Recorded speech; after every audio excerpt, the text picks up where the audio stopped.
watch TV. Don't read magazines. Don't even listen to NPR. Create your own road show.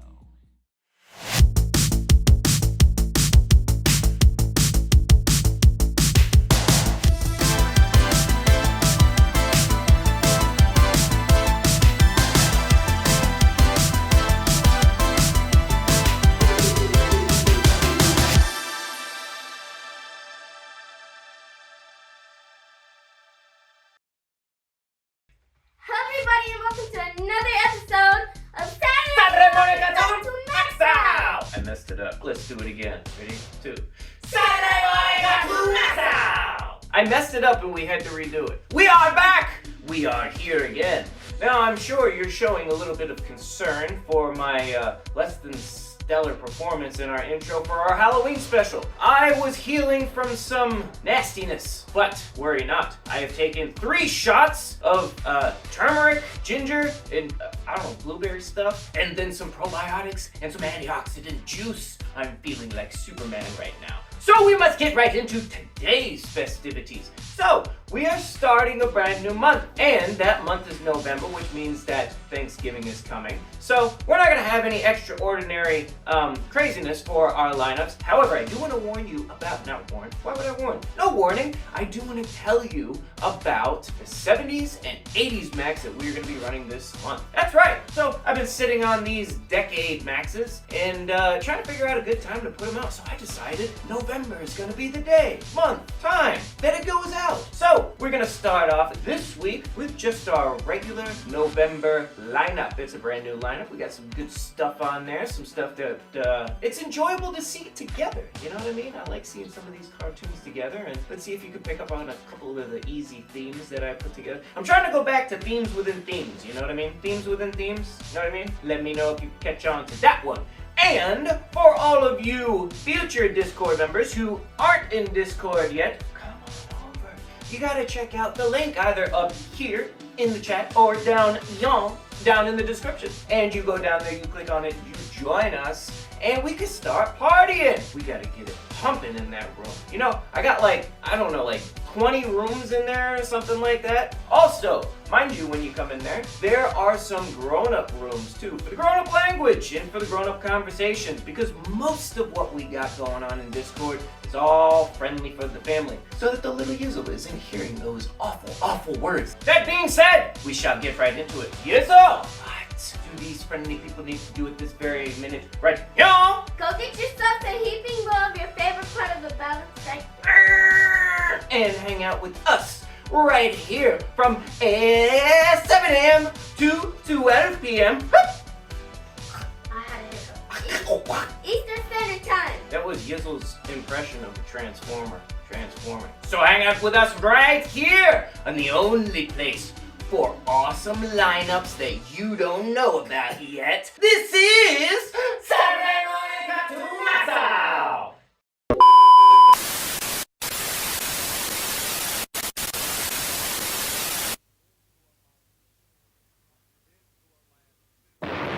Into a land filled with darkness came a little girl with a mission. After proving herself to be worthy and brave, she became known as Rainbow Brite. Now, along with her magnificent horse Starlight and her loyal and true friends Twink and the Color Kids, she lives far away in Rainbow Land, a wonderful place full of color and happiness. Using the power of the rainbow, her magical color belt, and the star sprinkles, Rainbow Brite and her friends protect Rainbow Land, fighting off the forces of darkness and gloom and the devious plots of Murky and Lurky, so that they can bring color and happiness to people everywhere.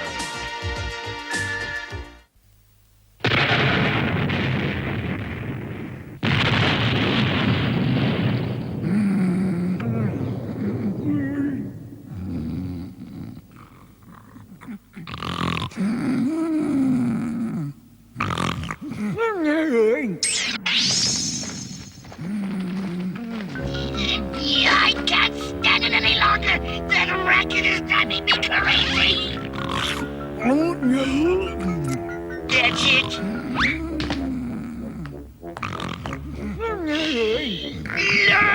Lucky!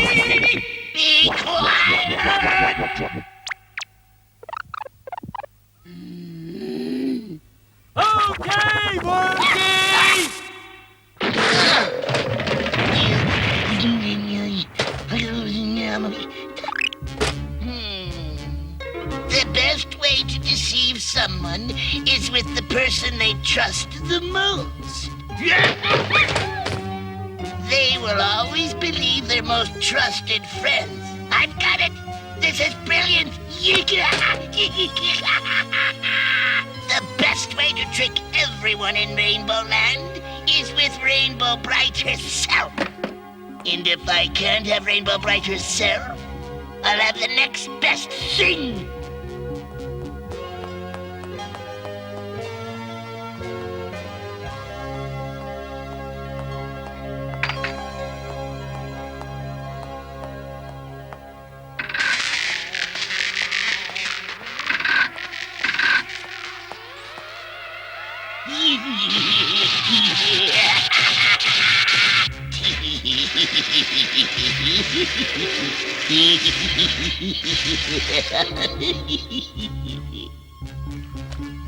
There. Almost ready. But I must have some star sprinkles to make it complete. Lucky! Lucky!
way to do this. Sometimes the hard jobs are the ones that are really worth doing. But we've still got the whole outside of the color castle to paint. Well, maybe we'll find a way to do that.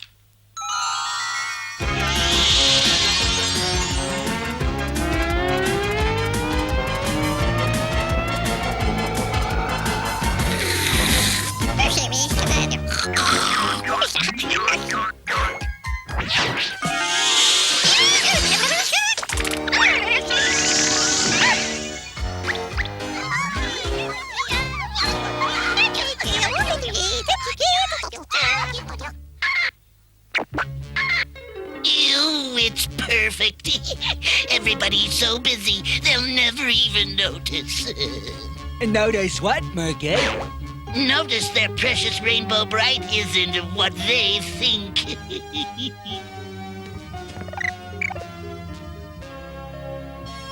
She looks the same to me, Murky. This time it's Rainbow Brite herself who's going to help me take over Rainbow Land. Oh boy, look at the pretty colors. Down, down, down. Oh boy, oh boy. Have we got everything we came to this depressing place for? Here they are, Murky. I got them out of the... What a hideous sight. Come on, let's get back to the pits. And nothing like that will ever bother anyone again.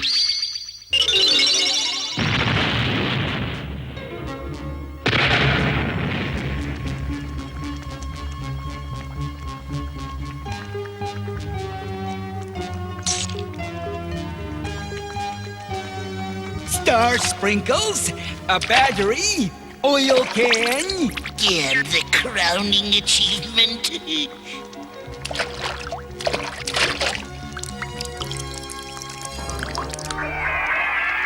Rainbow Brite's belt. Boy, Murky, we've been trying to get that belt for years and years, and how did we do it? We didn't do it, Butterbrain. This is how we're going to do it.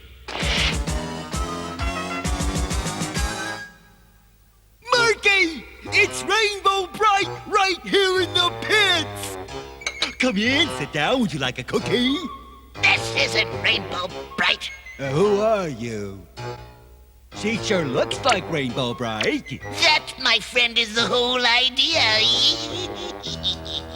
I built this Rainbow Bright. She'll do whatever I tell her to do. And I'm going to tell her to wreck Rainbow Land, and everyone will do what she says, because she's Rainbow Bright.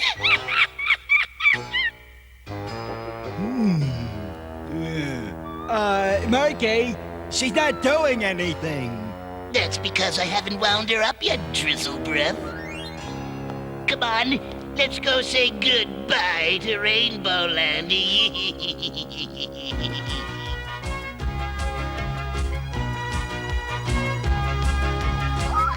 Spring cleaning sure takes a lot of color crystals. That's why you're going to stay here and make sure we have enough.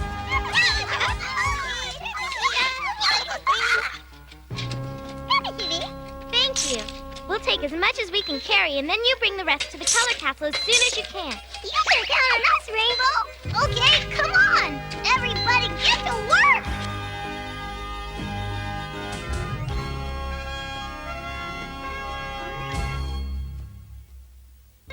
This is it. This is our chance. Okay, wind her up. That's enough. She'll run for hours now. Go on and do your job, Rainbow Bright. Excuse me.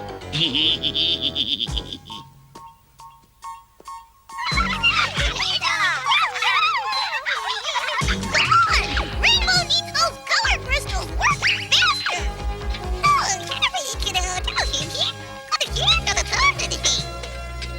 No.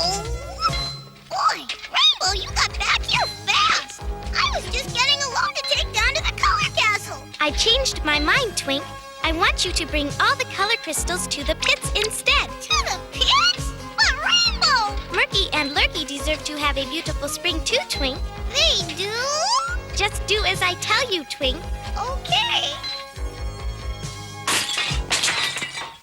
Boy, these color crystals aren't as strong as they used to be. Rainbow sure put on a lot of weight over the winter. Come on, faster! It may be spring cleaning time, but we still have to keep the nights full of color. Rainbow! How did you get up here so fast? You were just... We have to work fast, Moonglow. Did you come up here for color crystals? Is that yes or no? Yes.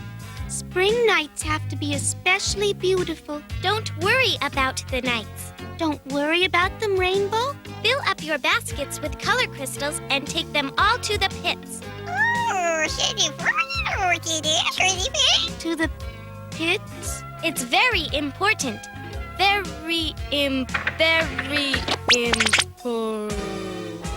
Are you feeling okay? Fine. Fine. I'm just fine. I'll get to work. You're sure you're all right? I'm fine.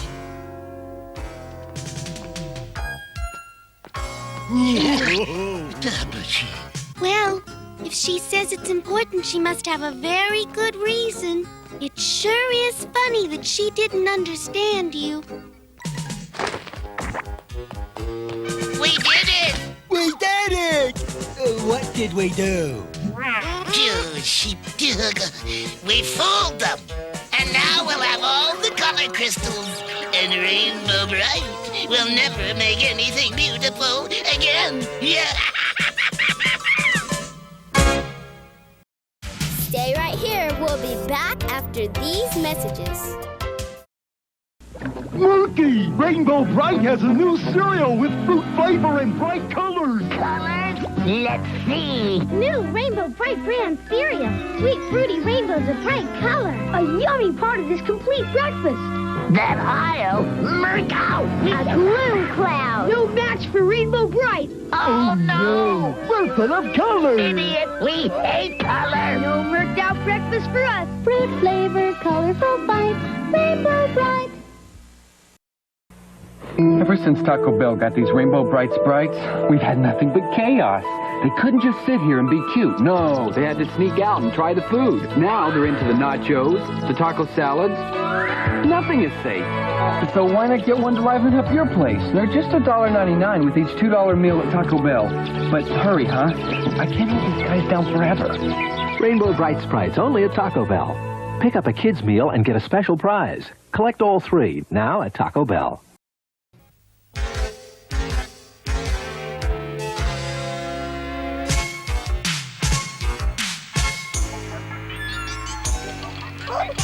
Don't you think it's strange for Rainbow to tell us to take color crystals to the pit?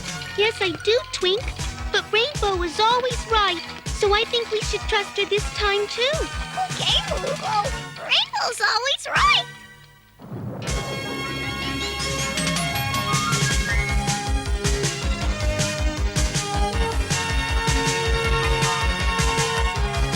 Spring cleaning is fine, but we've got to start making more star sprinkles soon. Where are those sprites with the color crystals? Maybe they're having spring cleaning in the color cave. Well, that's the last rainbow I'll be making till Twink gets back. Moonglow, have you been up to the color cave? You know I was. How would I know that? You talked to me. I did? Don't you remember? You told me to take the color crystals to... I haven't been up there since way before... But I saw you. She's been here with us since you left. But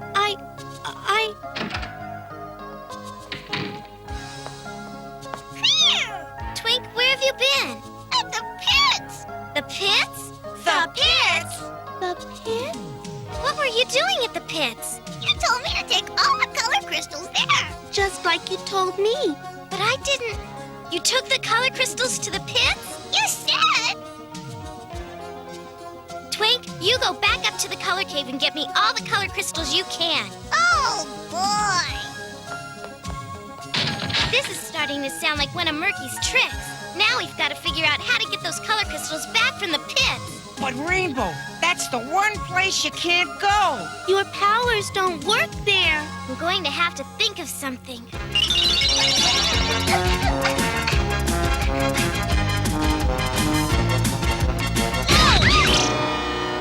Where are you going in such a hurry, Twink? I've got to get more color crystals for Rainbow. He's going to get more color crystals. For Rainbow Bright. We've got to beat him there.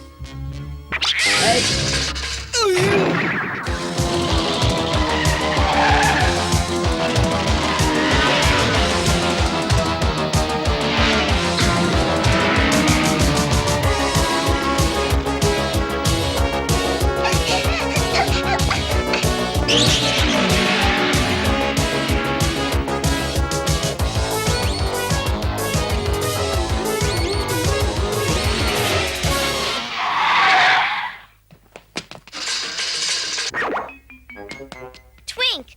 Huh? I changed my mind. I don't have to get any more color crystals? No, get as many as you can and take them to the pits. But I thought... I have a good reason, Twink. I have a good...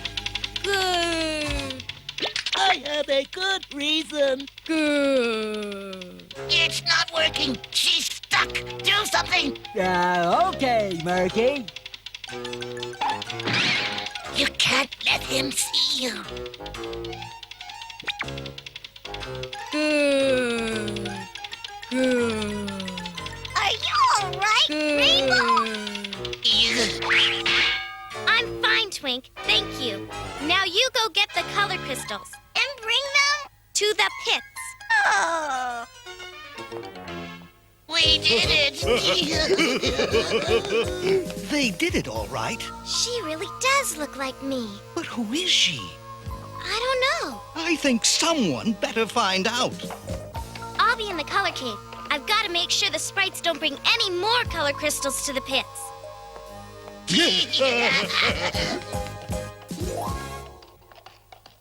It's her horse. He saw her.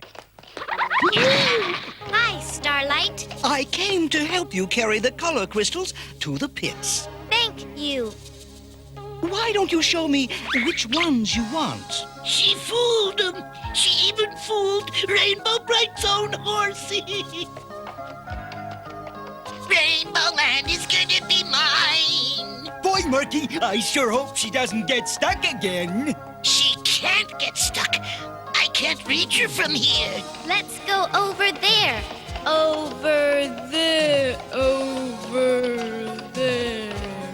No, don't get stuck. It's just as I suspected. She's not real. Calm down, everyone. I'll explain it to you. Okay, then tell us. Hurry, hurry.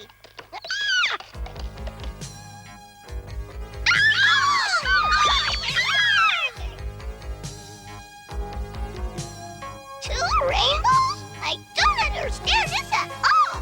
Starlight, you've got her. Of course. And Murky doesn't suspect a thing. Let's get her down. She's a robot. She's the first thing Murky ever built that worked. And I bet he thinks she's still working. Twink, have we got any star sprinkles at all? I'll check. Here, Rainbow.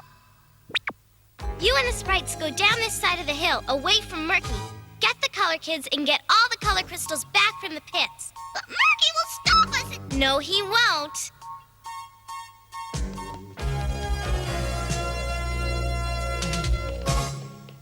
No, she didn't get stuck. I don't think he'll come out if you're here. I'll just wind her up again. I think I'll send you down to the color castle next. You can wreck the place. Where's the wind-up key? You're the one who's getting wound up, Murky Dismal. Yeah, it's her!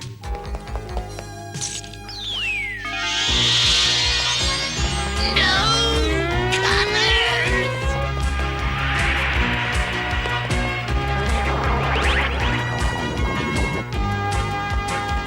I'll save you, Murky.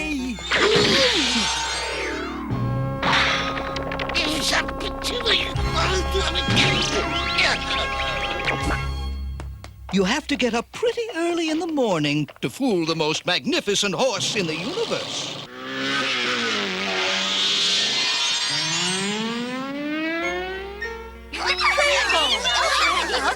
Hi, Rainbow. Wait a minute. How do we know you're the real Rainbow? Because I can do something no robot can do.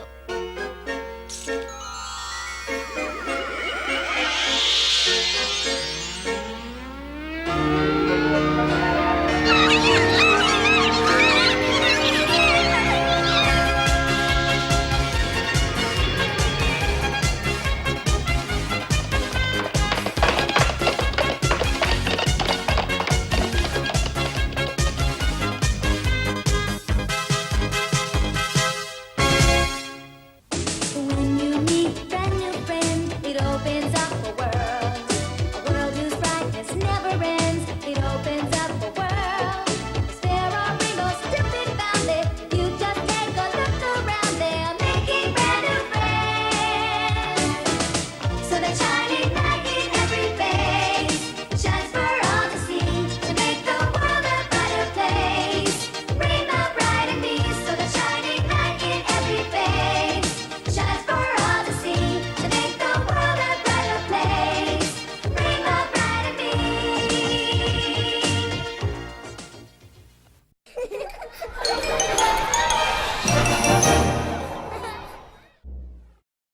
Stay tuned, another action-packed lineup of Saturday morning cartoon Maxout is coming your way.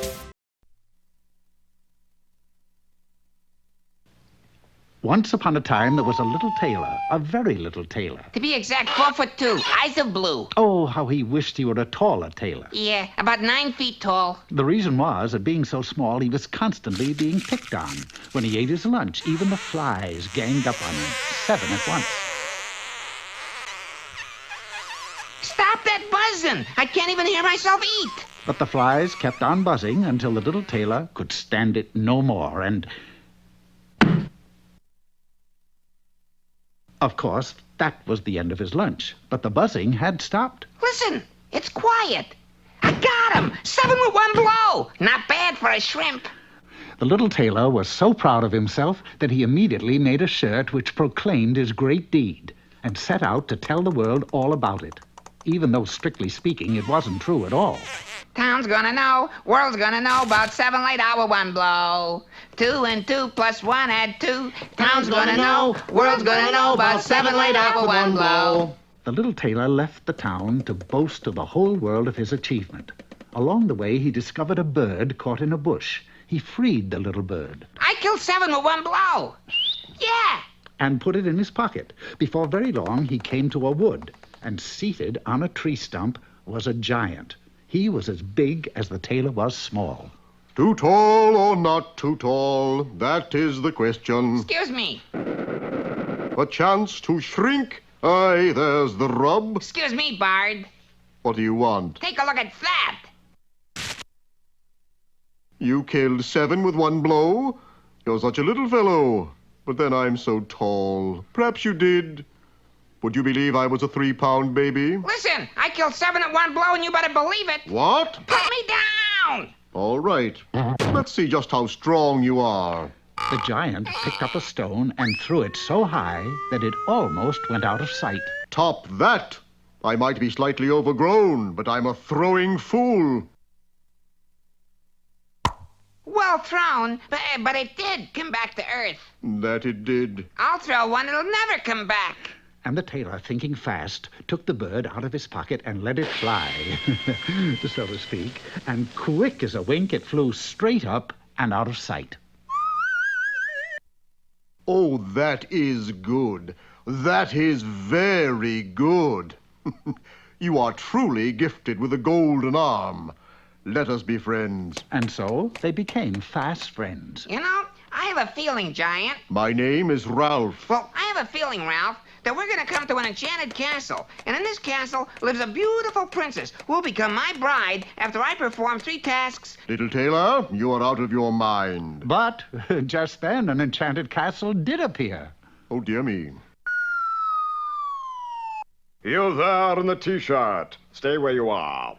I have a task to pick with you. My goodness. Not only have you killed 7, but you've captured 1 alive. Well, he didn't. I mean, I'm not... Shh! Don't be rude, Ralph. For taming this creature... Creature? You shall indeed marry my daughter, after you have performed 1 task. See, you were wrong. You said 3 tasks. Well, it usually is 3 tasks, but since no one has ever come back from the first one, I've forgotten the other 2. Well, didn't they have something to do... Ralph! What is the 1 task you want performed, Your Majesty? In the wood lives a unicorn. You must capture it. So the little tailor and Ralph set out for the wood. They proceeded very quietly. There it is! The unicorn! This way, this way! That way, head it off! I got it, I got it! That's me you got! There it goes! So eventually it was Ralph and not the tailor who caught the unicorn. And do you know what? It wasn't a unicorn at all, but the king's daughter and the most beautiful princess you ever saw. She was, however, a little tall for the tailor. Would you believe I was a 3-pound baby? And so Ralph and the princess were married and lived happily ever after. Oh, and what happened to the little tailor? Well, he stopped his boasting, he went back to his town and became a very good tailor indeed. Then one day, he met a lovely girl who was also 4 feet 2. Would you believe I was a 16-pound baby? And the little tailor married her and was perfectly happy and content. The motto is, you don't have to be 9 feet tall to feel 9 feet tall.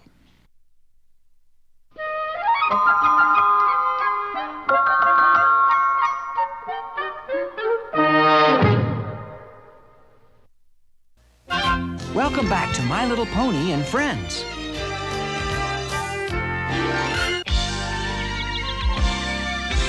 My little pony, what will today's adventure be?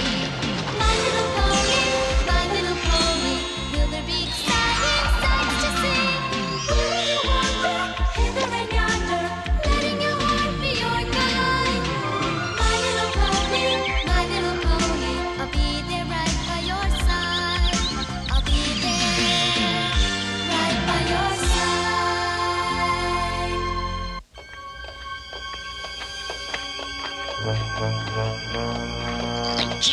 stuff. I saw a mimic going this way.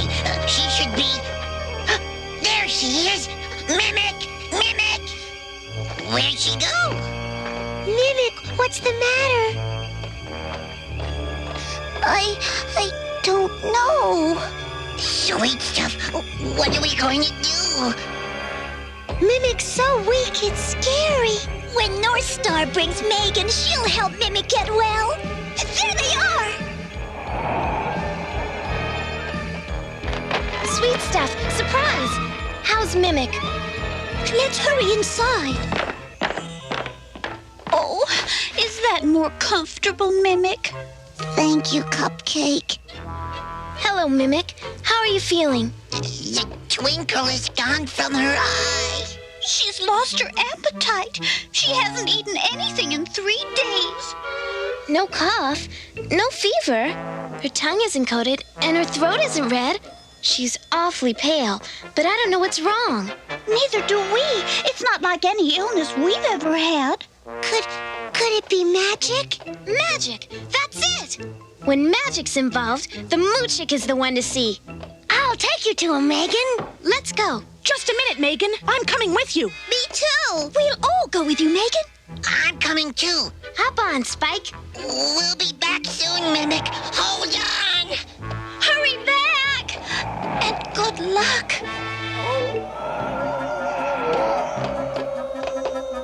There, all safe and sound. Gee, thanks. Wolves! Run for the Moochick's cottage. I've done it, have it? Help! Open up! Whoever you are, go away! Go away, I'm busy!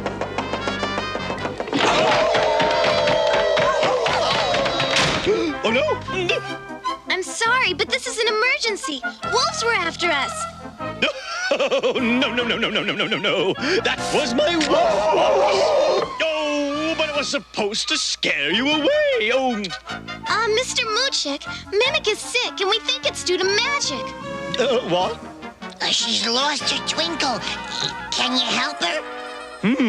Well, I'm sure I have something about sick unicorns in a book somewhere. Aha! Yes, this book is the very one. Pony Legends and History. The legend of the 4 golden horseshoes. Yes, of course. Mimic is descended from this unicorn. Long ago, in the land of Argite, 4 horseshoes were made of mystical starlight. Yes, they were placed on the hooves of this special unicorn. Now, each shoe gave her a magical power. My. The first showed the future. The second had the power of blazing light. The third made another's thoughts sound clear and loud. And the fourth let its wearer float like a cloud.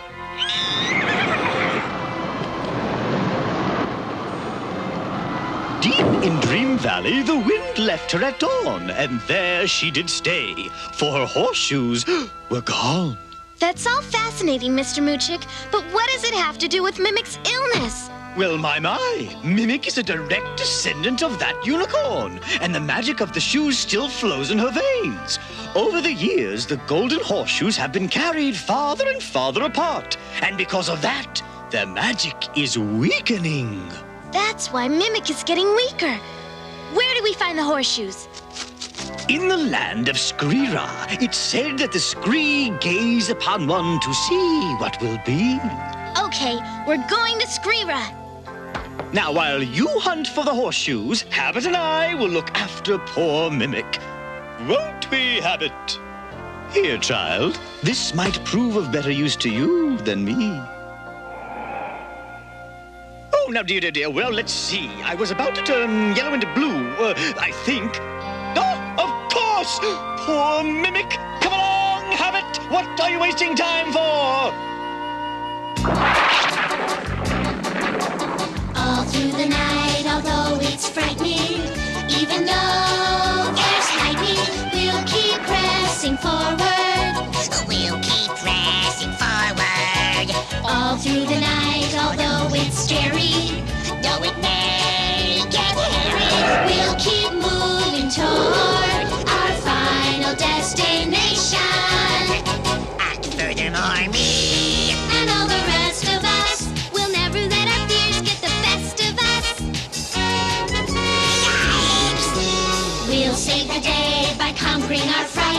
Keep on being brave all through the night. All through the night. All through the night. All through the night. All through the night.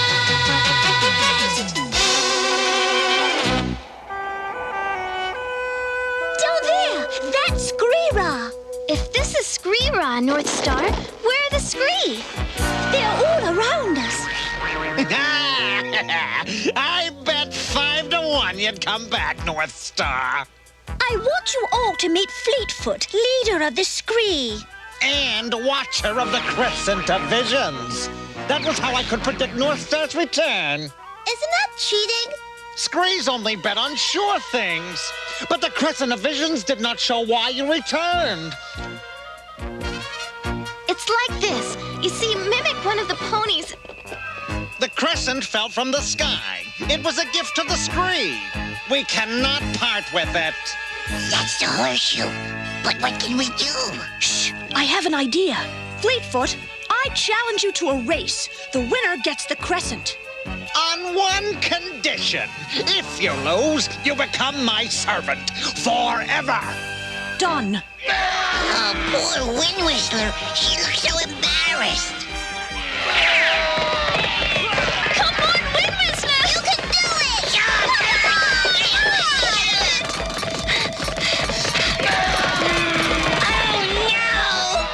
Oh, Wind Whistler.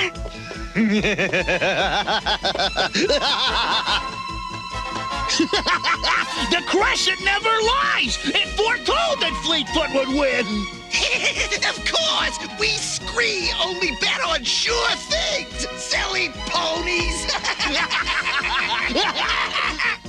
So that's what's going on. Well, they won't get away with it. Wolves! Scree! I have Megan, what are you doing? They cheated. They knew Fleetfoot would win, and we need it for Mimic's sake. I say, these ninnies don't play fair. It's worth a try. Horseshoe of Visions, where is the Horseshoe of Light? That's Blarkland. I've been there. Great! Show us the way.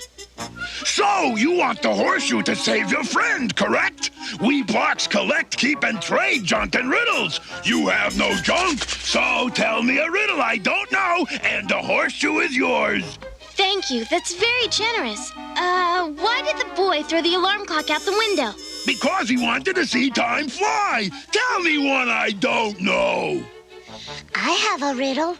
What walks on 4 legs in the morning, 2 at midday, and 3 at sunset? A 3-toed bullfrog? No, a dragon with goose flesh? A gyrating galumpadillo? I guess not. I give up. What? Humans like Megan.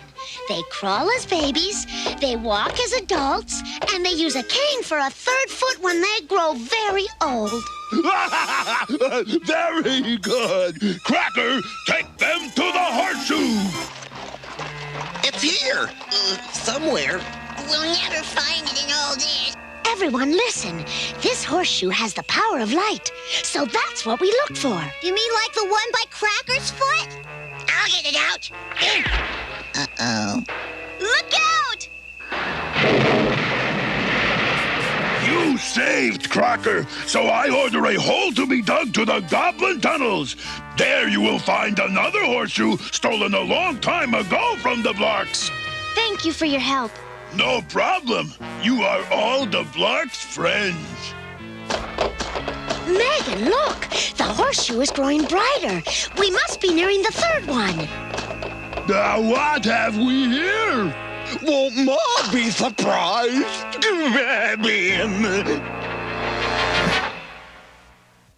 After these messages, we'll be right back. My little pony, my little pony. Comb and brush her hair. My little pony, my little pony. Tie a ribbon to show how much I care. My little pony, my little pony. I take her wherever I go. My little pony, my little pony. Oh, I love her so. I love you, my love. Little Pony. My Little Pony, each sold separately. Collect them all. After coming second in the gymkhana, My Little Pony needed cheering up. I know, she thought, I'll nip down to the grooming parlor and have my hair done. The girl did wonders with her tail and mane and topped it off with a nice yellow hat. Now I feel better, said My Little Pony. Coming for a ride? Looks like we're all going for one, said Twinkles. My Little Pony. My Little Pony Grooming Parlor from Hasbro. Welcome back to My Little Pony and Friends.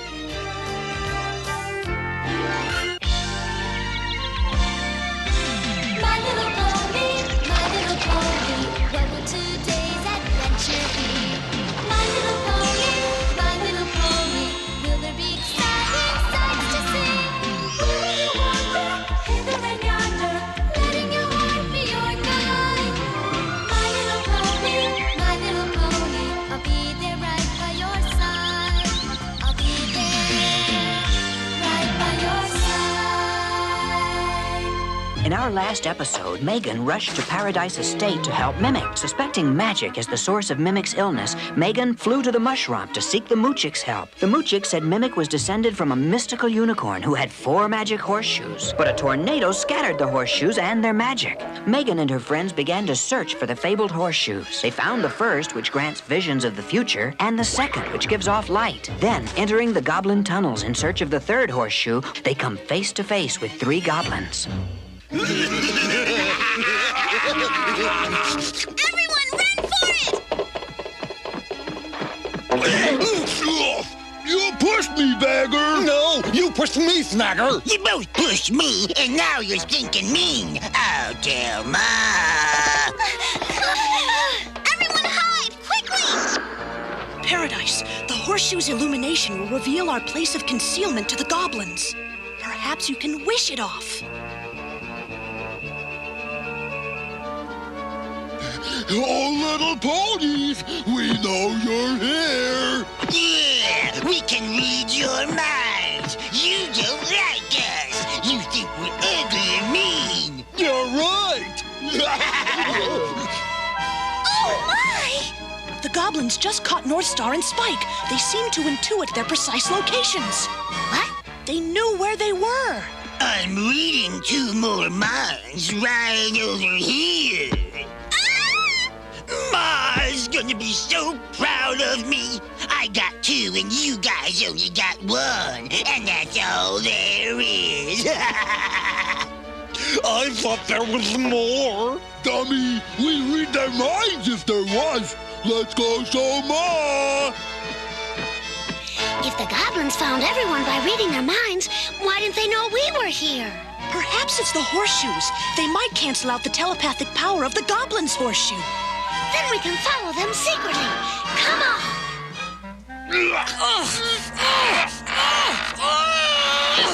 That's the 306th time I won today!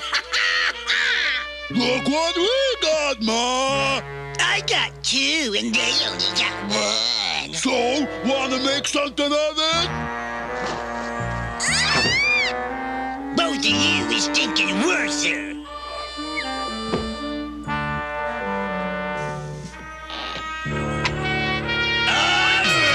You two's been asking for it. Boys! I like all your presents. They'll make good little slaves. And we need slaves. But what would please me and your pa most would be if you would stop fighting! Yes, Ma. Sorry, Ma. Won't happen again, Ma. We'll be good. Why can't the 3 of you learn to get along?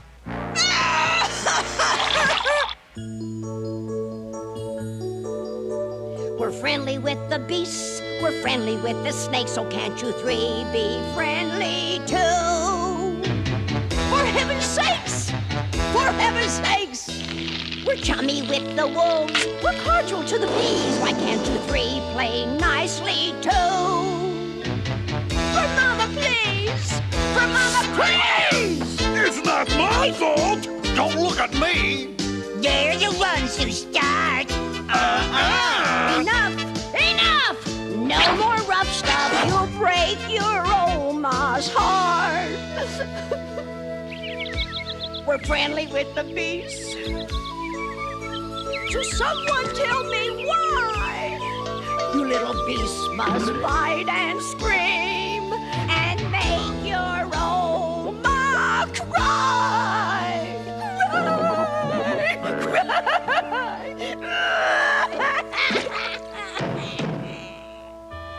I'm sorry. I'm sorrier.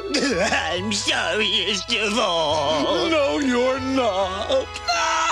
Excuse me, your sons fight because the magic horseshoe you wear lets them read each other's minds. If you free us, we'll take the horseshoe far away from here. Nonsense! Goblins don't give things away. Boys, Pa and I are going in the back to count our treasures. We don't want any more arguing, you hear? Yes, Ma. I wonder how Mimic is. It doesn't look like we can help her much now. I've done all that I can for her. I'm afraid it's not much. The only thing that can help her now is the horseshoe's magic. Well, why can't you make horseshoes for her? I just might be able to, but it would take too long to return to my workshop. I'll take you. That's no problem. It's no problem at all. If any of us can get you there in time, it's me. I can get you home in a wink. I'm the fastest flyer here. Yes, I am. Yes, I am. Then what are we waiting for?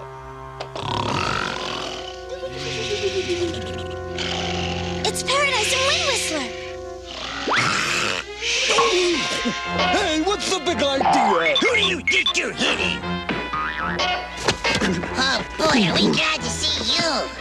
The slaves are escaping! See what your fighting has done?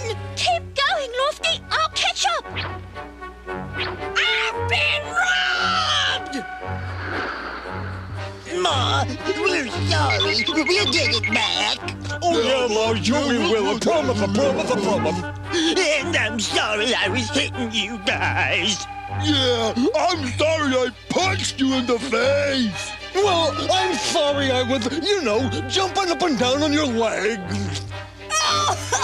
Oh, forget the horseshoe, boys. We've got something better. We got our family spirit back. Bat's wings, tail of newt. The magic involved is just too strong for me to control.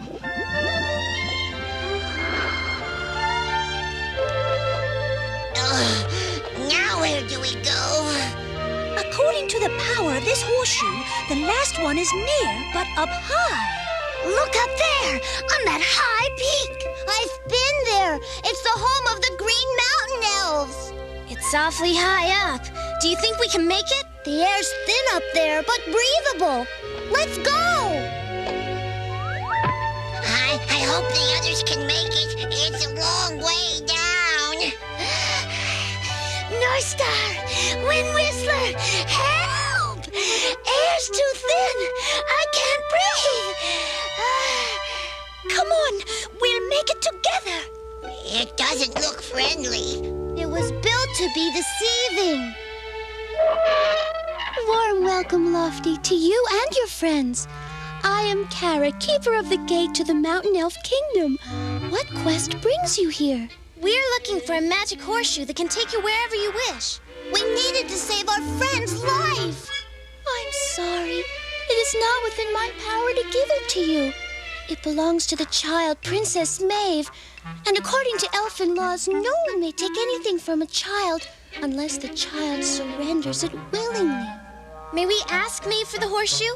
Yes, I'll take you to her.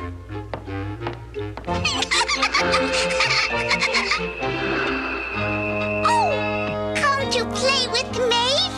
No, Maeve. This is Megan. She has a favor to ask of you. Ask. A unicorn is very sick. Your magic horseshoe is needed to cure her. Will you give it to us? No, horseshoe Maeve's. Fun to play with. Watch. Hey, wait! Help!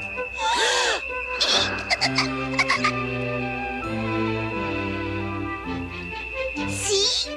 Horseshoe make fun for Maeve all day. Now we go under ocean for more fun. Let's not. We've seen why you want the horseshoe. Now let's go to Dream Valley so you can see why we need the horseshoe. Okay, Dream Valley.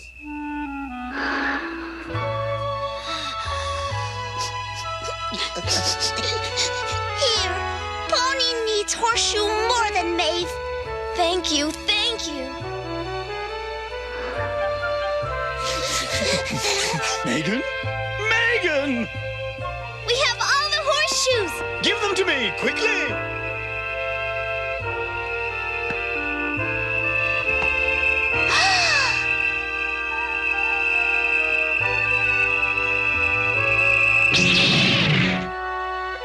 Mimic, are you better? All better, thank you all. Oh. We did it!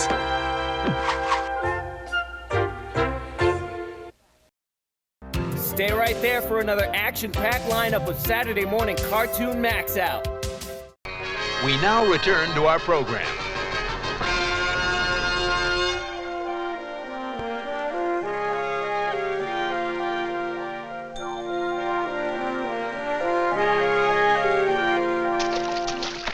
Distant planet of Quasar is a wild place where in the blink of an eye, the most peaceful creature can become deadly. Come on, Igu. Don't tell me you're scared of the water.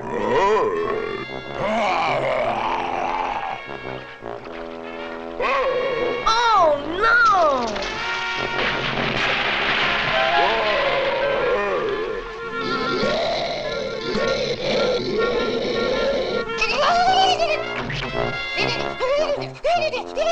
Easy, easy, my little friend.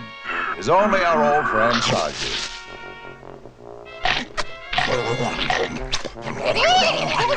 Don't worry, Gleep. Saju will eat anything that doesn't move, but not you.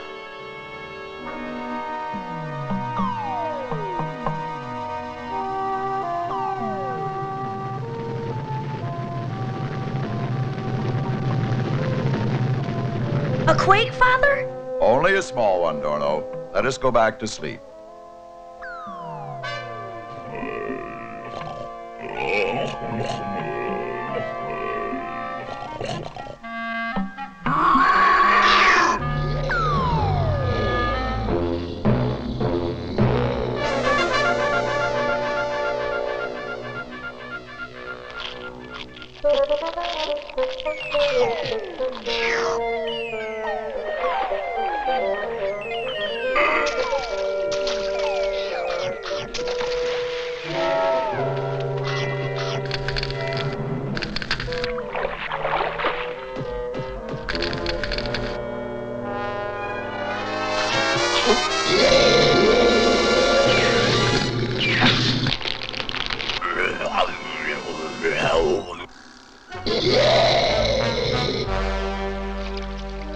If we don't catch something soon, we'll never have breakfast.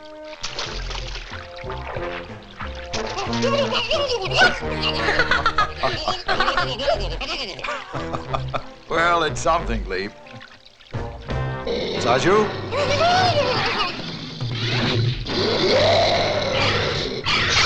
Father, what's wrong with Saju? I do not know. Come, Tara is alone.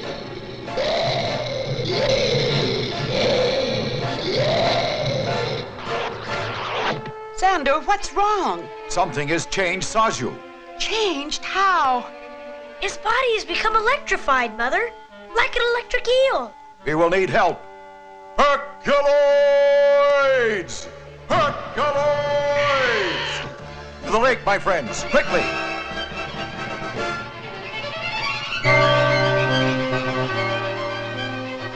There he is.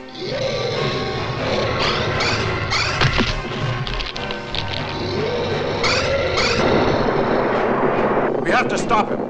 Zuck, bring Saju toward us.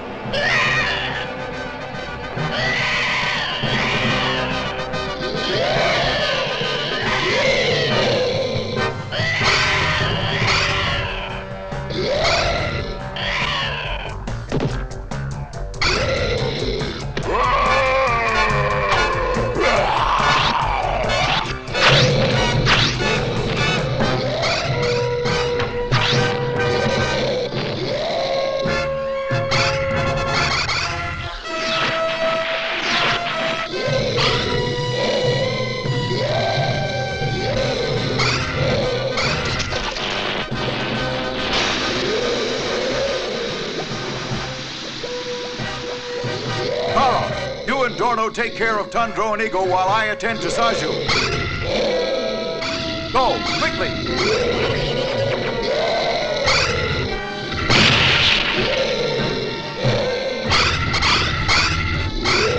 They're getting weaker. Odd. It looks as if Saju is running out of energy. Tundro! Edu! Are you all right? I think they'll be all right, Dorno. He'll need my help, Mother. I'm going after him. Dorno, be careful.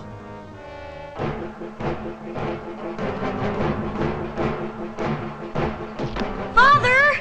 Dorno, is something wrong? No, the animals are all right. I thought you may need my help with Saju. I may at that. Come.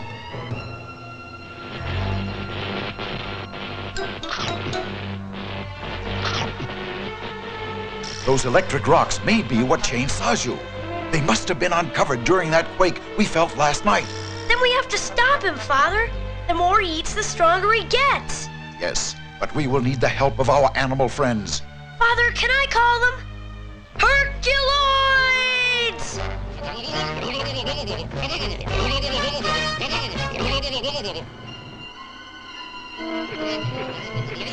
We must get Saju away from those energy rocks. When he follows me, fill the hole with rocks. Be careful, Sandor. Saju!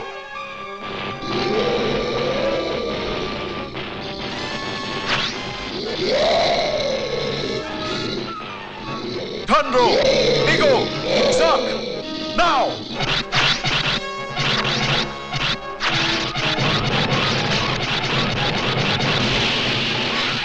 Finished. Now we've got to help Sandor.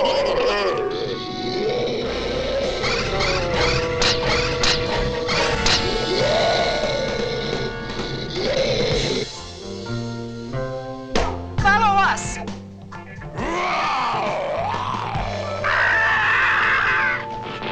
I am your friend, Saju!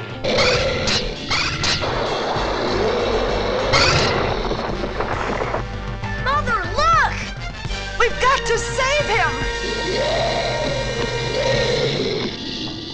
Igu, Tundro, Gloop, Gleep! Sandor is under those rocks. We must find him quickly. Where should we begin?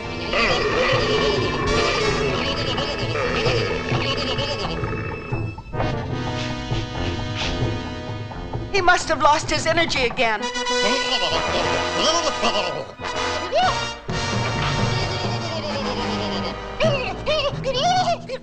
Leap. Get me out of here. I can't move.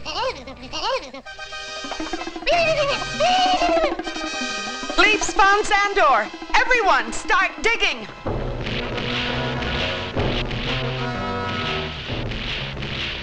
Aura. Oh, you're safe now, Sandor.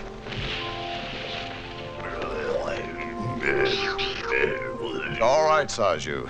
I'm not angry with you, only with your appetite. And so a friend who was an enemy becomes a friend once more. And the Herculoids turn their eyes to new challenges on the planet Quasar.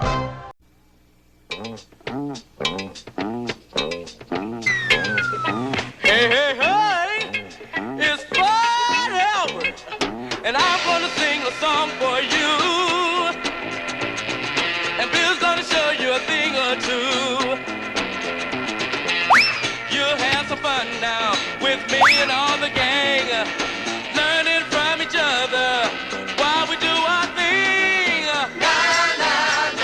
Gonna have a good time. It's Bill Cosby coming at you with music and fun, and if you're not careful, you may learn something before it's done. So let's get ready, okay? Hey, hey, hey!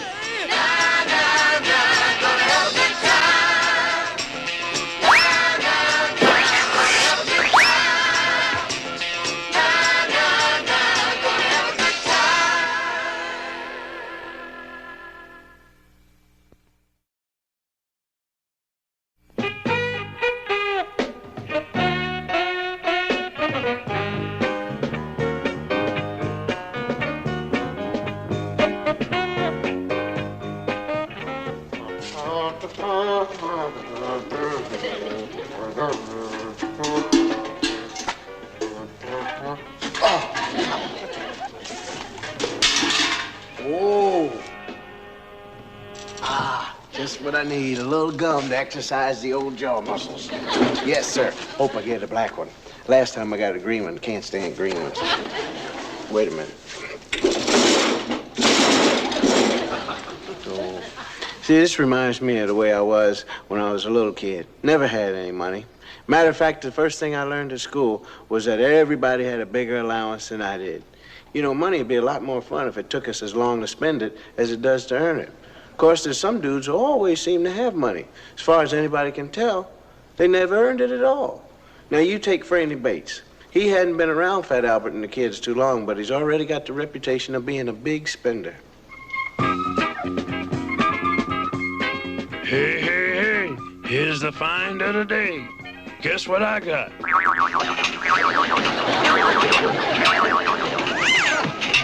It's the greatest. The greatest? The greatest what? A genuine compass off an old Spanish gallon. Gallon? Yeah, that's what they used to call pirate ships. Gallons. Looks more like a half pint to me. What good is an old messed up compass anyway? What good? It tells you which way north is. What good is that? If you know where north is, you know where you're at. Man, I already know where I'm at. It takes more than compass to tell where you're at. Hold it, Junkman. Why you call me Junkman? Because you're always picking scraps.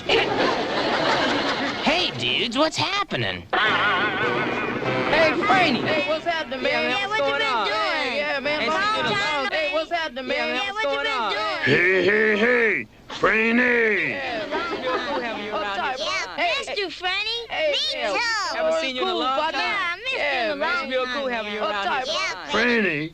Franny, hey, man, dig my new compass. What'd you bring us this time, huh? What'd you bring us? Yeah, man, I want to see you. Yeah, man, I want to see you. Easy, cats, easy. Old Franny never let you down yet, has he? You dudes dig licorice whips? Licorice whip. Oh, yeah, I love licorice whip. Yeah, that's my favorite. Yeah, that is all of us like them over here. Favorite. Licorice whips? Hey, man, look out. That's mine. That's mine. I was in second anyway. Hey, don't go away.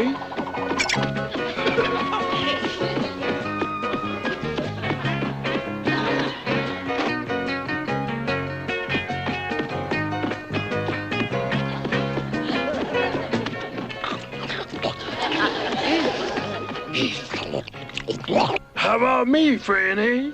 Sorry, Fat Albert, not much left. Well, that's okay, Franny. Psst, Fat Albert. Hey, Franny, you okay? Yeah, that's one way to get popular, giving things away. You got to get it to give it. And the question is, where's Franny getting it? Now, move first base over 3 feet. Second base should be over there. And third base over here. No, another 2 feet, 3 inches to the left. Now, according to my compass, we got us a perfect baseball diamond. According to my eyeball, you got us a perfect mess. It's close enough. Come on, let's play with my new bat and ball. Hey, Franny, where'd you get the cool equipment, man? From my big brother. Come on, Weird Hell, let's see the famous screwball. You mean Dumb Donald? Gee, I didn't know I was famous. That isn't all he doesn't know.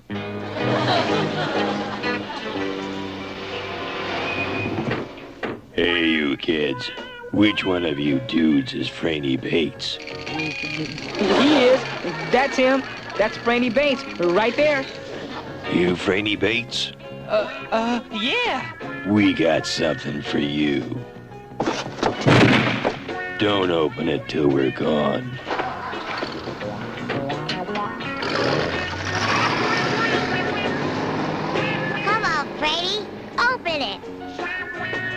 Well, okay,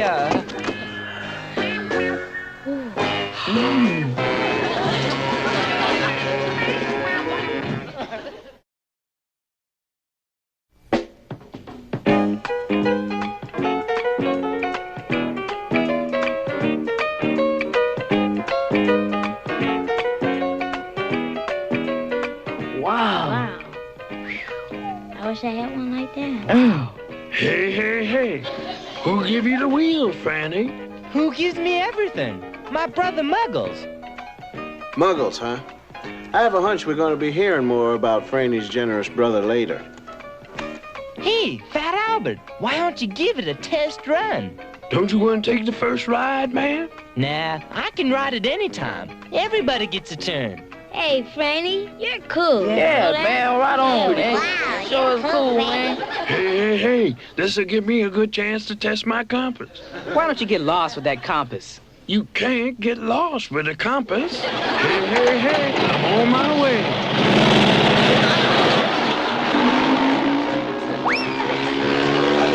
Hey, Bill, you know what I bet? What? I bet Fat Albert rode a motorbike before. That's what I bet. Of course he didn't. None of us rode one before. Uh-oh.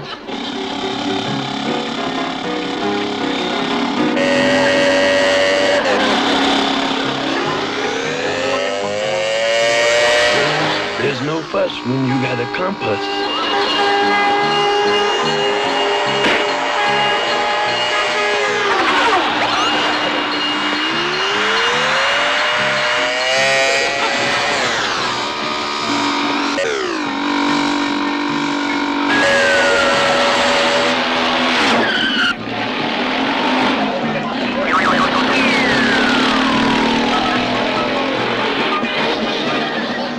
Hey, this compass is really okay. How do you like my new wheels, Fat Albert? The greatest.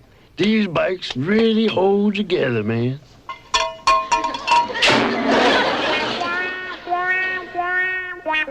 Make mine vanilla. I want chocolate. Hey, man, I want some butter pecan. Butter Get some pecan, butterscotch, too. That man. was good, yeah. Easy, dudes. It's always a bash when Franny's got the cash. Ketchup on ice cream? Yeah, the rabbit out of mustard. No class. Too bad Fat Albert's missing all this. Yeah, where is Fat Albert anyway? He's over talking to my brother, Muggles. But Muggles. Yeah, Fat Albert felt so bad about busting up my bike, he went over to explain how it happened.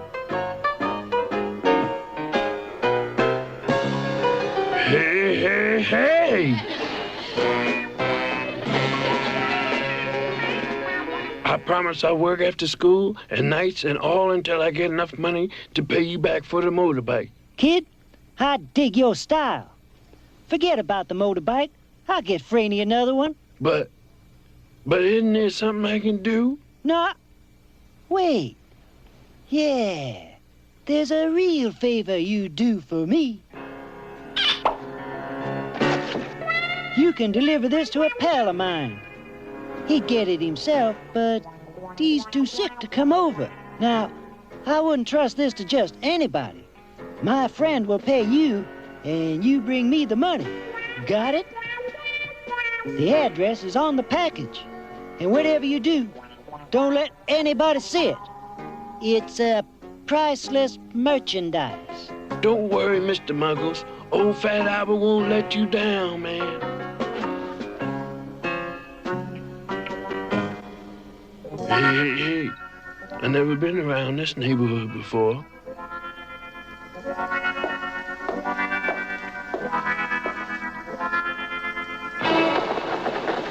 Okay, kid, tell us again. It's like I told you. Muggles didn't tell me what was in the package. He just told me to deliver it and get the money back to him. I think the kid's telling the truth. I do too, but let's make sure. You still claim you don't know what's in this package? Uh-huh. All right, I'll tell you. Drugs. Drugs? That's right. Hard narcotics. Your friend Muggles is a narcotics pusher. But I didn't know. Yeah, there's one way you can prove you're on the level.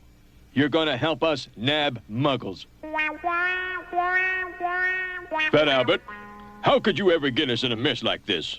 Now, it's not his fault. He was just trying to do the right thing and he got involved.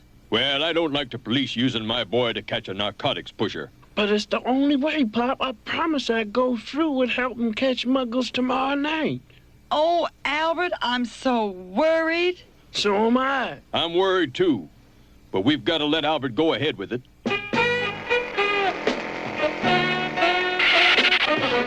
Hey, dudes, come and get them while they're hot. Hey, oh, hey, man, look here. Hey. Man, that's great. Yeah, Man, right on. great. That sure is right, partner. Pepperoni, Rudy. Cheese and tomato, Bucky. Sausage and bell pepper, Weird Harold. Mushroom, Mushmouth. And for Fat Albert, the kitchen sink pizza. Everything. Fat Albert? Don't want no pizza. I'm not hungry. Huh? Hey, Fat Albert, you sick or something? No, just don't want no pizza, that's all. But I bought it for you special. Muggles give you the money? Sure. So what? Franny, did Muggles ever tell you where he gets that money he gives you? Huh? What do you mean? I mean, don't you know what business your brother is in? Well, sure. He's in big business. Yeah, with a big office and all that stuff. Franny, you just don't know what he does, do you? Oh, I know what he does. He takes care of me real good. I don't know what I'd do without Muggles. After these messages, we'll be right back. I wish I was the older brother. You do squirt. Then I'd have your day with Cassie, and you'd have to go to bed.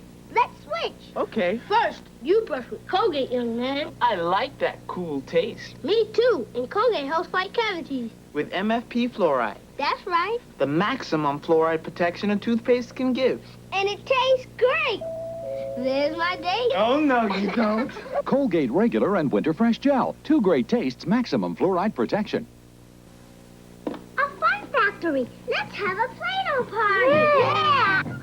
A shooting star. You can make all sorts of great things with a Play-Doh Fun Factory. I made spaghetti. And now you can get a Play-Doh Fun Flyer free when you buy Fun Factory in specially marked packages. It's lots of fun and little enough to take with you wherever you go while supplies last. The Play-Doh Fun Factory toy comes with everything you see here from Kenner. Class, what animal do you think of when I say honey? Frogs. Frogs. It's him! But bees make honey. But now I make honey smacks. Honey, honey, honey, honey, honey smacks. Dig 'em makes them honey smacking good. You smacked him good. You know a lot about honey, Diggum. What kind of grades did you get? Bees. Kellogg's honey smacks. Part of this good-for-you breakfast. They're honey smacking good.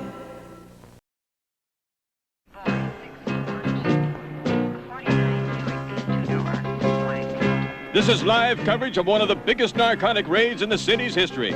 And here's the heroic lad without whose help the police might never have broken the case. Nice going, kid. Nice showing, kid.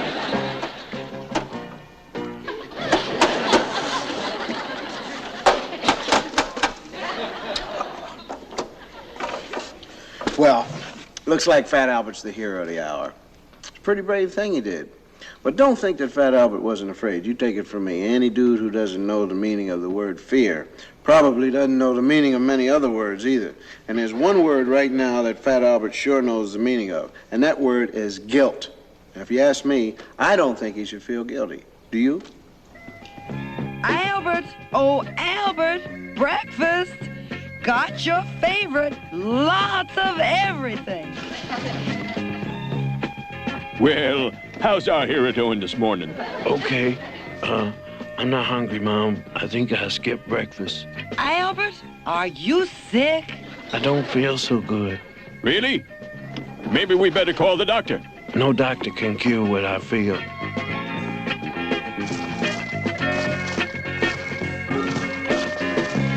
Yes, sir. My hero pal, Fat Albert, is sure gonna be surprised when he sees all the neat stuff I'm fixing up for him. What do you mean your hero pal? He's our hero pal, too. What's that that dust are you rolling up there? I'm going to roll it out for Fat Albert. It's a red carpet. Red? That's great. I got it figured out. Red glasses. Oh, yeah? What you cats got for Fat Albert that's so great? We got him a genuine barber chair hero's throne. And I'm presenting him with the Weird Hero Medal of Honor. And when Fat Albert comes by, I'm gonna drop this whole sack of confetti on him.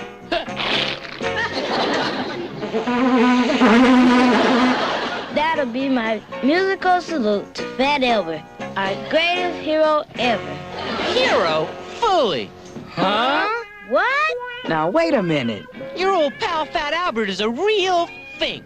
Hey, what kind of talk is that? Fat Albert put my brother in jail. Now I won't get nothing, you won't get nothing. No more pizzas, no more ice cream, no more motorbikes, no more sports stuff, no more nothing.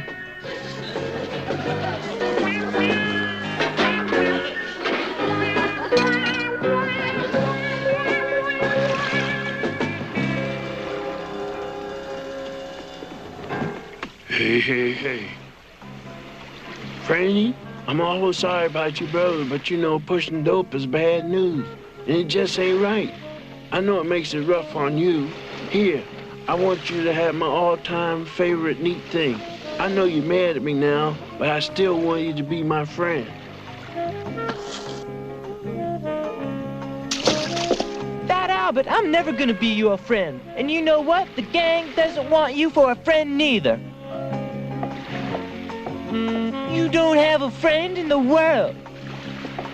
Fat Albert! Fat Albert, we got something to say to you. Wait a minute. I got something to say to you. All I've been trying to do is the right thing, and I just keep getting messed up more and more. And on top of it all, I just lost my friend and my favorite compass, and I don't want to hear no flack from you dudes or nobody. Wait, Fat Albert. You got us all wrong. Hey, man, we're on your side. Yeah, right on, man, we did. Come back here, Fat Pushing Albert, dope you is the know- worst thing in the world. I know it. Muggles Come got what he back. deserved. He sure did, and you did the right thing. And you cats ain't mad at me? No. You know, Franny ain't gonna be giving you any more big stuff. Who cares? Yeah, you're the biggest stuff there is. Hey, lighten up. Hey, Fat Albert, all right. Yeah, Fat Albert. Well, Fat Albert's big stuff with the gang now, but he's not very big stuff with Franny. And we can only hope that in time, Franny will see that it's no good to help yourself by hurting others. And dope pushers like Muggles hurt a lot of people. And Fat Albert and the gang think we all ought to be more concerned about this drug problem. And they're going to do a little song about it right now. Hey, listen, what's that song you guys had for me? Remember you told me about the dope thing?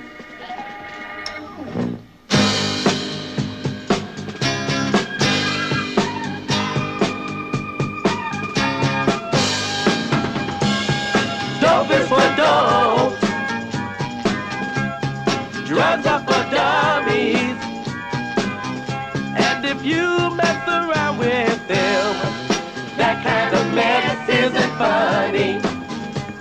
If some guy tries to tell you dope makes you a real big man, you better get up and run away from him just as fast as you can.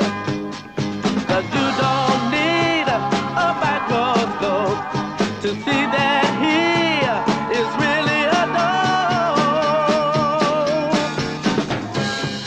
Dope is for dope. Drugs are for dummies.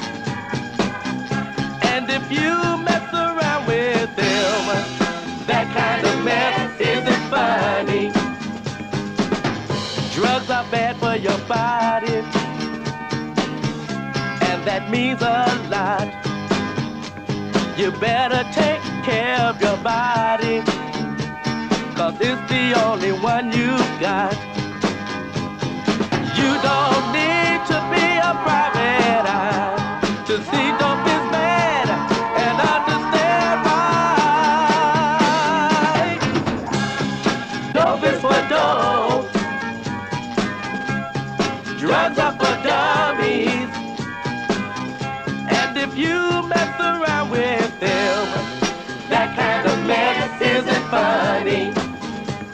If some guy tries to tell you dope makes you a real big man, you better get up and run away from him just as fast as you can. 'Cause you don't need a microscope to see that he is really a dope. Dope is for dope.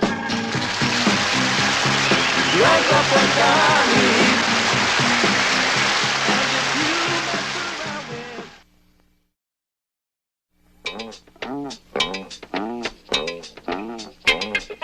Hey, hey, hey! It's fun, Albert! Nah, nah, nah, gonna have a good time. Hey, hey, hey! Nah, nah, nah, gonna have a good time. Hey, hey, hey! Nah, nah, nah, gonna have a good time. Hey, hey, hey! Nah, nah, nah, gonna have a good time.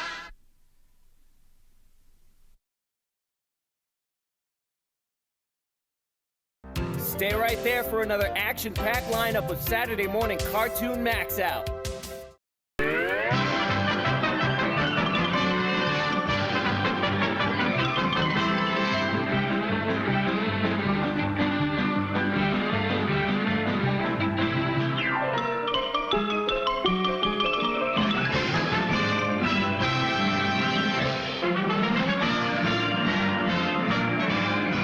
Sport Champions, bringing you lowlights in the world of sport. Archery is one of the most ancient of sports. Here is a modern Robin Hood in action. A bullseye, another bullseye, and another, and another. Indeed, a true champion. A favorite indoor sport which requires a steady hand and perfect timing is billiards. Let's watch this difficult shot.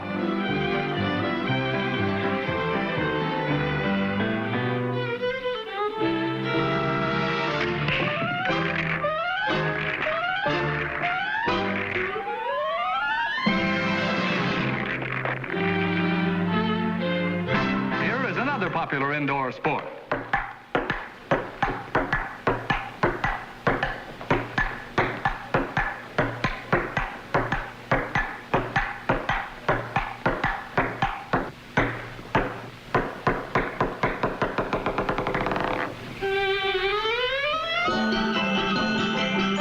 Each winter, ski jumpers from all over the world go to Lake Placid to test their skill. This is considered to be the highest, longest, and most treacherous ski jump ever constructed. Only those with iron nerve and daredevil courage ever attempt this hazardous feat. And now, about to undertake this perilous jump is Pavo Nervy. Good luck, old man. Happy landing.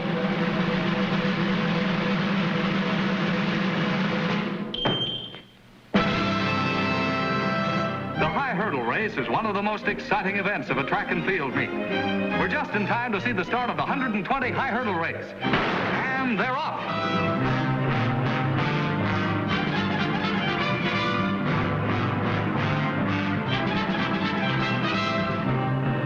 Aquabells get in the swim for the Women's National Championships.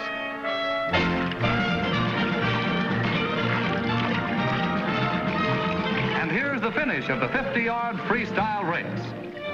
This attractive miss is the new women's champion.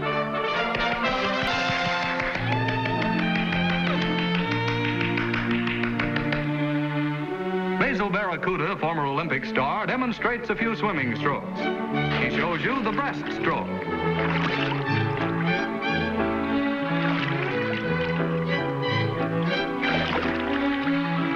And the backstroke.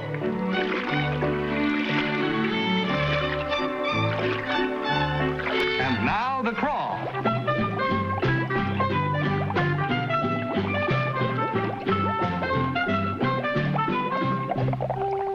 For grace and beauty, nothing excels perfect dives. This is the jackknife dive.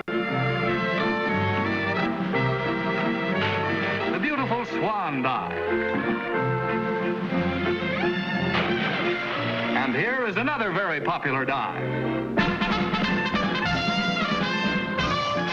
Crew racing is a sport that requires flawless timing and teamwork. Notice their perfect precision.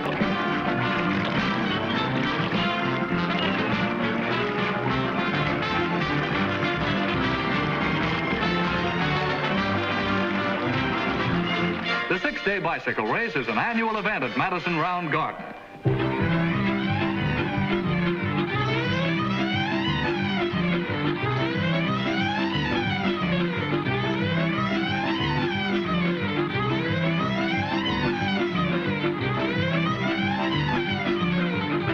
Monotonous, isn't it?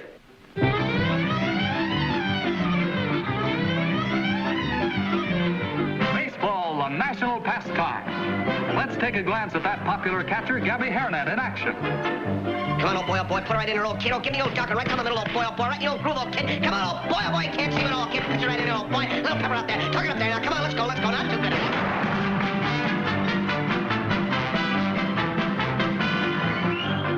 That's the pitching in there, old kid. Come on, old kid, get him in there, out of the old boy. Let's have that big boy. That's the old kid right there, old boy. Give me the old ball. Come on, put it on top of it. Come on, kid, come on, put it in there. Come on, let's throw it. That's the old pepper in there, kid. Football attracts such capacity crowds that seating has become a problem. Now here is the latest ideal stadium, the dream of every football fan, where every seat is on the 50-yard line. Now we go down to the field and show you a few exciting moments from this thrilling game. Signals. 18, 36, 52, 27. Height.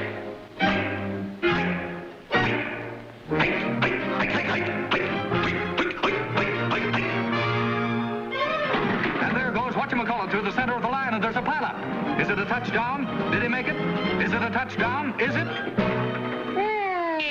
Could be. For the benefit of those in the audience who couldn't follow the play, we'll explain it by means of this animated diagram. From a box formation, the backfield shifts into a modified T formation. The left half runs out into the flat zone. The tailback drops back into the left wing position. The quarterback drops back into the tailback position. Ball is snapped back to the fullback as the running guard pulls out of the line. The right end takes out the left tackle. Left half laterals to the left wing. Left wing laterals to the left halfback. The right half tosses shovel pass against a 2-2-1 defense. Tackle takes out the flanker man. Center blocks out the right guard. The center passes the ball. Tackle goes around in. Signal's called. Forward pass to the fullback. Left end catches the pass. Fumbles the ball. Center blocks out the guard. Spins through tackle. Quarterback straight on the end. Run for touchdown. And there you are. And now, the event of events, the Indianapolis Speed Classic. We're in the last lap of this grueling race. Car number 65 is in the lead, followed by car number 17. And here comes a midget car. And now, here comes the winner across the finish line. Let's get a close-up of the victor. Won't you say a few words?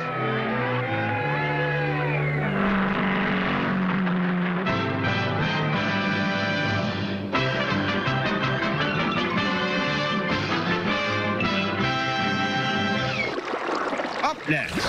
I accept your challenge. Stick around. Colonel William Guile, one of the greatest martial artists in the world, travels the global tournament circuit, using it to conceal his top-secret mission as leader of an elite group of international crime fighters known only by their code name, Street Fighters. The heroic man-beast, Blanca. Hard-kicking fighting machine, Chun-Li.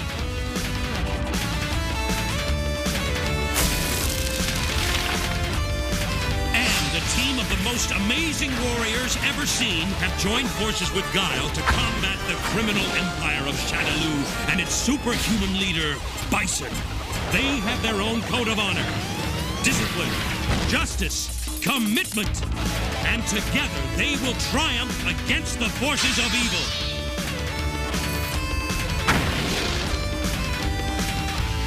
Street Fighter!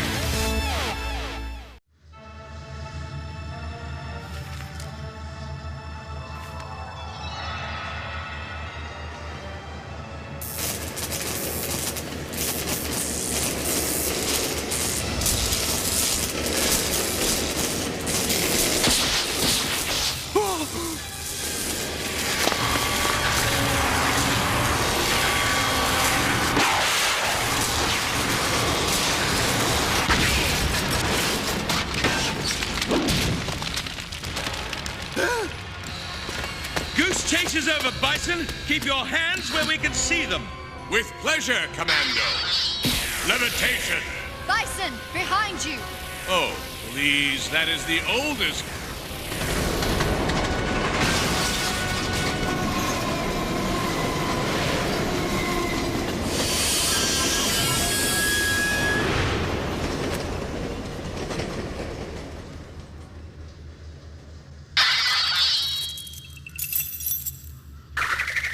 You were saying, Bison?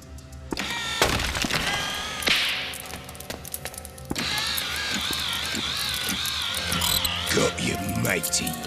A not inconsiderable accomplishment. Of course, the real trick is to hold me. And the world was relieved today as notorious international warlord M. Bison was finally taken into custody by members of our own Special Forces branch. Trouble is, Scotland Yard has no idea what they're holding. Bison is a time bomb. That's not what I call him. Bison's people will never allow him to remain behind bars. If there's a jailbreak, many innocent bystanders could be caught in the crossfire. You two will be in London to make sure that doesn't happen. Honda and DJ will rendezvous with you there. Are you certain about this, sir? About us needing to be there? You have a problem, Cammy? Well, not one, sir. But I know these blokes who bagged Bison. They're the best in the game. Oh, well, next to us, that is. It's just a bloody bore having to maintain cover around old chums is all. Speaking of which, your cover will be as hired security for a private U.S. trade delegation. Selling plumbing supplies, no less. Back to London again. Bison at last.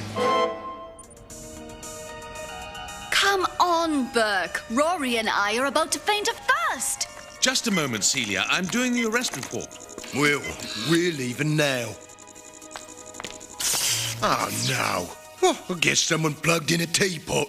Oh, you'd think they could spend a few pounds and fix this place. Oh, blast. I just spent 4 hours on that report. I'll finish up in the morning, then.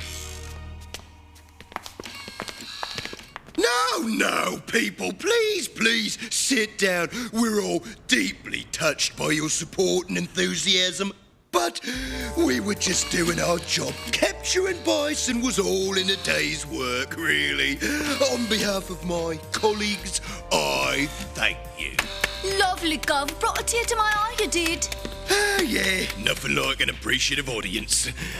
And this is nothing like an appreciative audience. Well, we have an early roll call in the morning. Oh, you can't leave yet. The party's just started. Look, I'm sorry, Celia. I just don't feel like celebrating. You never feel like celebrating, not anymore. Not since she left. You keep bringing her up, Celia, not me. Hey, is this a private game? Or can anybody play? Cammy? And I thought you'd forgotten me. Oh, we could never forget you, little sister. Rory, I still need those ribs. Oh, right. Cammy, it's good to see you again. You too, Burke. I've missed you all. Welcome back, love. Care for a game? Actually, Celia, I'm here on business. Oh, you've come to rejoin the team, to work with me, with us again. Oh, sorry. No, I'm on a security detail for a stateside trade group. Arms dealers? Well, actually, plumbing supplies. You left Special Forces so you could play nursemaid to a bunch of plumbers? No, I left because I didn't fit in. All the rules, all the office politics and drama, all the personal fun and games. You remember the fun and games, eh, Burke? Now, look, Cammy, it was never a game for me. What you and I had back then was... Mind if I play through? Who in blazes? Burke, Rory, Celia. Meet Colonel William F. Guile. This is who you left us for, Cammy? Way I heard it, you're not a colonel anymore, mate. They drummed you out of the service when you got yourself court-martialed for going past your operations mandate in Chatterloo. You must have wanted our old chum Bison pretty badly. You mean that bloke we just lobbed in the clink? Let's go, Colonel. This was a big mistake. No, Cammy, wait! Quiet! I hear something out there. Some sort of, clanking. Someone's out there.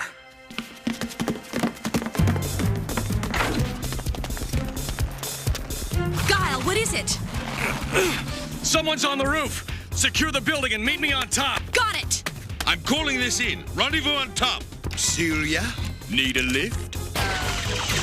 You're a love. That friend of Cammy's, he may not be regulation, but he's not bad. No! Burke! Burke! The whole building's been rigged with explosives. It's going to blow! Hold it right there. You come with me nice and quiet, or come with me nice and quiet and unconscious. Don't move!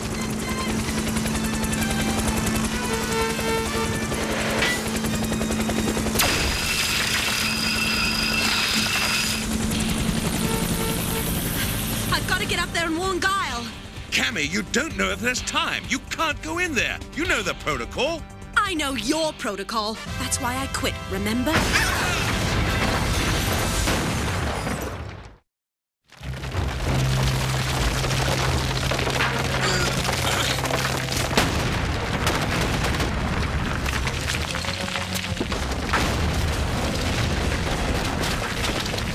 Guile! No! Follow me! Sonic boom!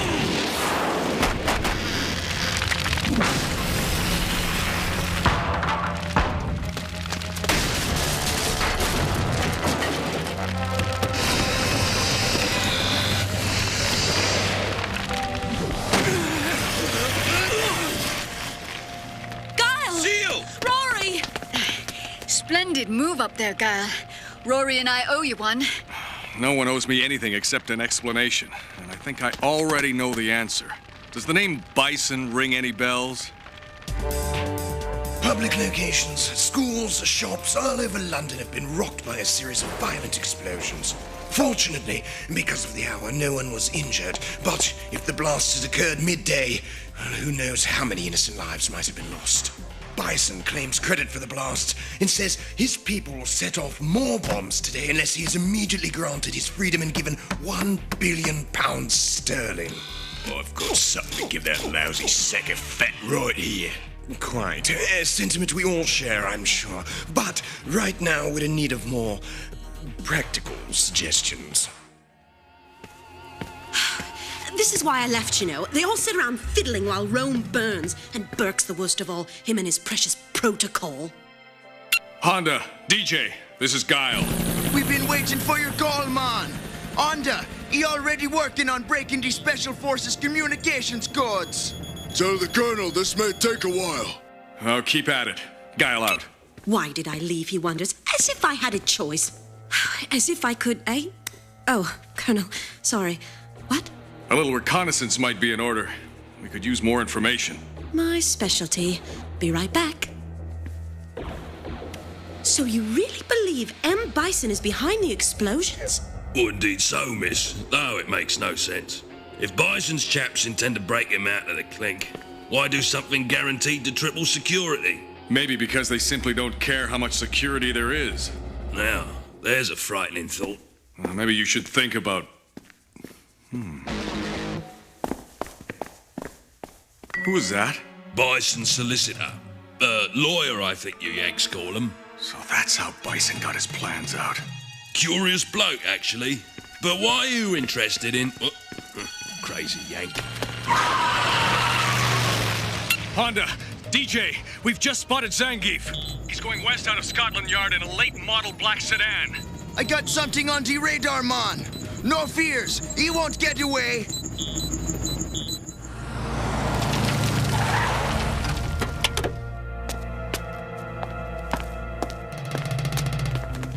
He's gone. Must be inside. Come on!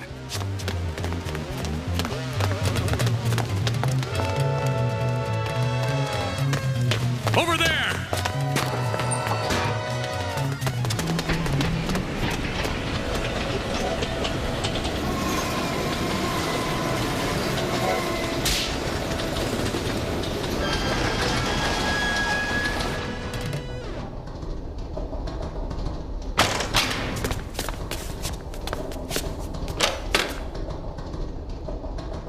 Sorry. Dreadful sorry. No trace of Zangief. He's gotta be here somewhere. We warned your Special Forces people about Bison, about sitting on him hard until he stood trial, and they still messed this up. My people, as you put it, did the best they could. Don't forget, they caught Bison in the first place. And let Zangief get in there to plan $1 billion clam bake. Colonel! DJ! The deadline is passed, Colonel. But Downing Street did not give in. They think Bison's bluffing. I don't, sir. Whatever he's got planned, it'll be soon. And it'll be big. Well, keep on it. Guile out. Colonel, we've got a problem. We're on the Channel train, sir. That high-speed express. We're not going to stop until we clear out from the tunnel under the English Channel and land in France. Looks like I loused things up pretty good myself. Maybe you should have stayed with your Special Forces friends. Not a chance, Colonel. You're so much cuter. Now all we've got to do is find Zangief. And figure out what he's doing on this train. You can bet he's not sightseeing. There he is! No snacking between meals. Sonic! Now suppose you tell us what Bison is planning to...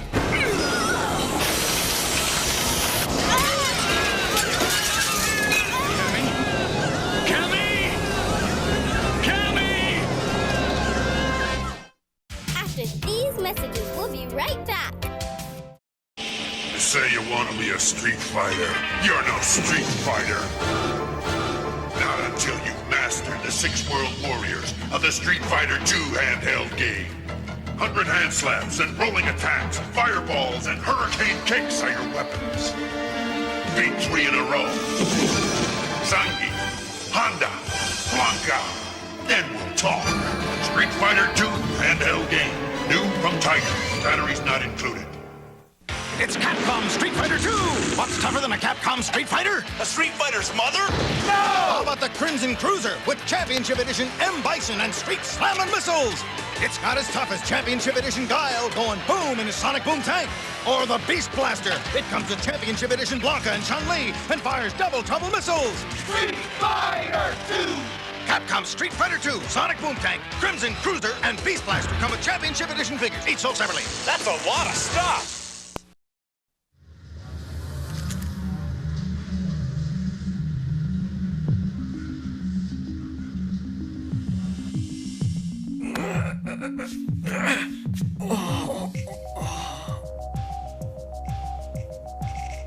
Cammy? Over here! Where's Zangief?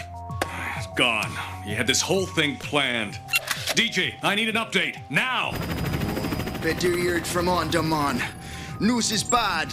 Bison stole your train halfway through the channel. His thugs have sealed off both ends. Bison's boys are heavily armed and extremely ugly. Looks like we found Bison's next target. A trainload of passengers stuck 200 feet under the English Channel, 10 miles from either exit. I gotta hand it to Bison. Good plan.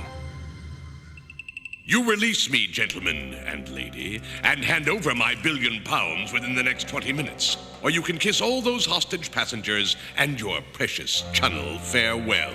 This game's not over yet. No, indeed. In fact, the fun has just begun. The engineer's waiting for our signal, Colonel. Let's get this show on the road.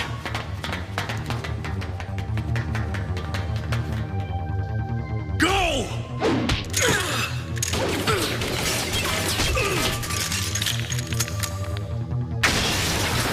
Cammy, clear this rig! It's gonna blow!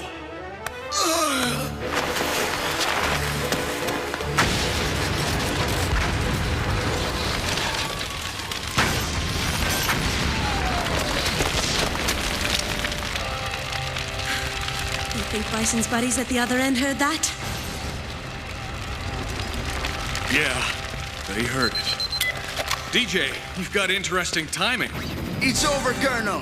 Bison's people know you're there now, and he's gonna blow up the train unless he gets his money. And the government's about to hand it to him.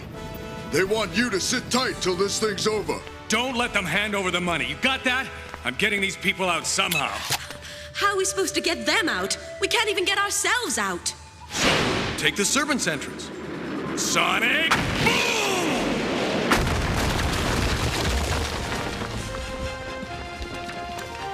Cammy, get everyone off the train and into the service tunnel. Bison's not going anywhere.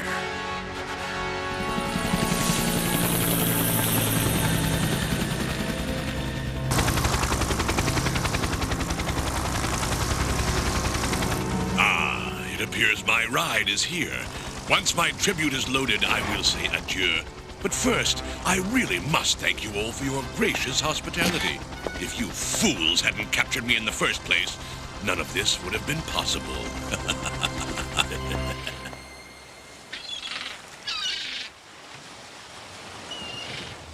Everyone's off and moving through the service tunnel, sir. As long as they're moving away from the train, they'll be safe, even if Bison pushes the button. DJ, this is Guile. All passengers are safe. Repeat, all are safe. Tell Special Forces they can nail Bison's hide to the wall.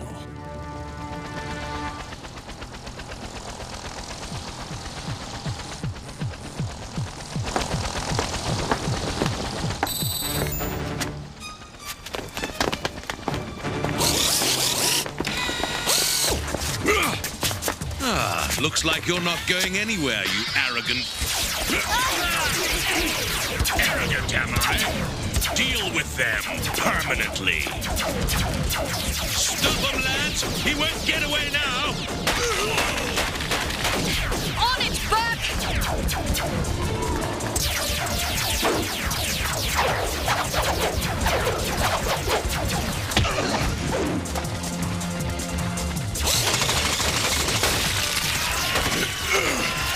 Get back here, you! I don't think so. No!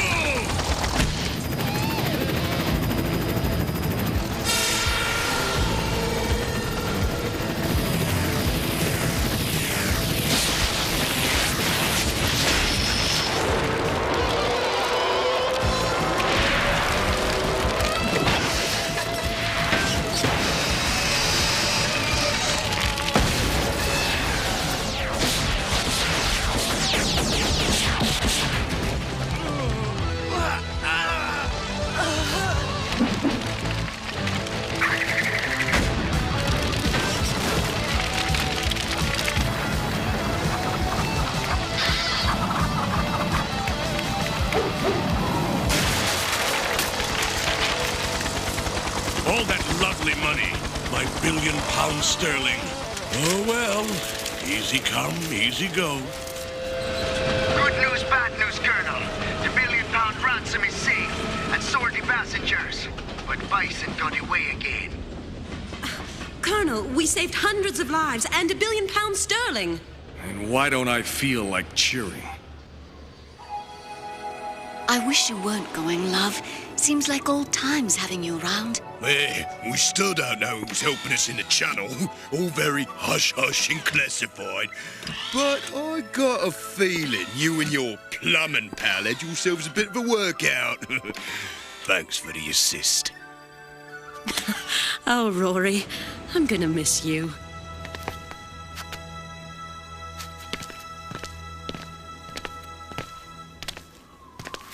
We need you, Cammy. I need you. Oh, Burke, you've never needed anyone. Me neither. Maybe that's our problem. But just maybe there's someone who does. Celia's an ace, Burke. Maybe it's time you realized it. Thank you, Cammy. I mean it. Have to go make the world safe for plumbing fixtures. Ta.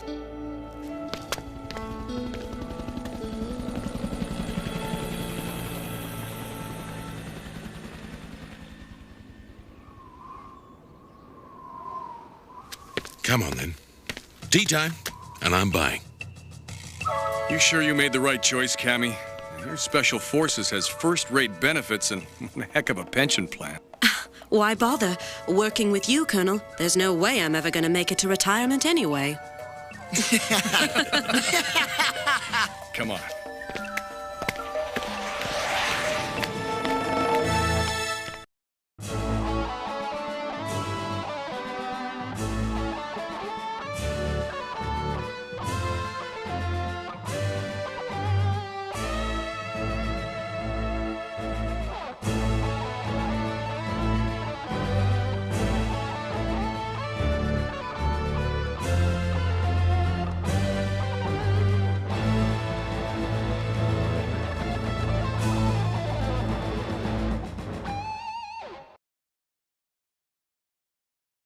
Don't move, another action-packed lineup from Saturday morning cartoon Maxout is coming your way. We now return to our program.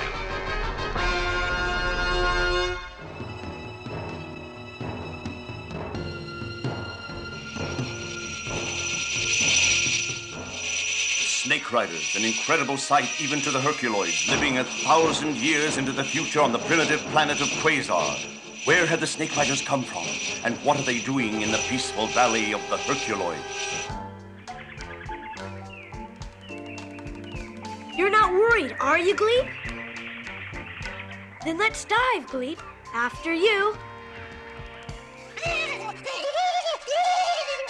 Gleep, what's wrong?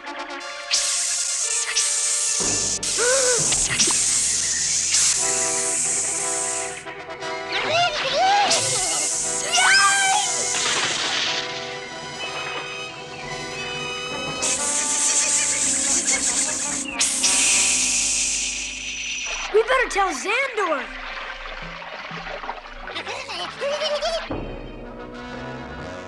Tundro, we're ready for more.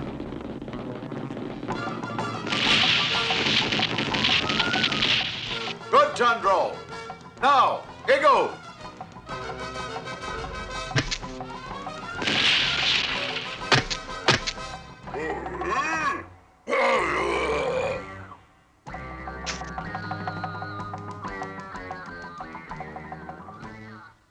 Good work, Giggle. Now, Zoc. Well done, Zoc. All right, Zoc, that's enough. That's enough. Good. Our bridge will soon be finished. Father! Father! You won't believe what we saw at the pool.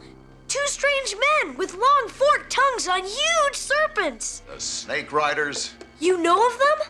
Yes. They live on the far side of Quasar. But to get here, they would have to cross the Great Boiling Sea. That's not possible. Take Zoc. Warn Tara. Don't leave the tree house for any reason. Yes, Father. Go, Zoc. Now, my friends, we must find those Snake Riders. Come. Mother! Mother! Mother! Mother! Where can she be?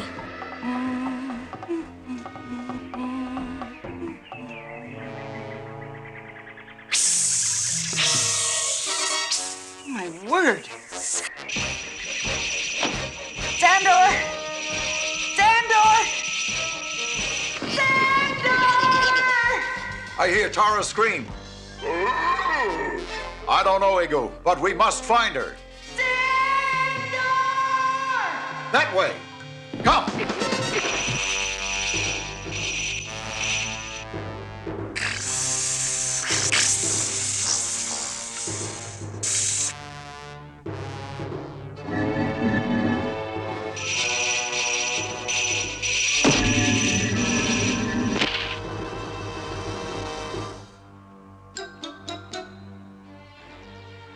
She was here, Ego.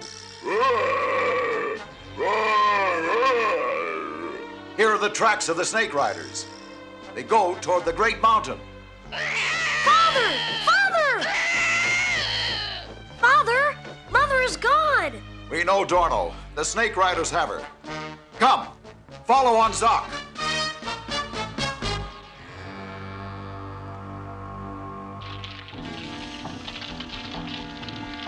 Greetings, Tara. Greetings. I am Uraeus, king of the Snake Riders. Snake Riders? But they're from the other side of Quasar. How did you cross the Great Boiling Sea? The Great Boiling Sea is no longer an obstacle. We came through a passage in the planet's center, and now I will rule all of Quasar. Never. Xandor will stop you. That is where you are wrong, dear. Xandor can never stop me.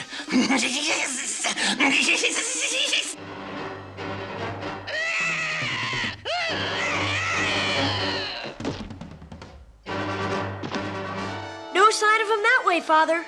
Nor did we see them. Well done, Tundro.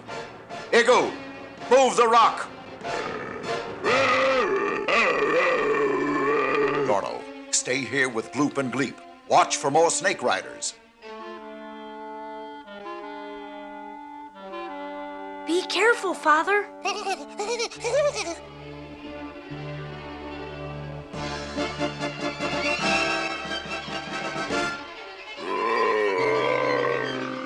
It's not a serpent, Igu. It's an empty snakeskin. These giant snakes shed their old skins and grow new ones every year. Igu, fetch Dorno. Quickly!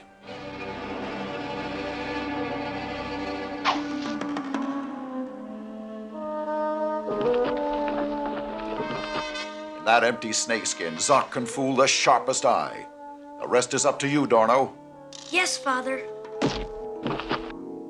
When Tara is free, safe, then we will attack. Yes, Father. Go, Zoc! Good luck, son.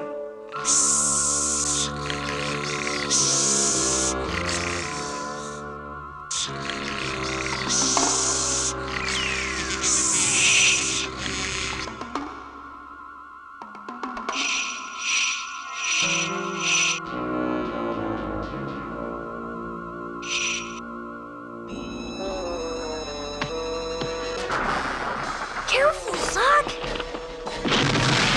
They're after our prisoners! Stop them! We cannot wait! Mother! Tundro! Igu! Now!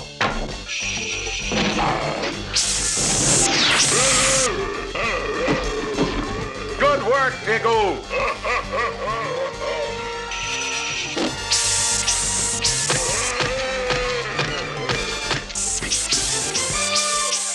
Zoc, now!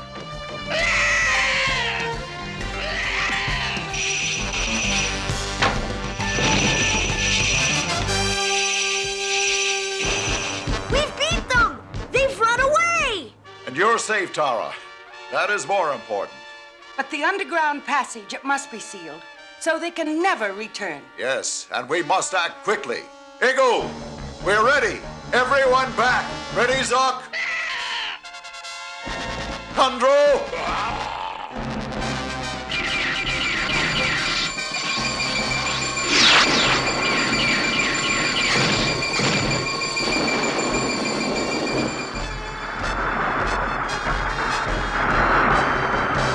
And so the passage beneath the boiling sea is closed forever. Uraeus and the Snake Riders can never return to the Valley of the Herculoid. We used to be 4 ordinary teenagers. Until one day, we met some new friends from out of town. They were called DINOSAUCERS. My friends and I became the secret scouts, allies to these dinosaurs from outer space, and joined in their battles against Genghis Rex and the evil Tyrannos. The dinosaurs are leaving, Bossasaur! Well, follow them!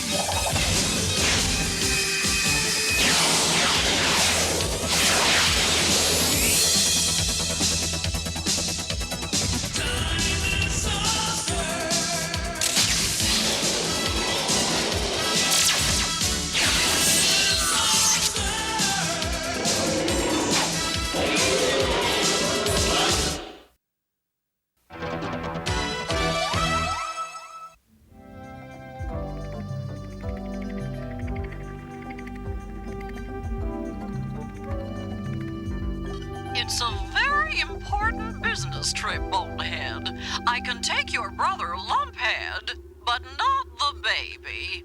Would you mind, Numbskull, while I'm gone? Would I? Whoa! We'll have a great time, won't we, Nummy? Shouldn't you ask Allo if it's all right with him? Nah, Allo and me are like that. As long as it's no problem, I'll drop Numbskull off next Sora Day. Goodbye, dear. Bye, Mom. Whoopee!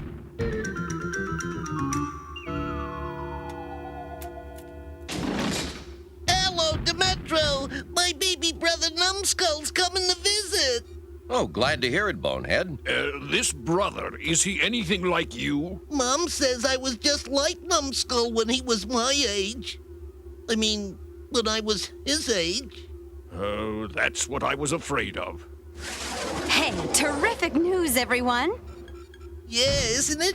You'll like Numbskull, Terex. I was referring to this year's Reptile Fair on Reptilon, Bonehead. The date's been set. The fair opens next Sora Day. Wow, the Reptile Fair! Fancy costumes from the really old days? Yeah!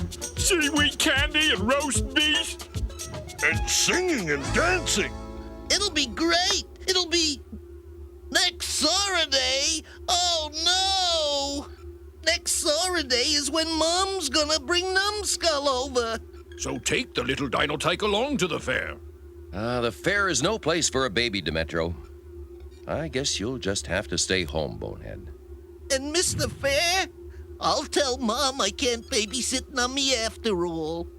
Well, that's your choice, Bonehead, but a promise is a promise. Yeah, I know. And I'd hate to hurt Numbskull's feelings. Look at the bright side. Someone has to mind Lavadome. Might as well be you. And we'll bring you back some goodies from the fair. You can always go next year. Yeah, we'll probably have a rotten time anyway. What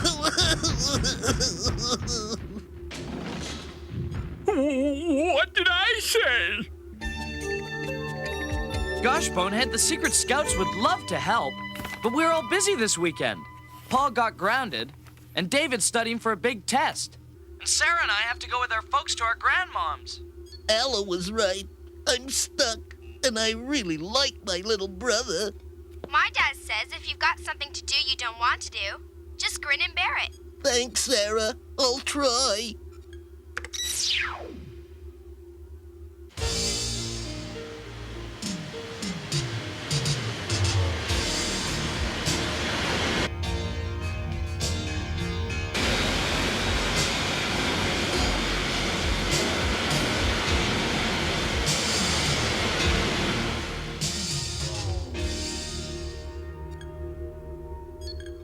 Sure you'll be all right, Bonehead?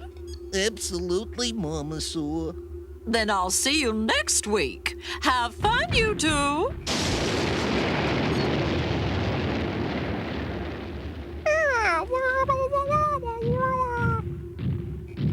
I'm proud of you, Bonehead. Say, do you want anything from the fair? I'd really like a seaweed ripple sherbet.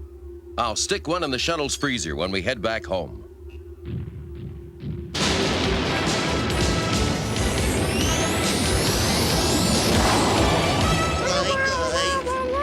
Yeah, I'm glad to see you too, you little dino tyke.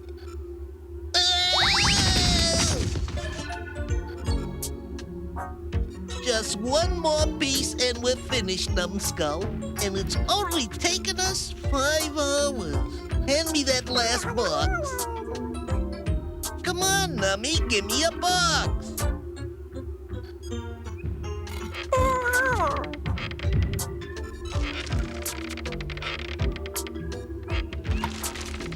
There. Now, isn't this nice? Nummy! Numbskull! Where are you? Numbskull!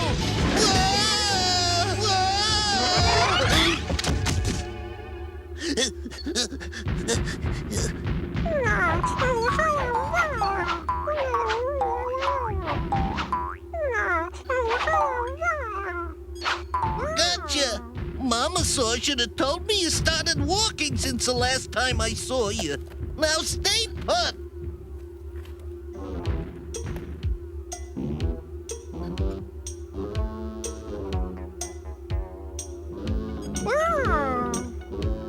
Numbskull, no! Not the alarm!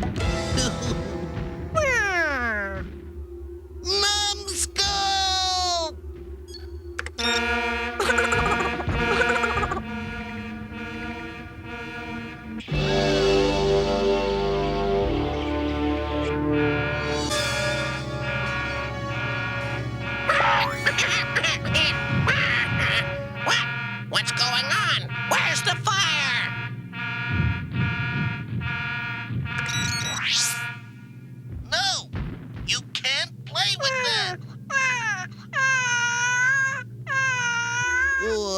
I'm sorry, Nummy.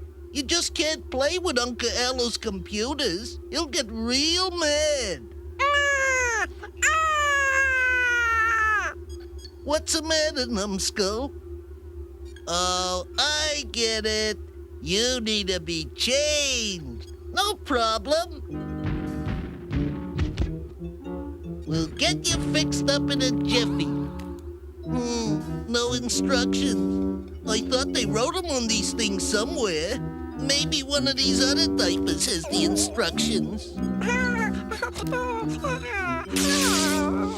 Or maybe the instructions are down in the bottom of the bag.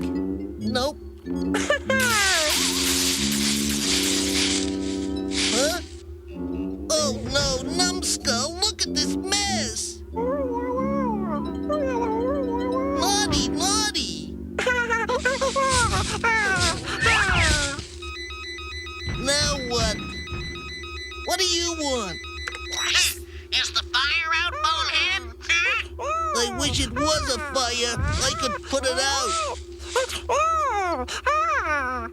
My little brother just threw a false alarm. He didn't... Hey, Quackpot, how did you hear the alarm? I'm supposed to be spying on you. That's how. Rex and everybody left me in charge of the tar pits while they went off to the fair on Reptilon. Yeah, that's what my guys did to me. Well, at least you've got your little brother to keep you company. That must be fun. Oh, what? Hey, as long as we're both stuck on Earth, why don't I come visit, huh? You mean come here to Lava Dome? Gee, I don't know. Listen, I'm supposed to spy on you, right? Right. Well, why should I spy on you at a distance when I can do it in person, huh? Okay, but don't try anything funny. I'll be watching you.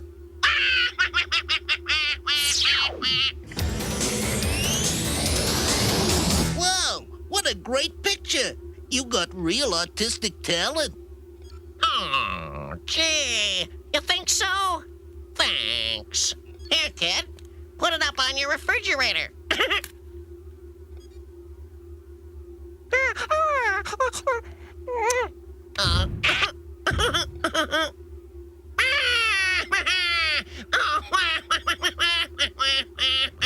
Right, Pachycephalosaur! You know, Quackpot, I've been thinking, why don't you stay here with Numbskull?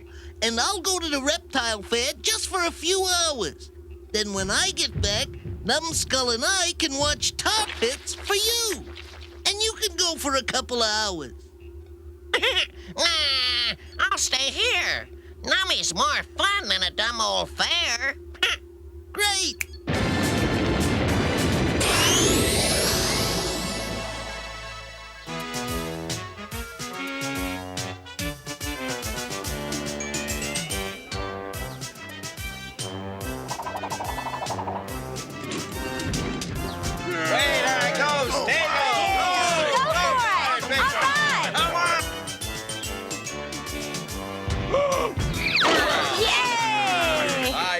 Good throw, Stego. Yes, Stego, you were great. Huh? Bonehead? What are you doing here? Where's your brother?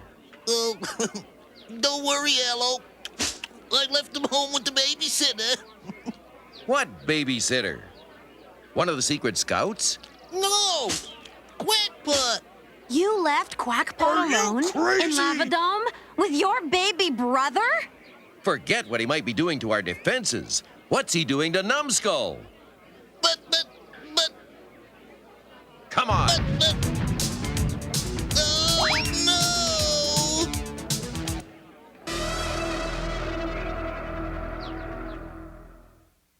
After these messages, we'll be right back.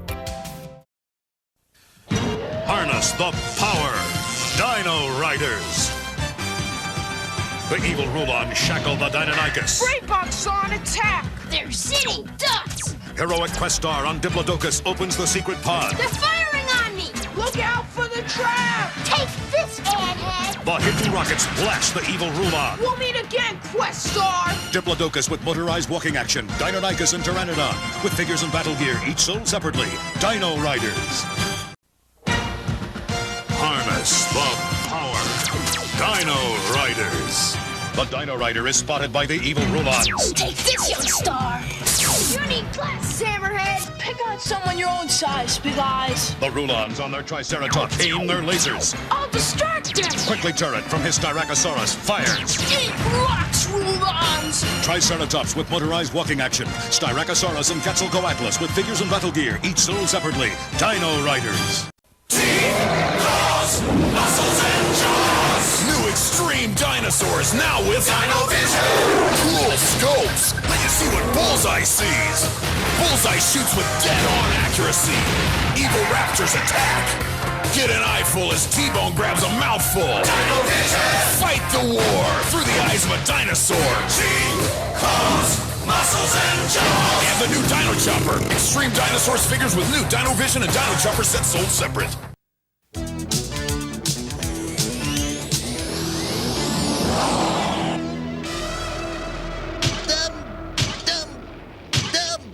How can I be so dumb?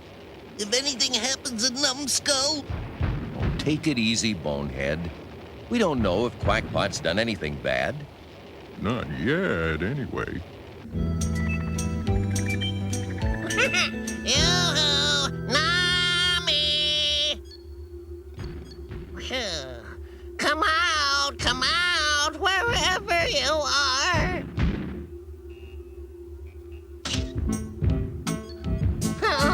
Uncle Quacky's getting real tired of this game, kid. Quack!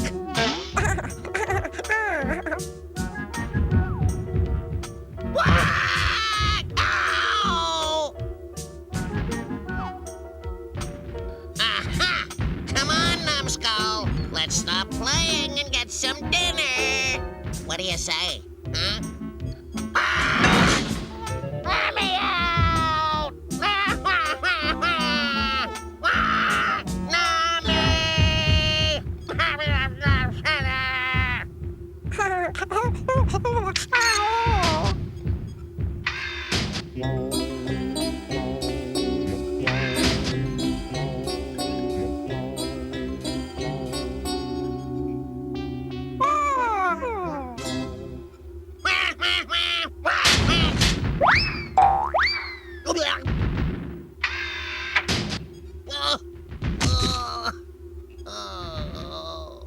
Uh-oh.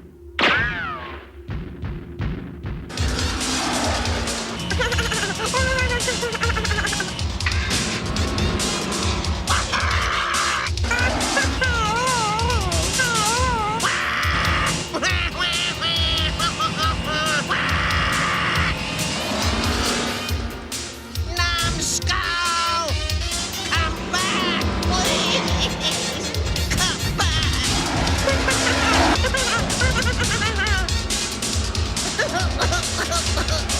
Bonehead's gonna annihilate me.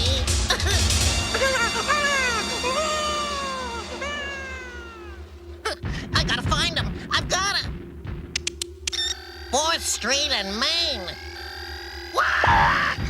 That's the middle of town.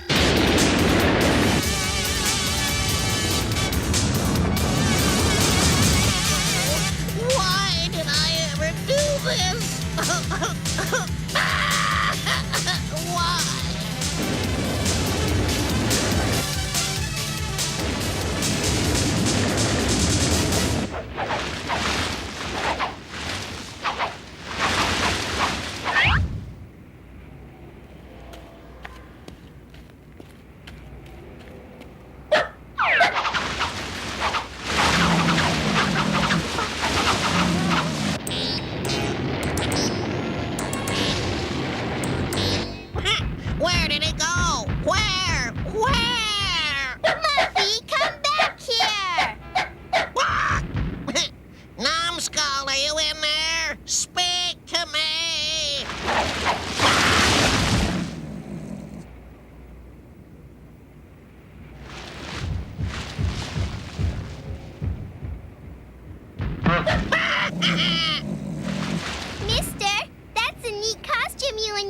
you're wearing. Same to you and your little dog. Huh?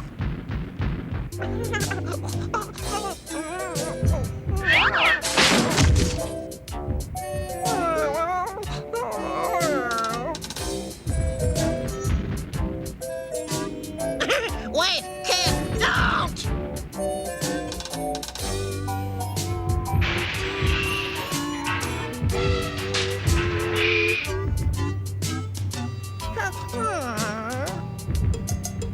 What do these mammals make things out of anyway? Tissue paper? Give me a break! Nami, come out, wherever you are. Oh, wonderful! Hey, what about these toys? Actually, I think they're better this way. Don't you, Muffy? Ow! Hey! Oh! Ah! Ow!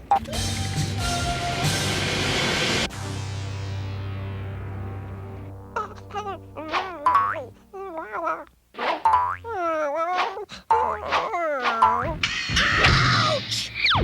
Ugh.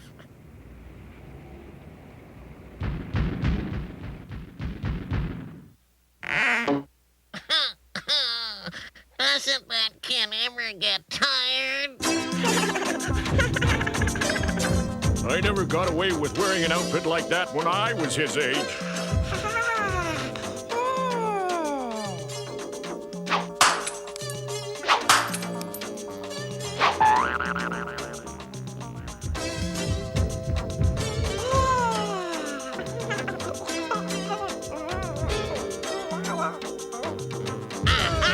Got you now!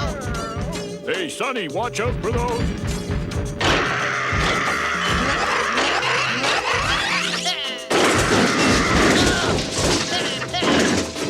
Never mind. I think I really want to go home now. Must be a promotion for the National Vegetable Council. Nami, what are you doing?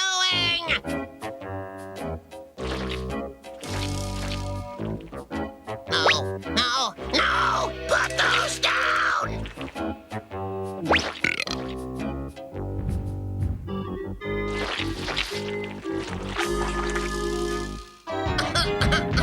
Oh, if we don't get out of here, we're gonna be in big trouble. Come on! Everyone's cashing in on this dinosaur craze. And so tacky. My nephew Oswald has a better costume than that. You were right, Allo. Numbskull and Quackpot are gone, and it's all my fault. We checked everywhere. There's just no sign of them. And the flying skateboard I fixed for David is missing too. Well, we'll start searching the area outside Lava Dome. But maybe it's time you called your mother, Bonehead. Mom will be so mad. But I've got to do it, don't I? I'm responsible.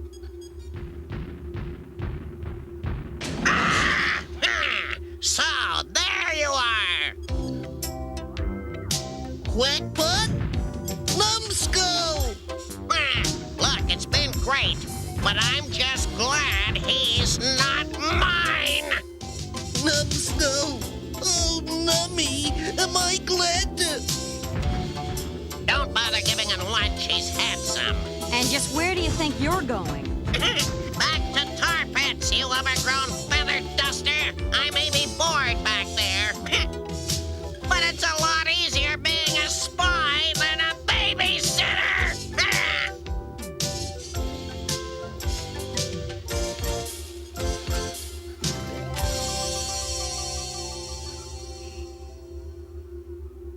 You're absolutely certain he wasn't any trouble?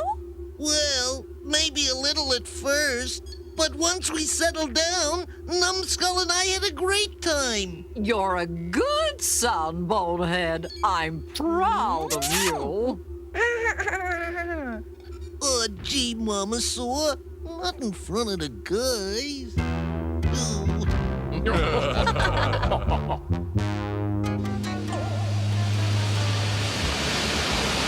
So, did Nummykins have a nice time with his brother Bonehead?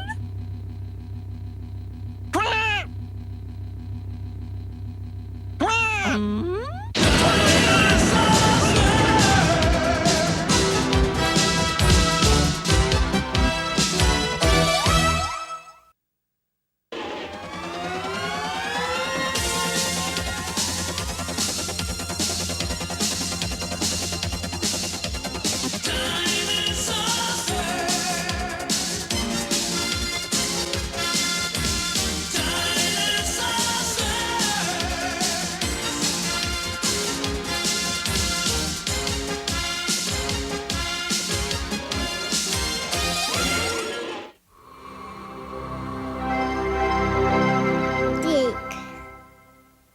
Don't move, another action-packed lineup from Saturday morning cartoon Maxout is coming your way.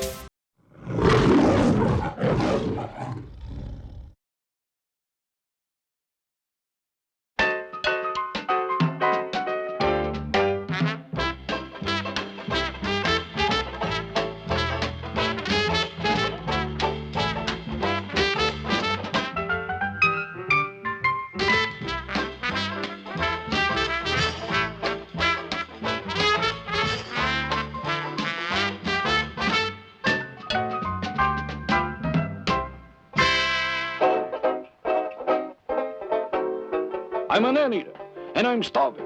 Do you know why? Because I haven't been able to catch an ant for a month. Aha! This time, I can't miss.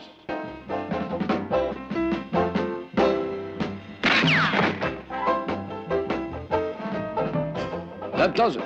If I'm not smart enough to catch an ant, I know something that is.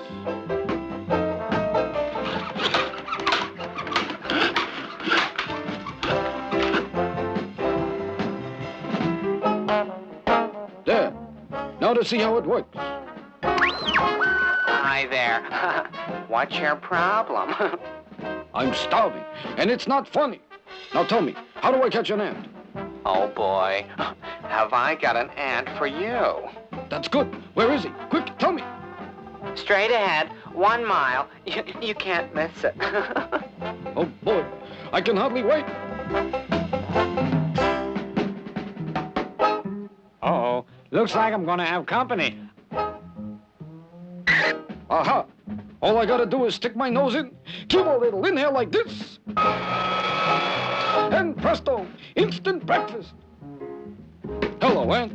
Sorry to eat and run, but you know how it is.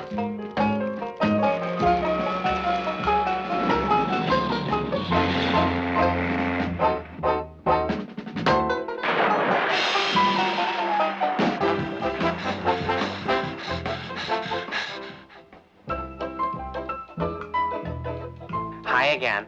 How did it go? Not so hot, huh? On the contrary, I got a hot foot, hot burn, and hot flashes all at once, but no ant. Well, let's see now. How about this? Why didn't I think of that? Thanks.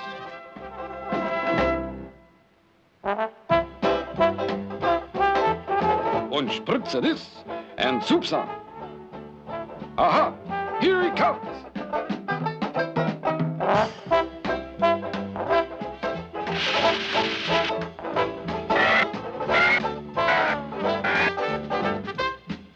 Man, he must be having a bad trip. So you see, all you need is some quicksand. Good. And the quicker, the better.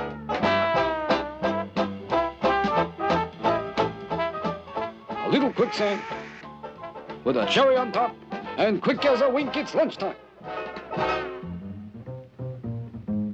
My, look at that. I just love cherry. Aha! Food at last.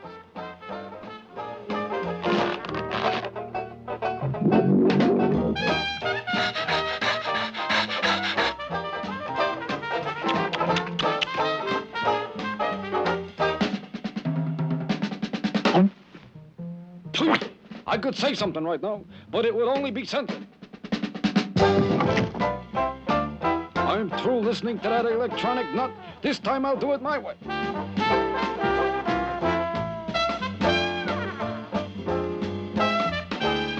know, I just got a feeling old Blue is at it again. Uh-huh, just as I thought.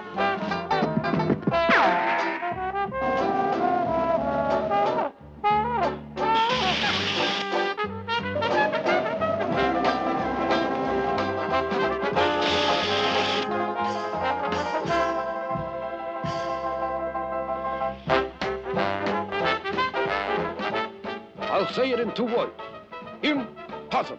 This I gotta see.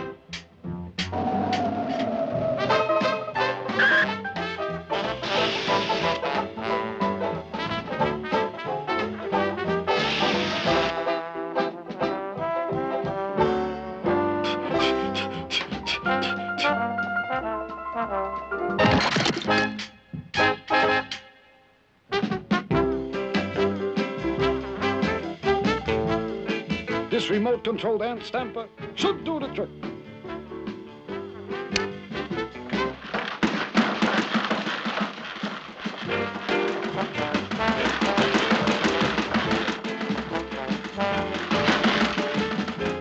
Wow, wee.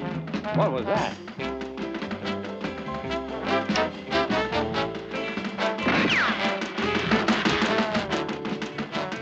Come to Papa.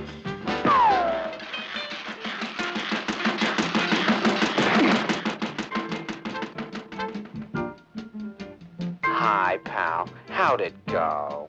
You might say it was a smashing failure. And by the way, as a computer, you stink.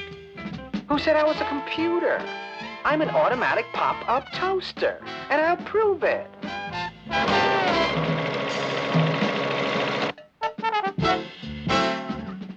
Anybody got a pound of butter?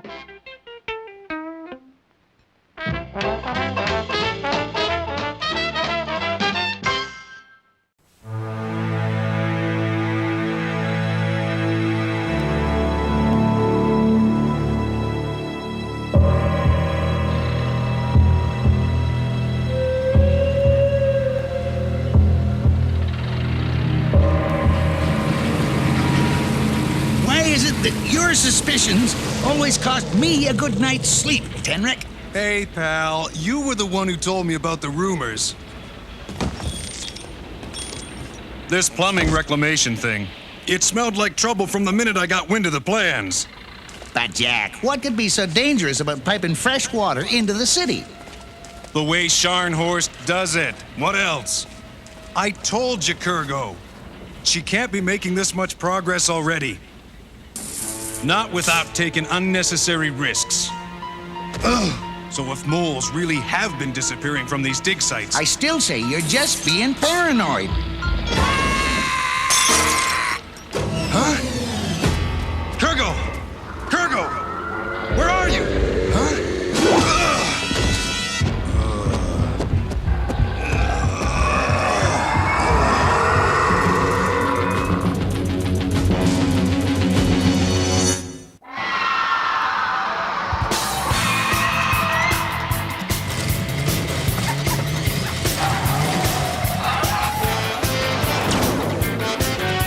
In the 26th century, mankind faces an epic struggle for survival.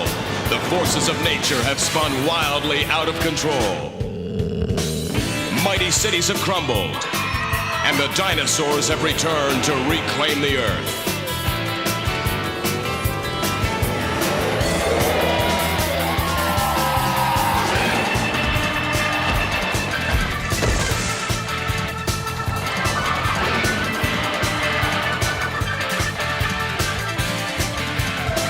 In this savage land, one man stands alone, Jack Tenrek, defending humanity in a world gone mad. A world where only the strong survive. A world of Cadillacs and dinosaurs.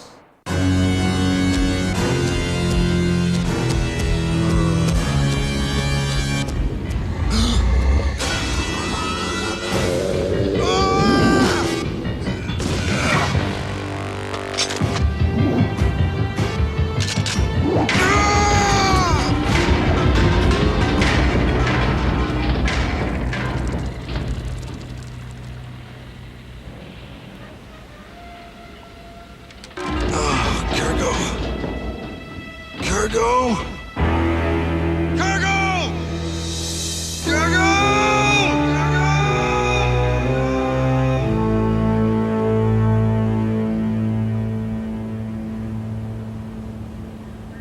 I warned you, Scharnhorst. But no, you went ahead anyway. You never said anything about imaginary monsters, Tenric. Does this look like I imagined it? Kurgo's gone. That thing grabbed him And after we give in to your demands and shut down the project, he'll pop up again just as mysteriously, right? There'll be worse things popping up if you don't shut down and investigate. Forget it. With the old man gone, there's no one to ferry fresh water from the mainland. Now we'll only have to work faster. And Tenric, next time you charge in here with monster stories, you better bring us more than a broken flashlight. I might as well try reasoning with a civet.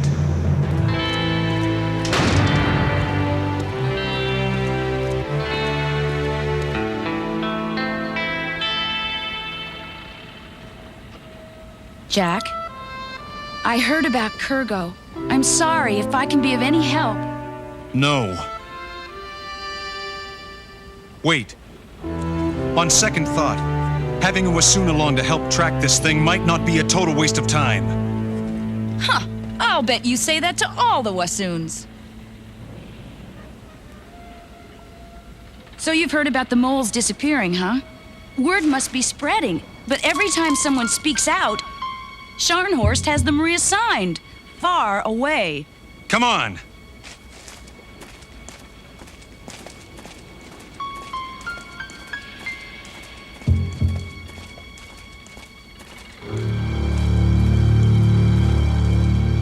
There is somebody snooping around here, Governor.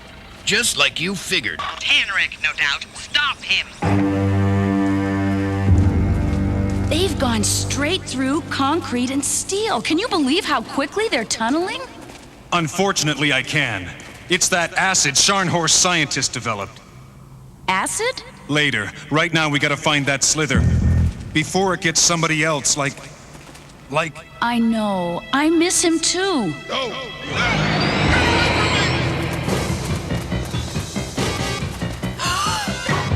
Wahoom! Look!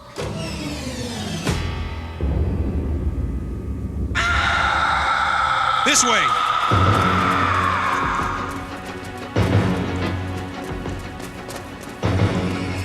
Now where are we? Probably another excavation site. There were 3 of them on Dahlgren's map. But what would lead that creature here? Danger. Authorized personnel only. By order of Governor Wilhelmina Scharnhorst. Oh, what a smell! What is that? The acid? Uh-huh. It eats through the concrete, softens it up, makes the digging go faster. Of course, Scharnhorst ignored the safety precautions I recommended. See? It's leaking. Jack, no! Be careful! I told her not to use this stuff. It's a wonder the whole city doesn't come crumbling down around...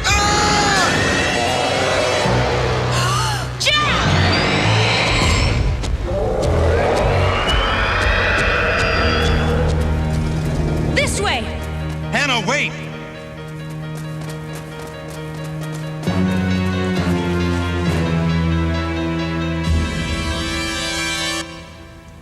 Did this used to be a marketplace? It still would be if it wasn't underwater most of the...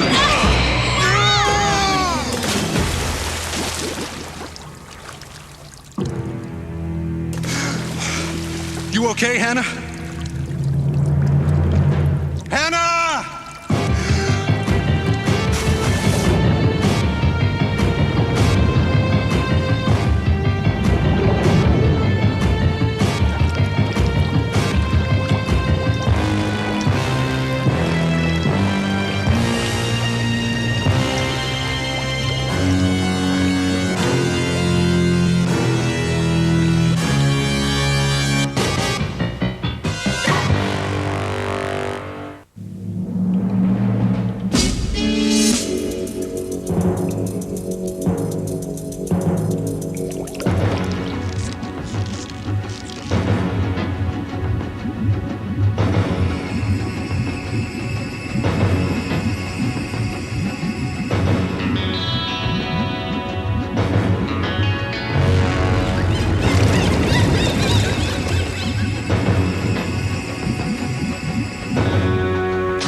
time. You don't tread water very well, do you? For a wassoon, I mean. You're no sea slither yourself, Tenrek.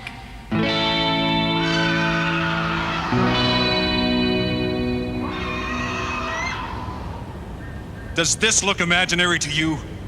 And it grabbed one of your people this time. Here's your evidence.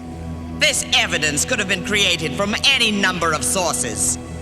All we're asking is that you shut down long enough for us to find the creature. It's probably just lost and confused. Give us a few days and we'll send it back out to sea. You still expect me to believe this could be real? How can you deny the proof? Proof? What proof? Hey!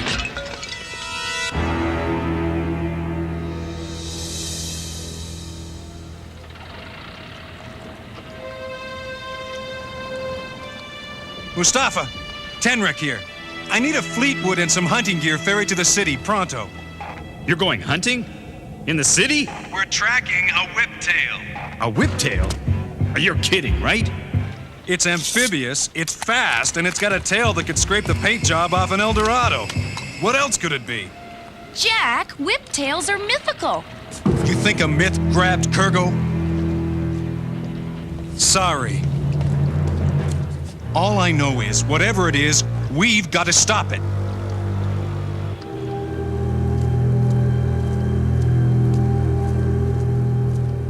So how exactly do we track it? Well, we know it keeps surfacing around the excavation sites, but the question is, why? That's all fine and good, but you still haven't answered my question. How do you propose we find this thing? Like all good little hunters, we follow our instincts. This way. But Jack, this excavation's like a labyrinth. The chances of our finding that creature in here must be astronomical. Come on, Dundee, it shouldn't be that difficult. After all, this whiptail, or whatever it is, managed to find Kurgo and me. Somehow, Tenrek, that's not a very comforting thought. And the deeper we go into this maze, the darker it gets. You're right, it's blacker than the Calhoun mines down here. Stay close. The last thing we need is for you to get lost. Right, Dundee? Hannah? Jack, a circuit breaker. Maybe this will shed some light on the subject. If it still works.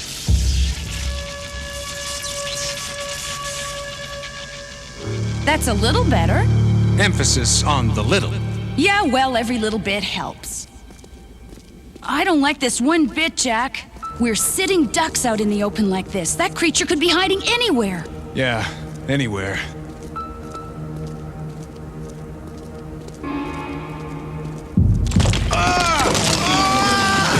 Jack!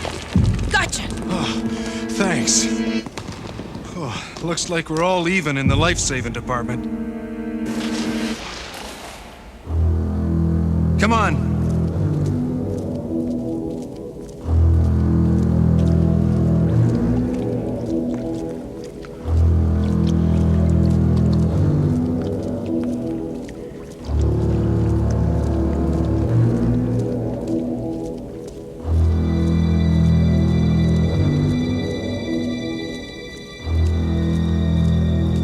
There, on the wall. Another breaker. Huh? Behind me! Oh, it's just a paramis. He's not gonna hurt anyone. Leave it to a wassoon to be sidetracked by a... Scharnhorst boys aren't too fussy about where they dump their trash, are they? Oh, that awful stink again. Oh, come on. You're a hunter. You've smelled worse things.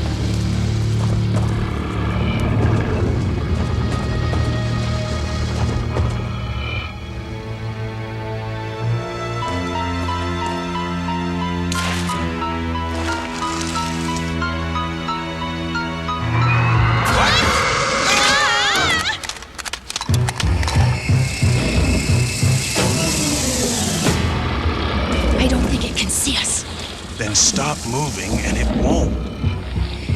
Do we have a choice?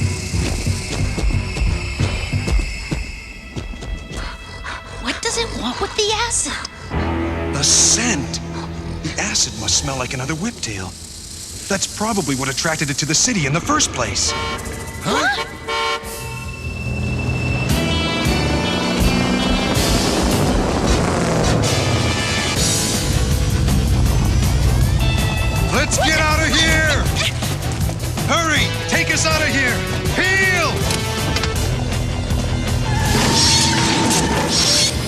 thought you were hunting it, not the other way around. Hunter, hunted. It all balances out in the end. Stop the philosophy, guys. Just slow down before you hit that wall. Backseat drivers.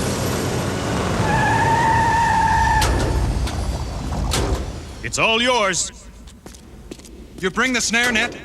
You mean we gotta find that thing again? Jack, I think I know how we can draw it out.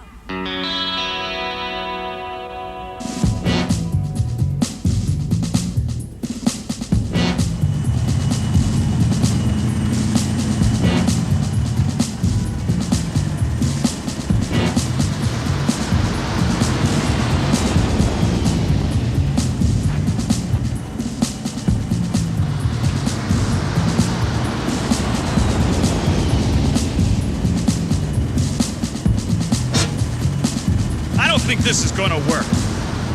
We've been trolling around here for hours now, and I still don't see any.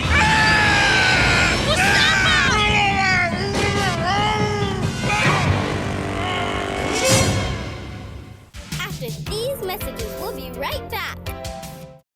Ride into the stars of adventure with Cadillacs and dinosaurs. My man Cadillac Jack, the only one who can save the dinosaurs from Hammer and his evil hunters. You lose, slime ball! In your dream, the battle between the dinosaur hunters and Cadillac Jack never ends. Jack, Hammer, other figures, and dinosaurs sold separately. Cadillacs and dinosaurs for Cadillac Jack Tenwreck. The adventure is only beginning. Say goodbye, Jack!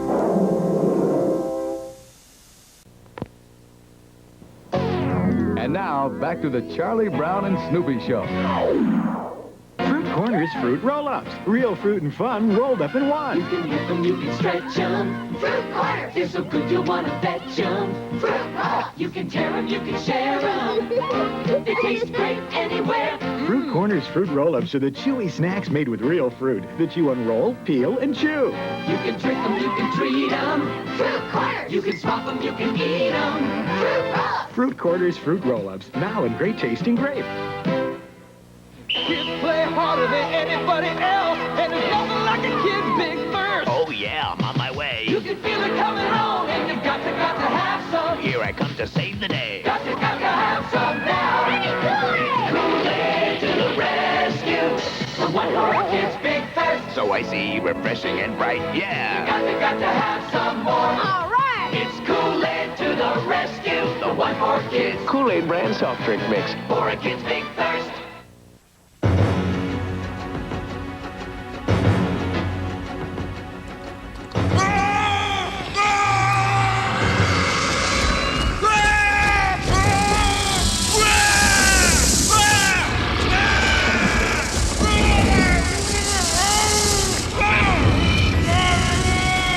Hang on!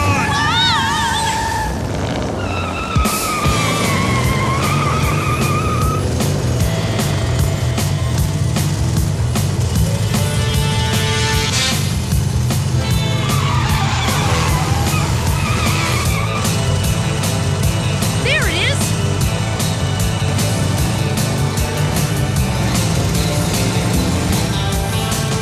Are you crazy, Jack? Slow down! I lost one friend already. I can't afford to lose another.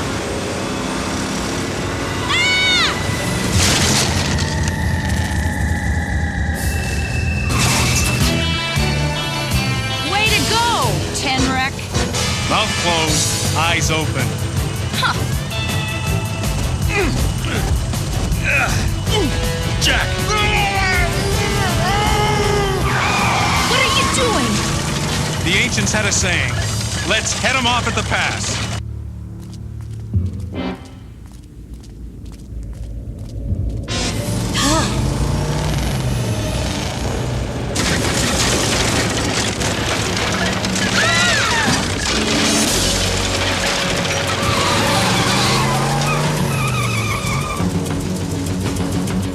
Jack, stop the car! It's down in the canal. No good, I can't get a clear shot.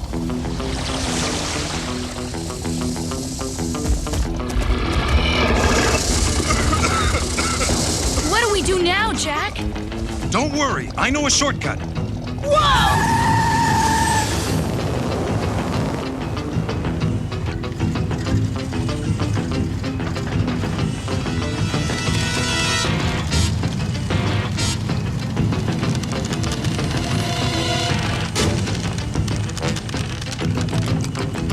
else considered, I'd rather take the rooftops.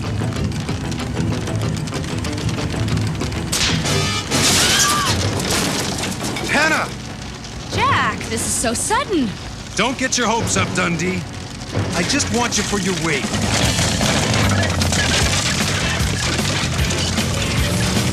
I hate city driving. Fasten your seatbelt! This is gonna be murder on my suspension. It's not doing wonders for mine either.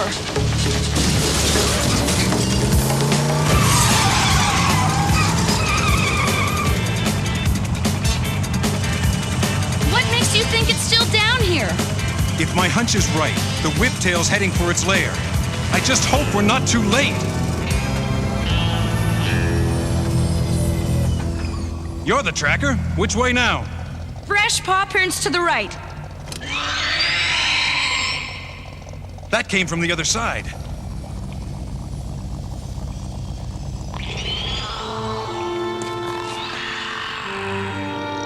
Seems our whiptail's a mother. And this baby hatched while she was out gathering food. It must have wandered away from the nest because it was hungry. The mother probably doesn't even know one of her eggs is hatched. Wait a minute. You said gathering food? You mean Kurgo and Mustafa are...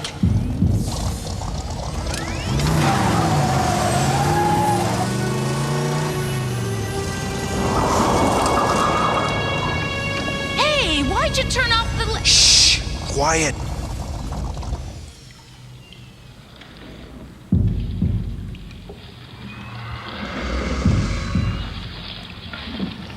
It's here. Hand me the snare net. When I tell you, hit the lights.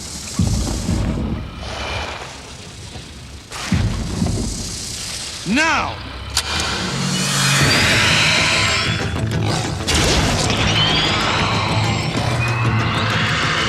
Come on! Careful. We don't know how long that net's gonna hold. Jack! That you? Mustafa? Good thing you got here, Jack. Kurgo, you're alive! We're all alive, Tenrek. Just get us out of here. Forget it, Jack. You're gonna need a herd of mammoths to move this junk. Jack! Over here! I found the nest. So that's why she kept them alive. She's been waiting for the rest of her eggs to hatch. Only it'll never happen. See? I've never seen any slither egg that color. Have you? No, they're not developing. And there's the problem. She built the nest near those acid drums, never knowing what the stuff would do to her eggs. What's it gonna take for Scharnhorst to realize this stuff is poison? There's his Cadillac. This way! Sounds like she finally got the message. Yeah, and as usual, her timing stinks.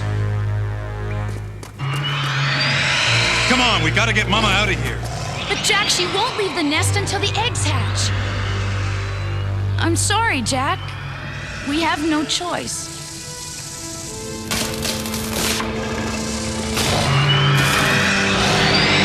Take it easy. Your baby's okay.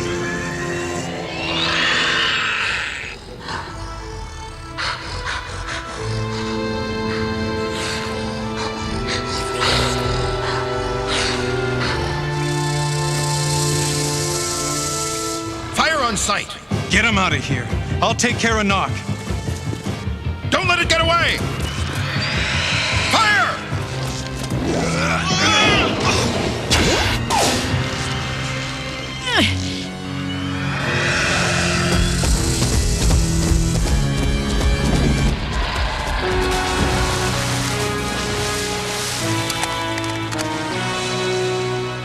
Good luck out there, Mom.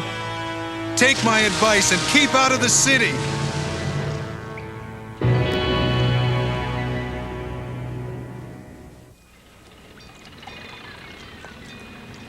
That ought to hold her till we get back to the garage.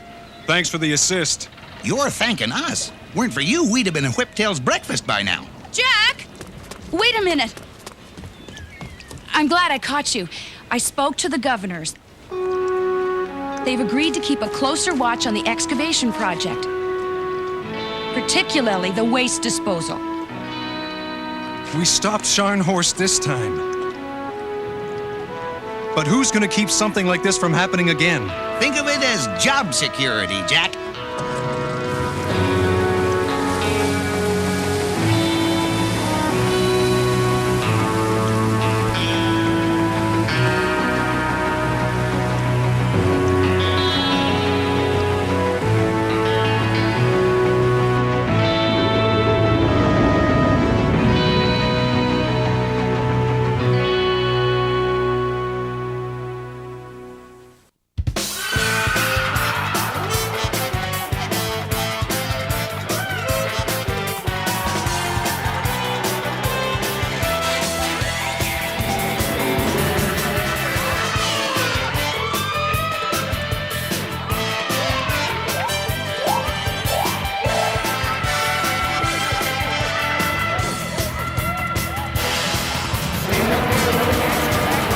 Saturday morning cartoon Maxout is coming up next.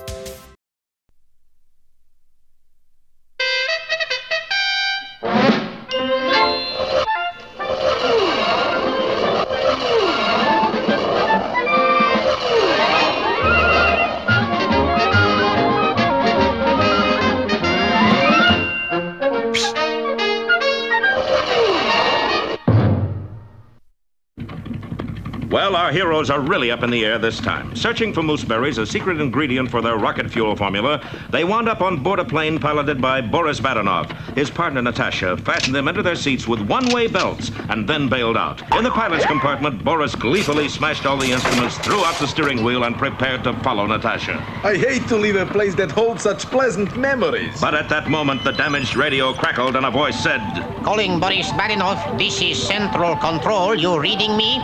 Yes, fearless leader. Plans are changed. Moose must finish finding formula. Do not, repeat, do not kill Moose. Make up your mind. What was that? I said yes, fearless leader. And Boris dashed back into the cabin just as all three engines conked out. Hey, Captain, give us a hand here.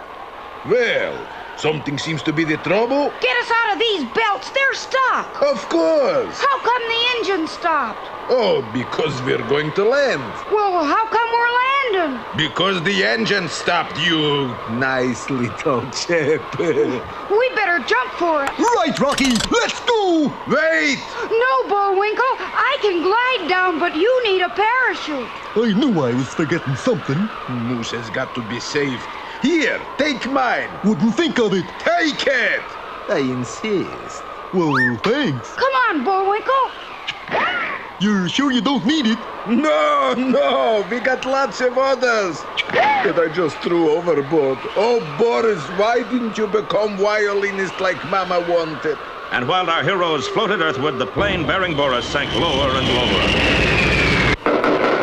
And finally came to rest on a tall tree. The tree was already occupied. Oh, there you are, darling. I thought you'd never get here. Me too. Hello up there. You all right, Ace? Certainly. We always land this way. It saves wear and tear on the wheels. A short time later, after our boys had rescued the two spies from their precarious perch. Ace, I think you and Miss Callahan better head back for town while Bullwinkle and I push on to... To where? Never mind.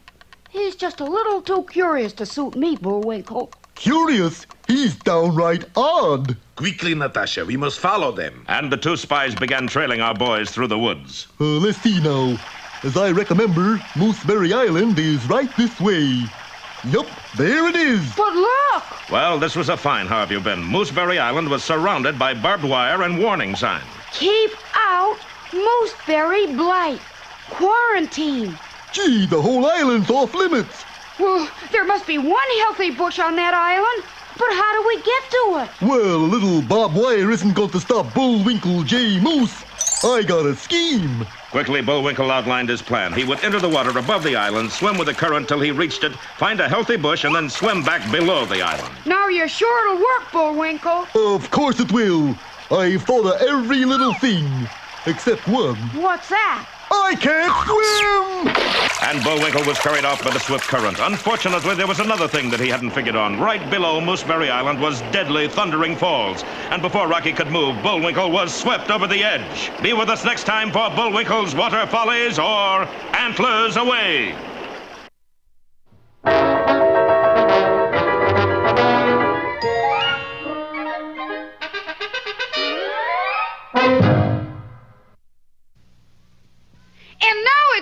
Time for that jolly juggler, Bullwinkle. Oh, dear. 3 at once. 1, 2. And now here's a feature you're sure to like. 3.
Off you go, boy. Why are we electronically tagging them, Father? The Arctic biosphere isn't so large that we couldn't find them. My hope is that they will not always live in this artificial world, Apex. One day, I hope to release them back into the wild. When we do, we'll want to keep track of them. With this. What is that, Father? I have no idea. Somebody is sending a powerful distress signal from old Earth.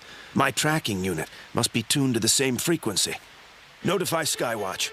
Find Zenith and your brothers. We must deploy a rescue team immediately. Right away. DRAGONFLYZ, maximize!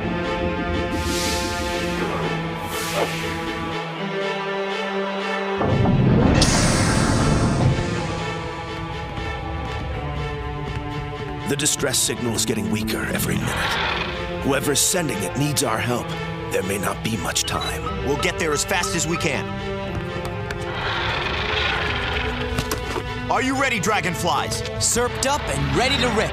Fight is might!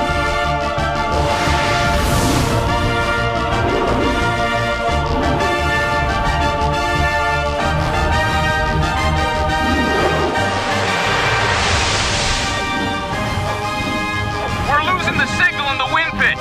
We'll pick it up back outside on old Earth.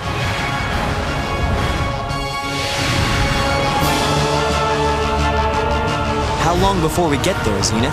We're coming up on the distress coordinates any minute.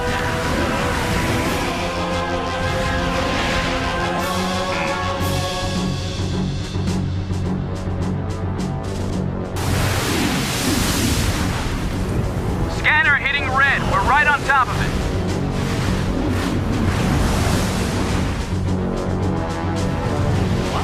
Oh, look at the size of that thing!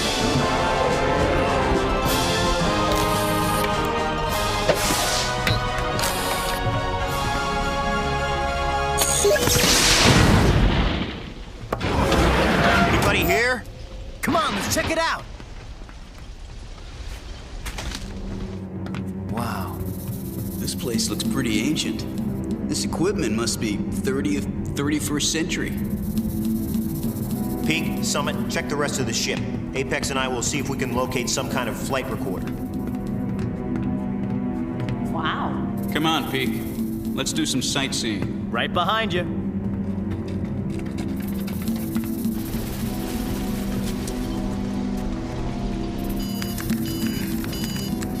I think I got something.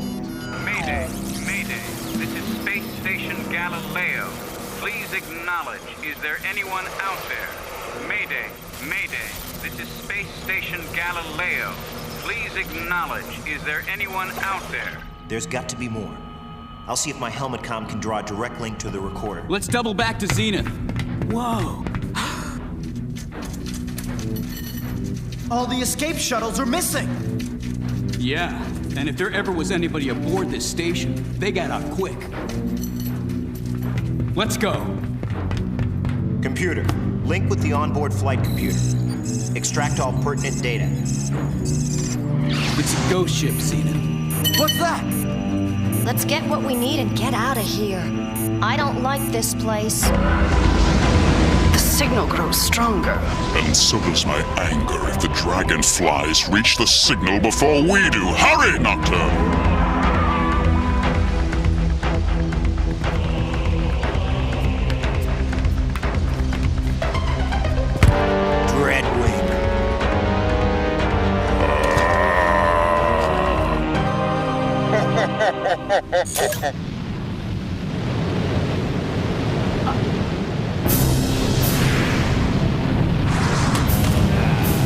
Who are you? I am Krakow, leader of the Dogstraymen of the Highlands and master of all I survey.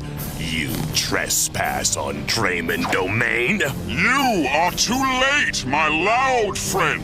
I have already claimed this space station as my own. No! You defile my land, fool? Fool?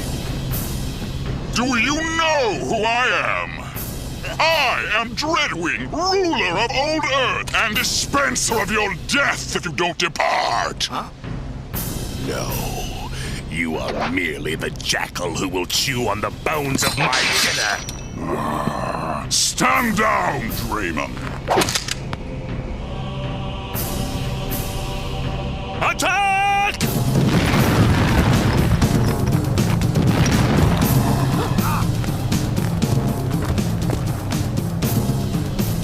Capture them!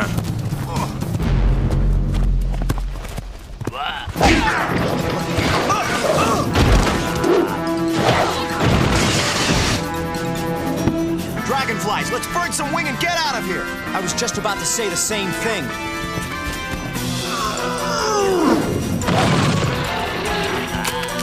Do not let the dragonflies escape!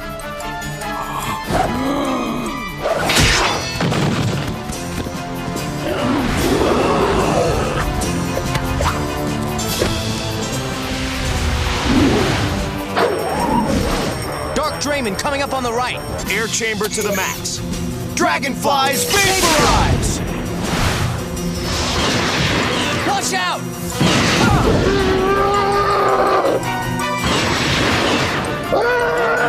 Let me return the favor!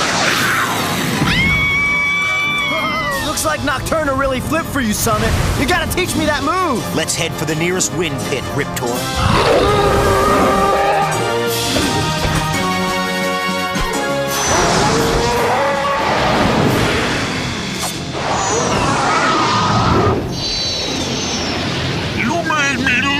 The dragonflies! Blackheart, teach this mutant cretin a lesson he'll not forget.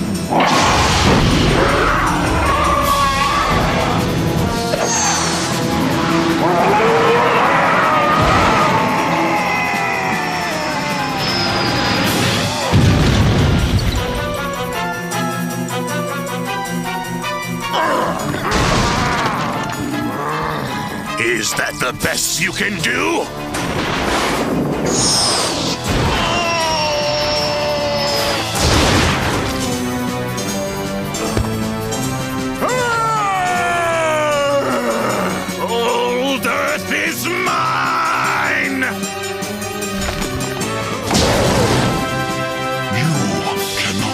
destroy me that easily.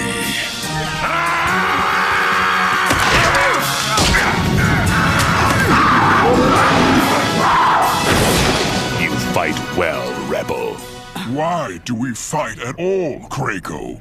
We are not the enemy. You and I have a common call, a shared destiny, to rule over all mutants. I am listening, Rebel. You want to rule old Earth. I want to rule Airlandis, the flying city of the Dragonflies. Help me destroy the Dragonflies once and for all, and I will leave you to rule alone over old Earth. And what of Tornado? So you do know who I am. Yes, you are Dreadwing, soon to be ruler of Airlandis. And you are Krakow, soon to be ruler of old Earth. And Tornado. Yes, of course. You have my word, for what it's worth.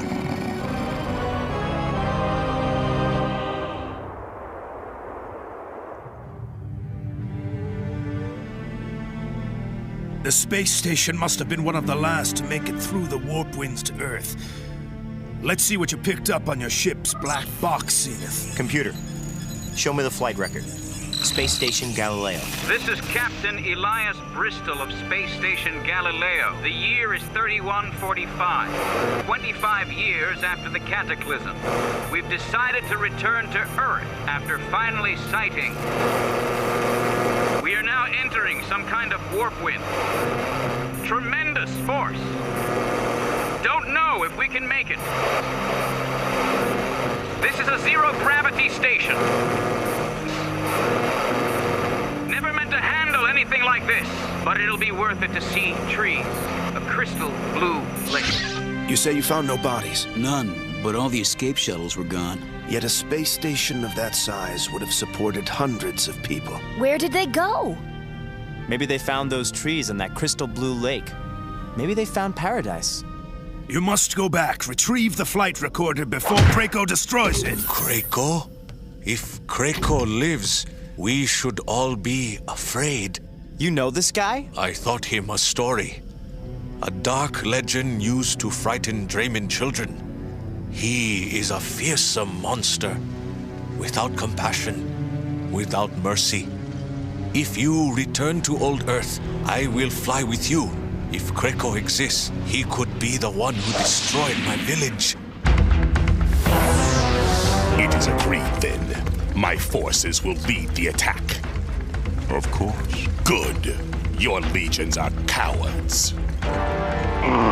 It's so hard to get good help. I will go rest. We attack in the morning. Bring food to my chamber, slave. It would be my pleasure. What do you find so frightfully funny, Fright? Imagine Krakow's surprise when Dreadwing betrays him. Stab him in the back? No, Nocturna, that's much too devious. We stab him in the front, over and over. After these messages, we'll be right back. In the future, mighty dragons and warriors that fly join forces against evil. Dragonflies, fly! Wow, dragonflies really fly! They're new dragonflies, Zenith, Peak. Fly 'em, crash 'em against the evil Dreadwing. Now I rule the skies. Dreadwing, you're a deadwing. All ready to fight, on the ground and in the skies. Dragonflies, flight is might. New Dragonflies, flying action figures with dragon launchers, each sold separately, new from Galoob. A photo booth. I think I'll try it. What a great shot of me. And the McDonald's Happy Meal, guys? Surprise! Hamburger, fries, and soft drink. All regular size. You got the picture. E.T.'s going home with me. Now when you buy a McDonald's Happy Meal, you get games and cutouts about E.T., the extraterrestrial, on the box. Plus 1 of 4 E.T. posters, a different one each week. McDonald's Happy Meal boxes, featuring E.T. In the future, mighty dragons and warriors that fly join forces against evil. They're new Dragonflyz posable action figures who pack a secret power, the power to fly. Wow, Dragonflyz really fly! Dragonflyz on dragon launchers, zenith, peak, fly 'em, crash 'em against the evil Dreadwing. Now I rule the skies. Dreadwing, you're a dead ring. Dragonflyz, bright is light. New Dragonflyz flying action figures with dragon launchers, each sold separately, new from Galoob. You mustn't fail to recover all the information on the flight recorder. This could be our first real chance to find a new home place. Auric has installed a quantum chip in your helmet computer. It should be of help. Thanks. Every little quantum bit helps. Mother of dragons! Zenith, look!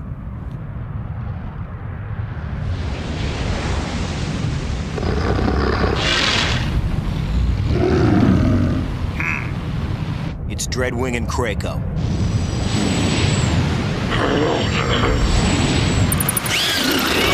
They've joined forces. All Dragonators, this is a Priority 1 battle emergency. All Dragonators proceed to your emergency launch positions. Repeat, deploy directly to your EL positions.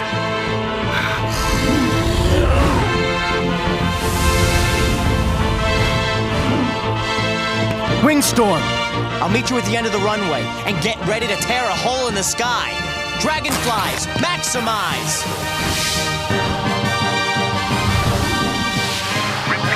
Deploy directly to your EL positions. EL positions. Flight is might!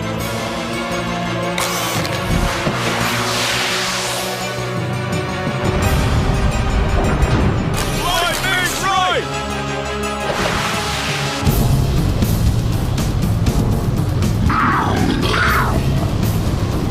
Watch me, Dreadwing.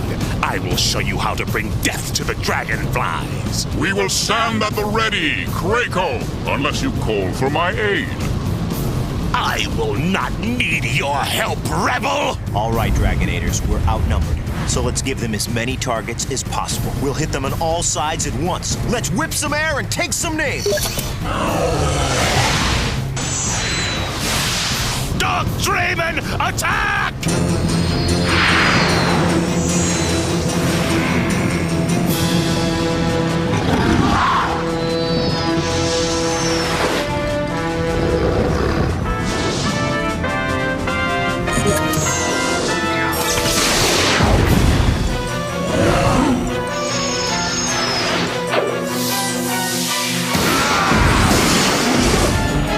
We despise traitors, Draven. Prepare to taste the steel of our battle claws. I am no traitor. I fight for what I believe, and I believe in Erlandis. You're joking me. Erlandis rules!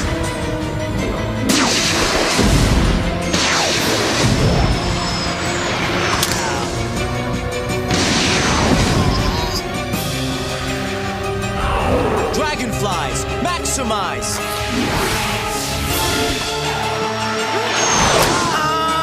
Wingstorm! I can't stay up!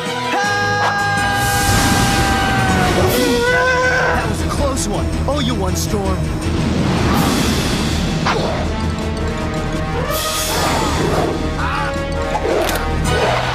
Hang on, Zenith! Gotcha! Zenith, we're in big trouble. Our exo-wings are no match against those Draymond battle claws. Most of our Dragonators are down. We've got to regroup. Get back to the city. Here comes Riptor.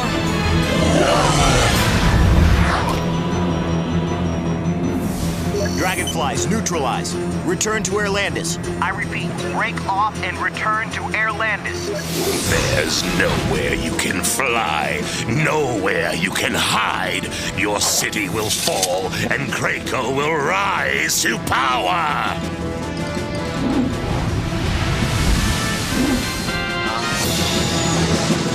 Throw everything you've got at them. We've got to cover our retreat.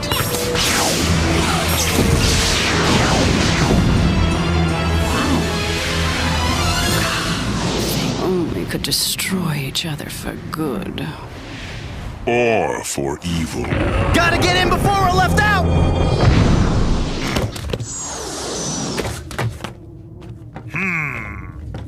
Show them the power and the wrath of a Draymond warrior!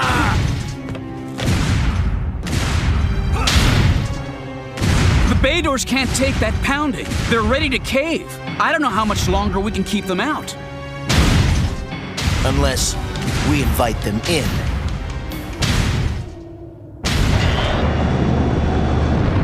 What is this? Are they surrendering? Atlantis is mine!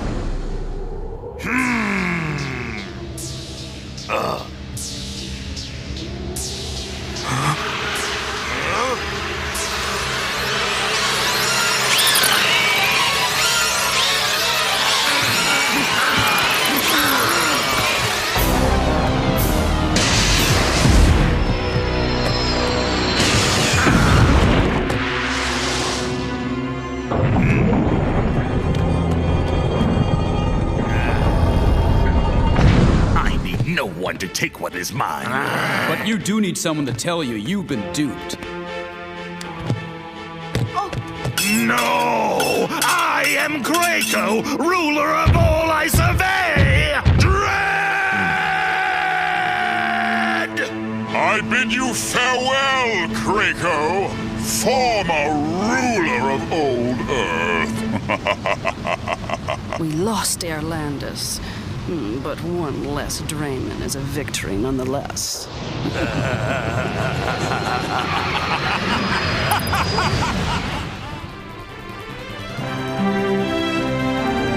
We're taking you back home, Krakow. All we want is the black box. The rest is all yours.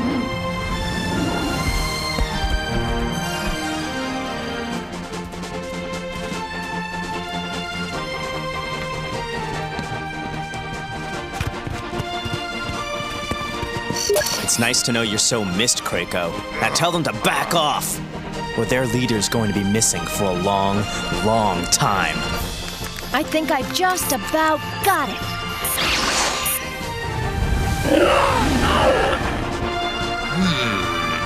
After them! No! Let them go. They have kept their word.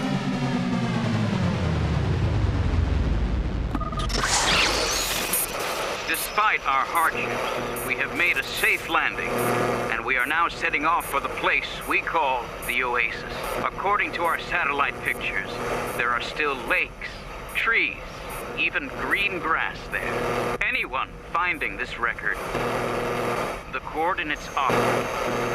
The coordinates are. See you there. Captain Bristol did not give up, and neither must we. One day we must leave this city in the sky and make our way back home.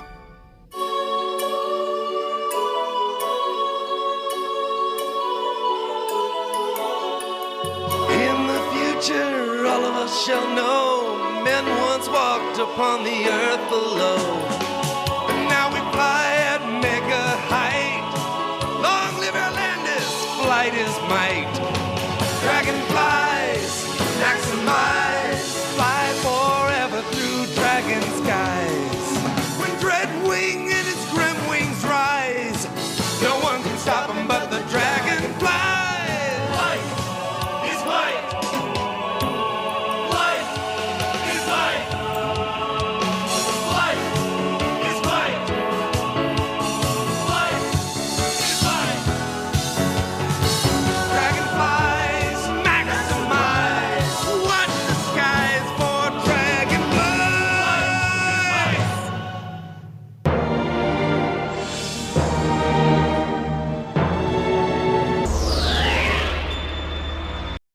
Stay right there. Another action-packed lineup of Saturday morning cartoon Maxout is coming up next.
Something in the air, it's all around you, feel it everywhere.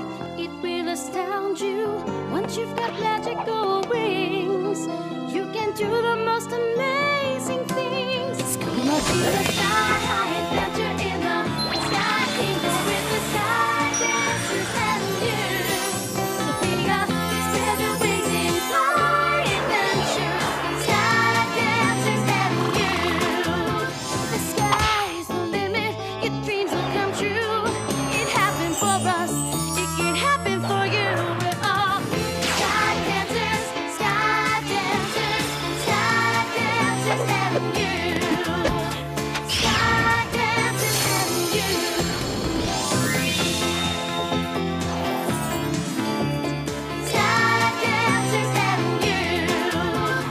Sky dancers and you.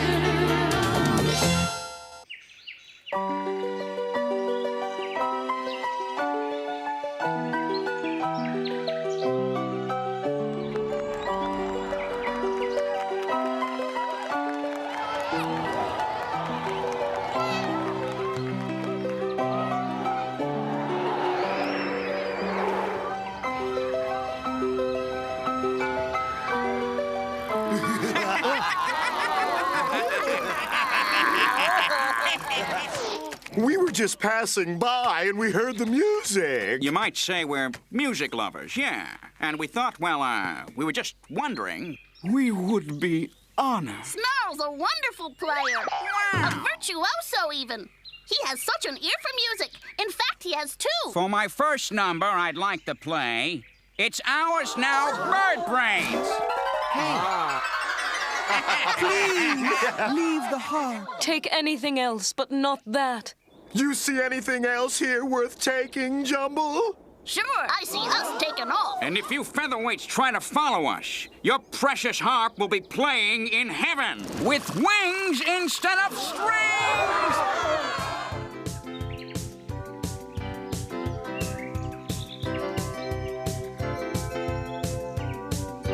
1, 2, 3, 1, 2, 3. If we have to practice this dumb waltz much longer, I'm gonna 1, 2, 3 all over somebody's face. What was that, Slam? Just telling Camille how much I dig the waltz, Dame Skyla. Good. Then you won't mind trying it again. 1, 2, 3, 1, 2, 3, 1, 2, 3, 1, 2, 3.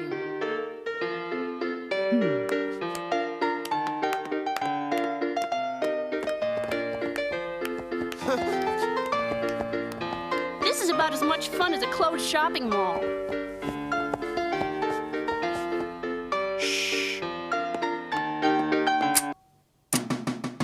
My name is Slam, and I'm here to brag. The 18th century, man, what a drag! This dance, the waltz, just chills the grooves. It has no rhythm, it has no moves. I said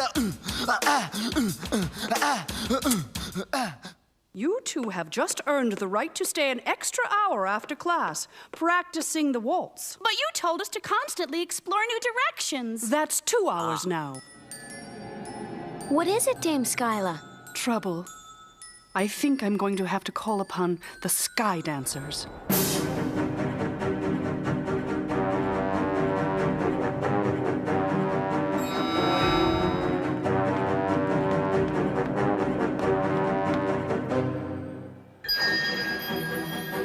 Skyridium needs us. By the power within me, as Queen of the Wingdom, I summon my Sky Dancers to defend my kingdom. If it is to be, it's up to me.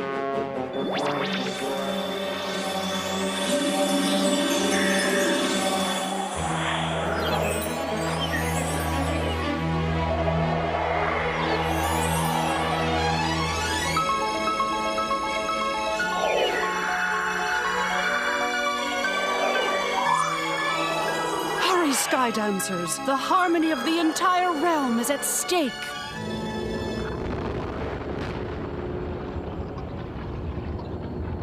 And you're sure the Skyridians can't fly without this? Positive, your majestic waistline. They couldn't even come after us. Grounded permanently. Excellent! I want every pathetic inhabitant of Skyla's precious wingdom to know what it is to be without flight, to feel my wrath, and be brought down as I was brought down! Well, can you get up? This calls for a celebration. And what is a celebration without music? Muddle, play the harp. I'm not Muddle, he is. I'm not Muddle, he is. I'm not Muddle, he is. Now, Muddle, play.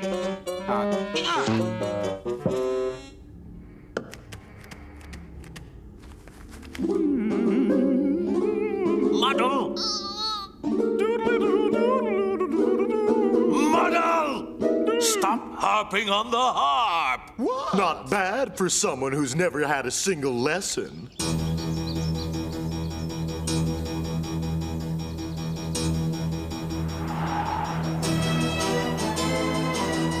Gee, where is everybody? I don't hear the harp.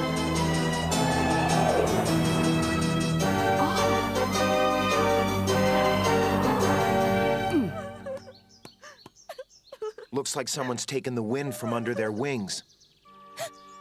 What has happened here? It's gone. Our will to fly. They took it. Who took it? Eyes and stripes. Red corkscrew and yellow spots. Lightning and tall hat. Jumble, muddle, and snarl. And Skyclone can't be far behind. What's wrong with your wings? If we don't get the harp back, we shall never be able to fly again. That monster. He wants us all to be like him. Mean and green, fat and flightless? I say no way. Let's go. Wait. Queen Skyla can't come with us. If she was captured, the whole wingdom would fall. I'm afraid Jade's right. You mean we have to do this alone? You won't be alone. My most loyal and trusted subjects will be with you. Whirl, twirl, stay with them. Protect them as you would me. Seems like we've been flying forever.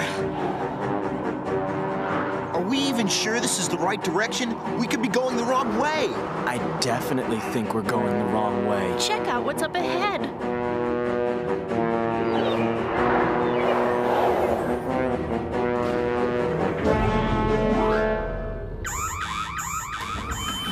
We have visitors, Skyclone. Look who just dropped in. The Sky Dancers? Come after the harp, no doubt.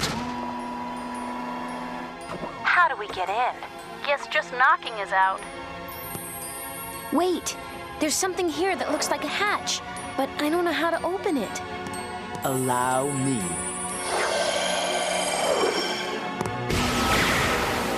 Open sesame!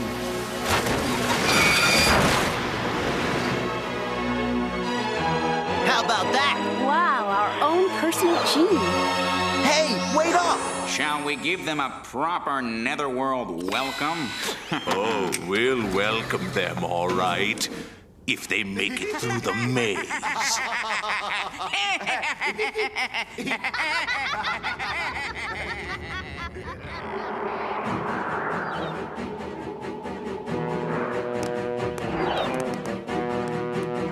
Now which way do we go? Let's try this way. I've got a feeling we should go left, and I trust my feelings. So, who's giving direction on direction? We go right. Who put you in charge, Angelica? The only thing you can charge is on a card. I'm tired of being told what to do. Everybody chill out. Chill out? Nothing's wrong with my temperature, Breeze. Come on, Camille. They don't need our help to get lost.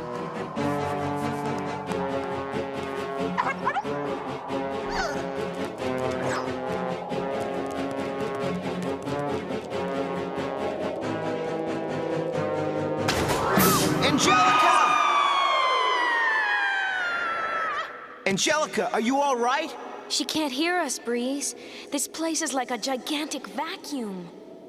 Ah! Whew. Oh, I won't fall for that trick again, Skyclone. Come on, you can throw me a harder one than that. Okay, that's harder. Let's put those ears to good use, Twirl. Come here. See if you can hear anything. Jade? Jade! Twirl? Breeze? I've gotta go on. Skyridium is depending on us. The den of nightmares. The harp of peace. If it is to be, it's up to me.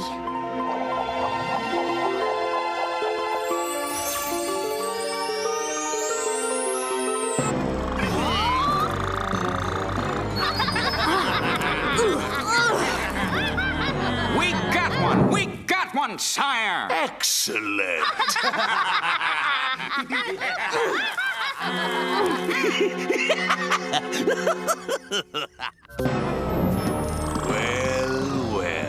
What have we here?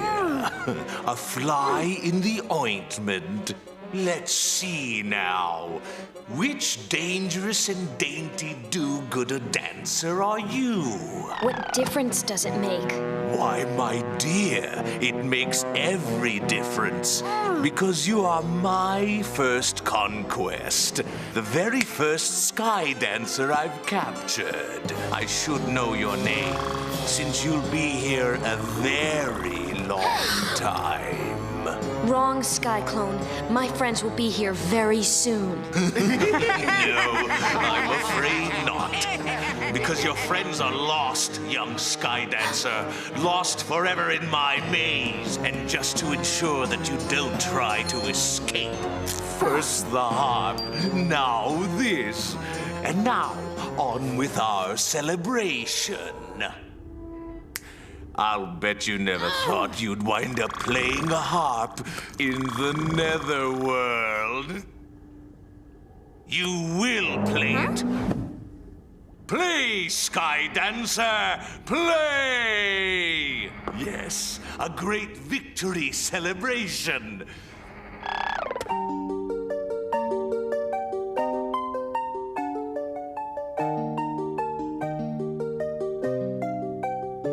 This can't possibly be the music that gives the Skyridians the will to fly.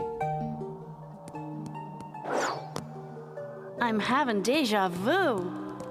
This sort of looks real familiar. Haven't we been here before? I hate to admit it, but we are major lost. What is that? I don't know, but I'm totally following him. Yes, Twirl. I hear it too. Come on. What? The harp? But who's playing it?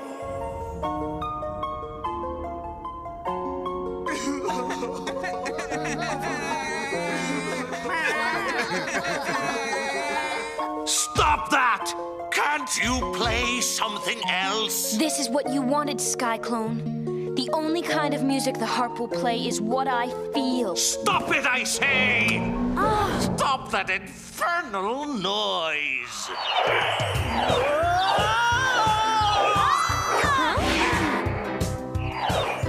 Angelica? Breeze! Slam! Camille! I thought you were all lost. We were until we heard the music and followed it here. I think you have something that belongs to you, and something that belongs to Skyridium. Now, if no one has any objection, I think I'd like to get out of this place. We're right behind you! You stepped way out of line, Slime. This is for tricking us in that maze. Slam! Coming! Sorry about the toe, but I gotta go! What? Oh, my foot! Who stepped on my foot? Which one of you did that?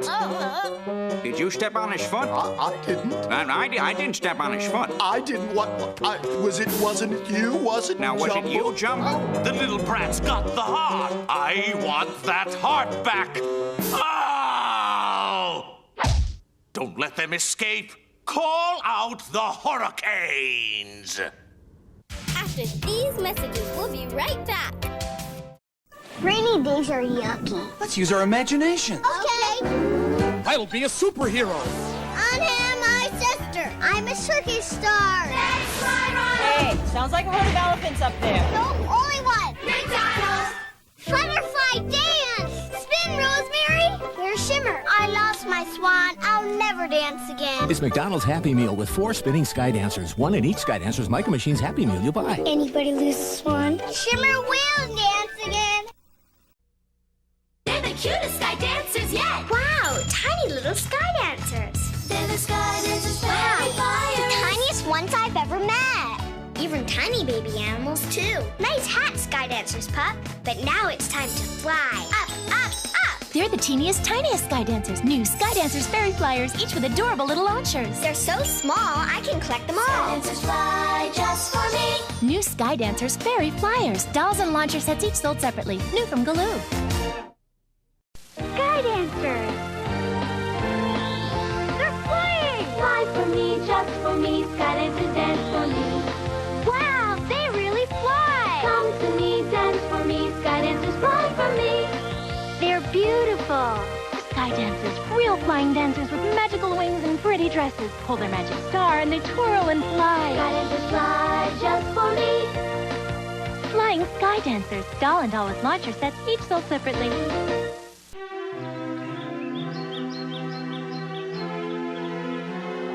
Haha, looks like we made Skyclone face the music, huh? Yeah, and gave him a major wedgie to boot.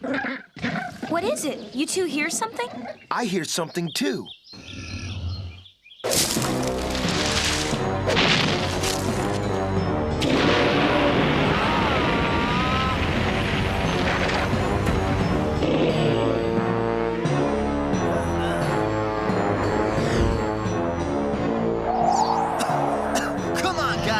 Let's blow this place.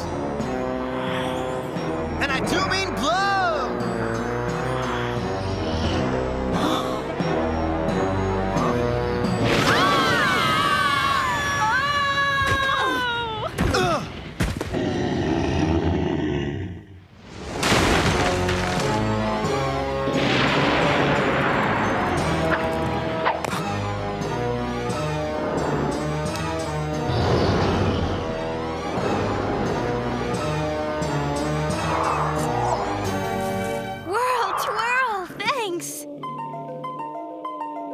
Jade, I don't think this is like the best time, meaning like the present, to like practice your music lessons.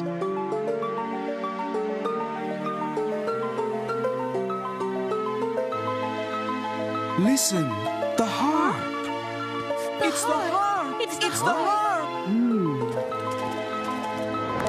Grandfather always said, fight fire with fire.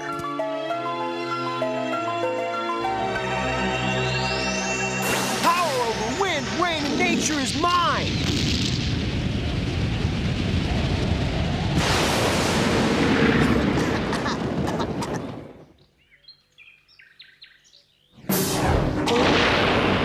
Oh, good try. Hey, bro. Not quite up to the burly bluster? Well, if you can do any better, be my guest. Sounds like the Sky Dancers are ready to fly solo!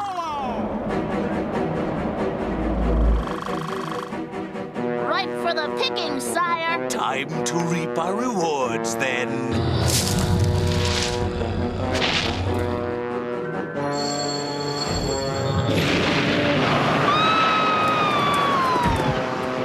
Camille, are you all right? The winds, they're too strong.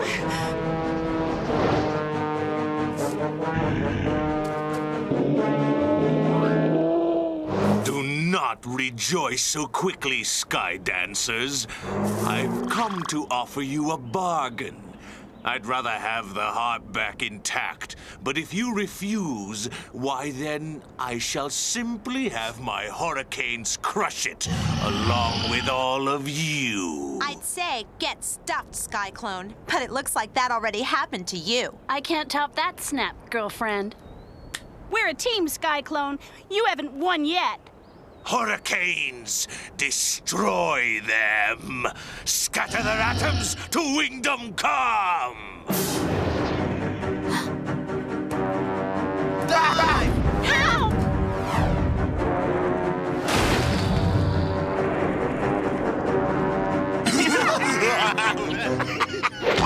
Ow!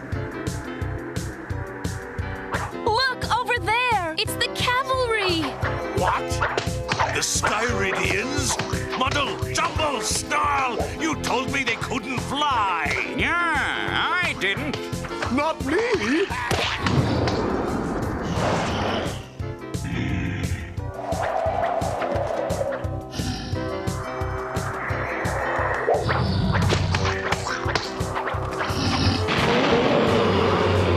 Forsake the hurricanes.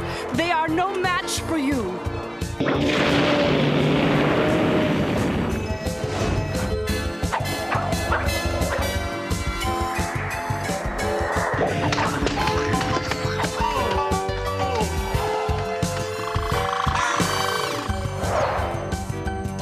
Where are those demented whirlwinds?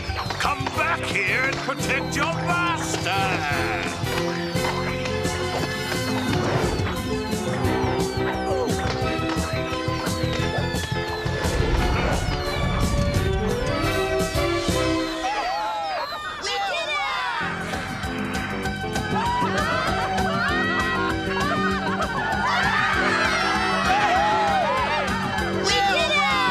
Those hurricanes will never attack the Wingdom again. Stop that! Yeah! Ow! Stop! Get away! And so we return the harp to you, citizens of Skyridium, courtesy of the Sky Dancers.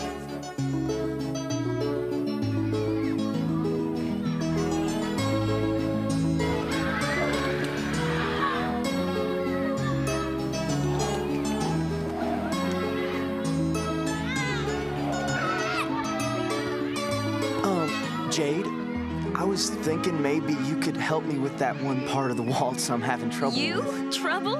It's no trouble at all, Slam. If you'll teach me a few of those breaks and pops.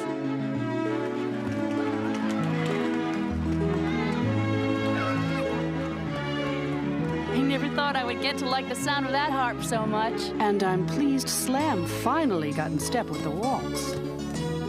Hit it, dude! Huh?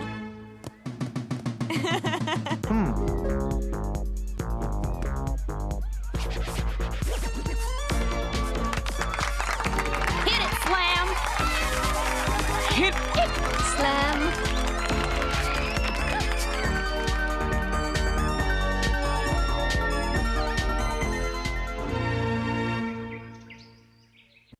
I can dance, I can fly, Sky Dancers. I can reach to the sky, Sky Dancers. I can make it happen if I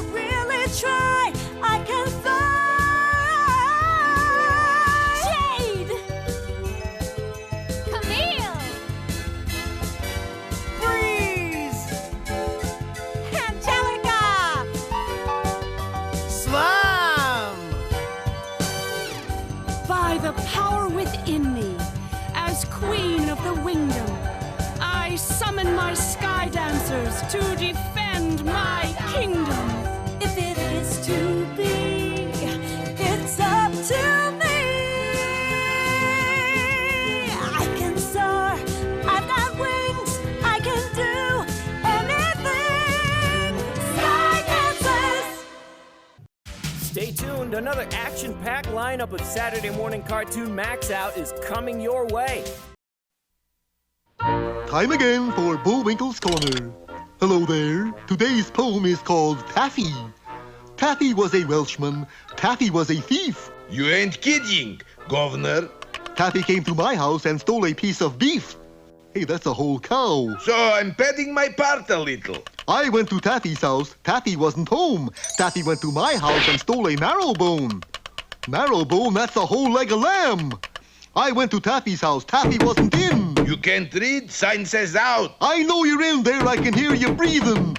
Taffy went to my house and stole a silver pin. That's a pin? Just poetic license. If he went to Taffy's house, Taffy in bed took up Marrowbone, hit him in the head. I went to Taffy's house. Taffy was in bed. And do you know what the last line is?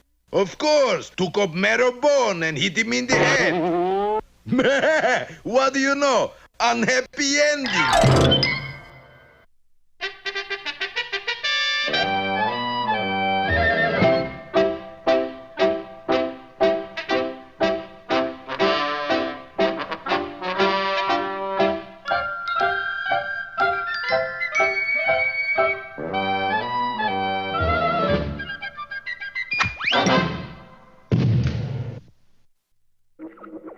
Hello out there, Peabody again.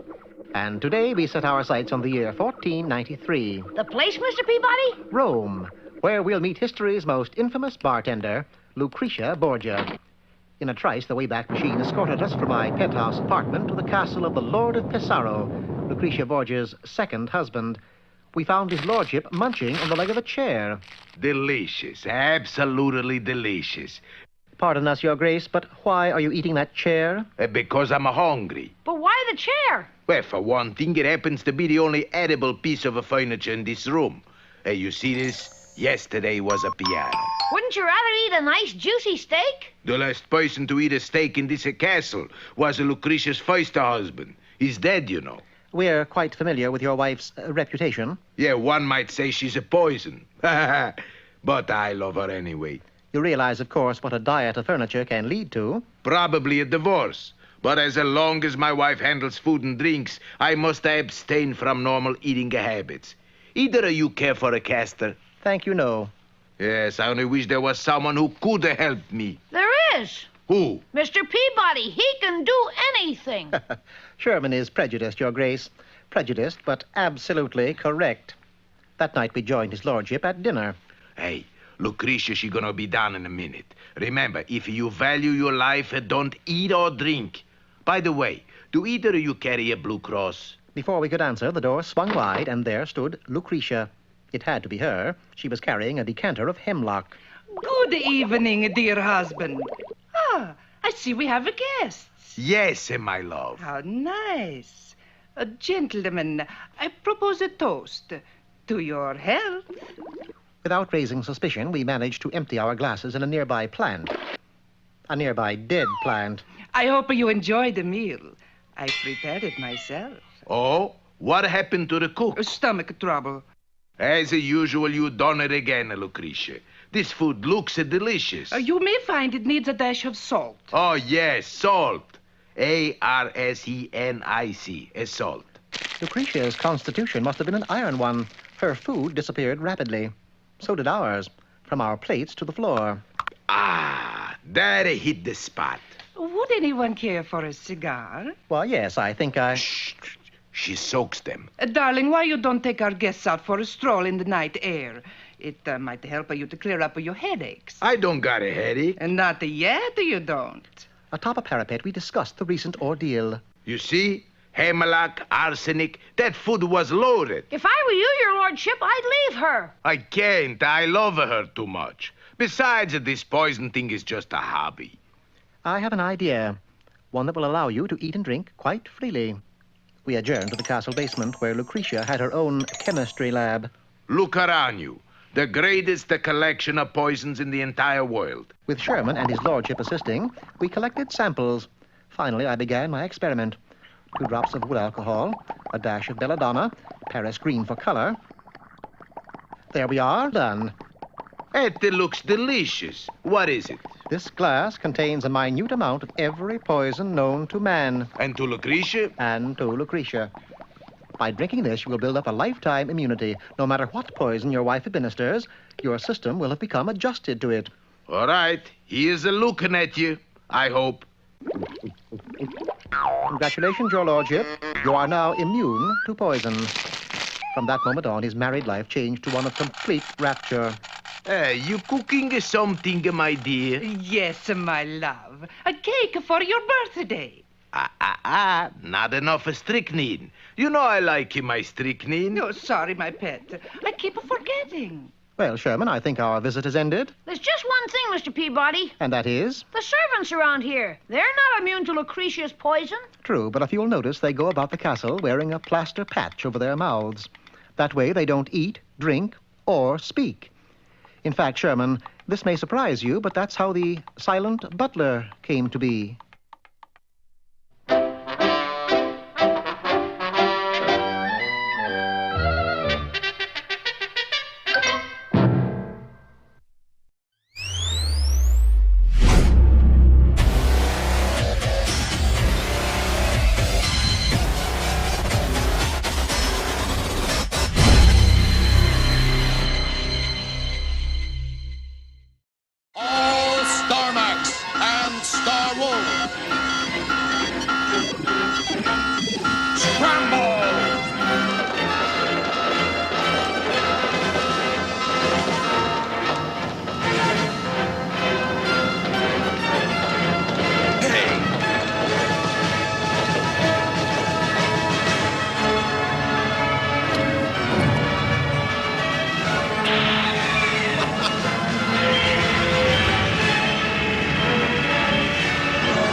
STARCOM! In deep space, the StarMax bomber and Captain Rip Malone are under fire from the evil Shadow Force. The StarMax attacks enemy positions before returning to Starbase to refuel and rearm, using magna power and energy so advanced it works without batteries. The StarMax bomber, part of the massive STARCOM battle fleet. They're fighting to save the Earth. Shadow Force has a new airborne threat, the Shadow Parasite Attack Fighter, a one-man gunship with a weapon system that can blast anything out of the air. Almost anything. STARCOM's new F-1400 Starwolf can knock it down. Starwolf, high-speed, high-performance fighter that powers open to take on anything Shadow can dish out. Shadow Parasite Fighter and F-1400 Starwolf don't even need batteries. Figures and vehicles each sold separately. My Shadow Force space fleet will spread darkness throughout the universe! Emperor Dark has a deadly new weapon, the Shadowbat Battlecruiser. But STARCOM is ready with a high-performance, high-altitude StarMax bomber. Armed with the latest high-tech weapon, it opens up to hold the men and hold the ammo. But can it hold up Emperor Dark Shadow Force? Figures and vehicles each sold separately. The fight for freedom rages.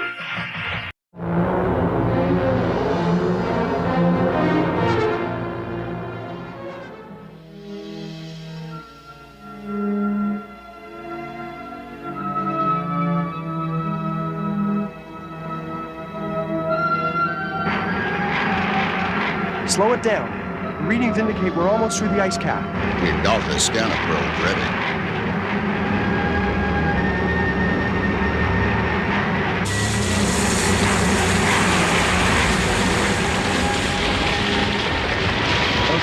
Launch probe.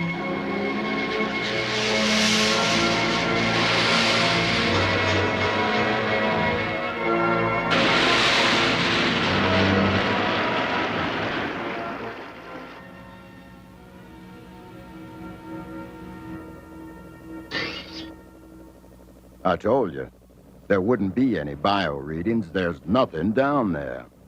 I guess you're right. Okay, let's listen. Just static. Or geothermal activity. No, it's more than that.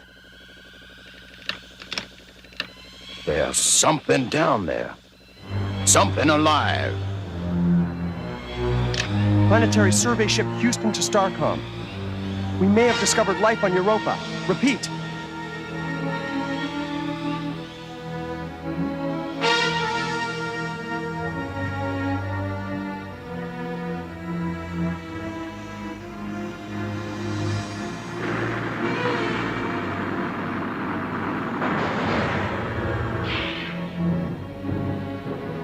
Report. All drone units at battle readiness. Excellent. My logic circuits indicate a 96% chance of successfully destroying STARCOM by a surprise attack. Emperor Dark will be pleased. We will attack at 0900 hours solar time. Begin assembling your crew.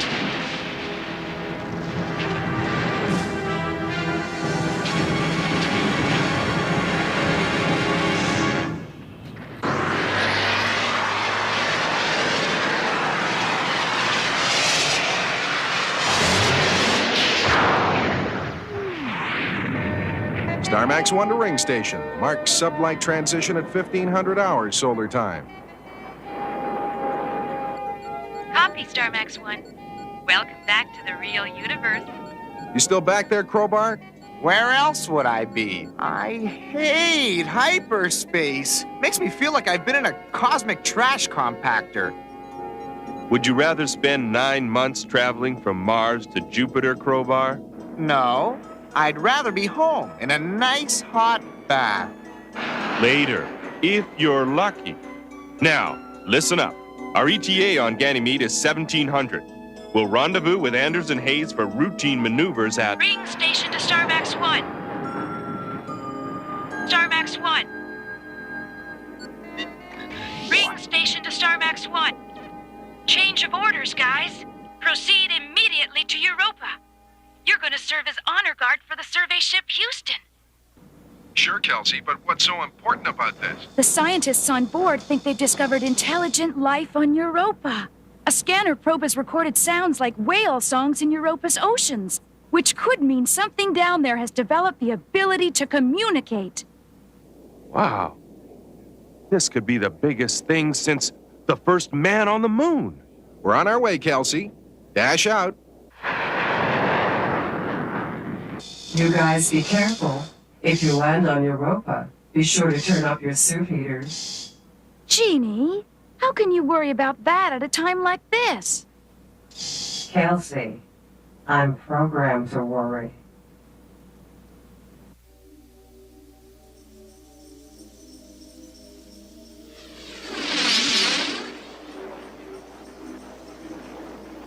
STARCOM, this is Lieutenant Tom Waldron on routine patrol. Roger, Bandit. Anything interesting to report? I'm showing some odd readings in the Io sector. Probably just the volcanoes kicking up again. No, there's some kind of power source down there. I'm going to check on it. Be careful. Those eruptions can throw some big rocks. Roger that. I'll use cover.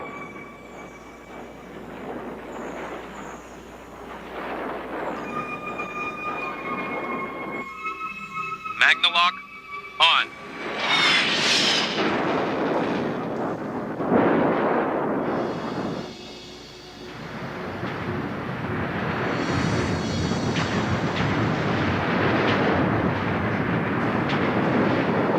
Readings in the southern hemisphere.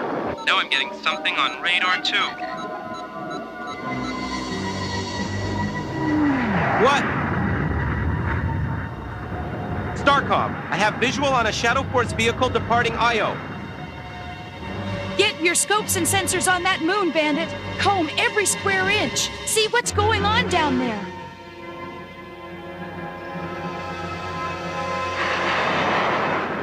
Looks like we're early, guys. It's 0100 hours. They should be here.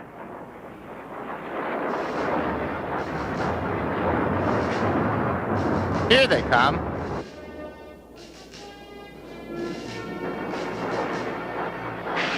StarMax-1 to Survey Ship Houston. We're here to escort you to... StarMax-1, this is Admiral Brickley. Stand by for new orders. What? Again? Effective immediately, you will establish a base camp on Europa. Reinforcements are on the way. Begging the Admiral's pardon, sir, but why? We have reason to believe the Shadow Force is mounting some sort of army on Io. Europa's closest to Io right now. We need a base there. Admiral Brickley, this is Don Ostertag on board the survey ship Houston. You can't do this. What about the possibility of intelligent life on Europa? A battle on Europa might disrupt the ecology enough to ruin any chance of finding it. It might even destroy whatever it is living there. I understand your concern, Dr. Ostertag, but I'm afraid the defense of STARCOM must come first. StarMax, you have your orders. You heard the man. Here we go. It's always his way. The military always comes before research. Come on, pal. You can't fight City Hall. Dr. Ostertag is right, you know. This might be our only chance of finding intelligent alien life. Yes, and the Shadow Force might also be planning on destroying STARCOM. We can't take the chance.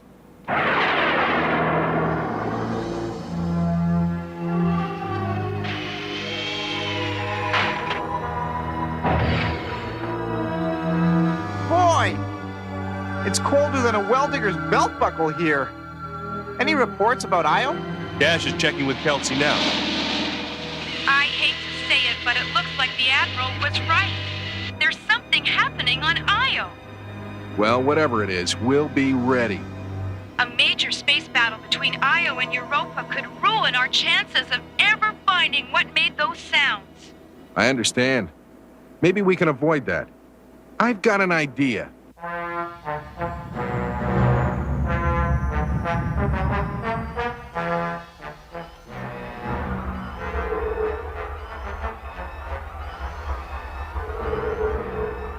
Excellent. Excellent. What do you want? Your permission to take a squadron of shadow bats into the Jovian system. Do as you wish. Leave me to my studies.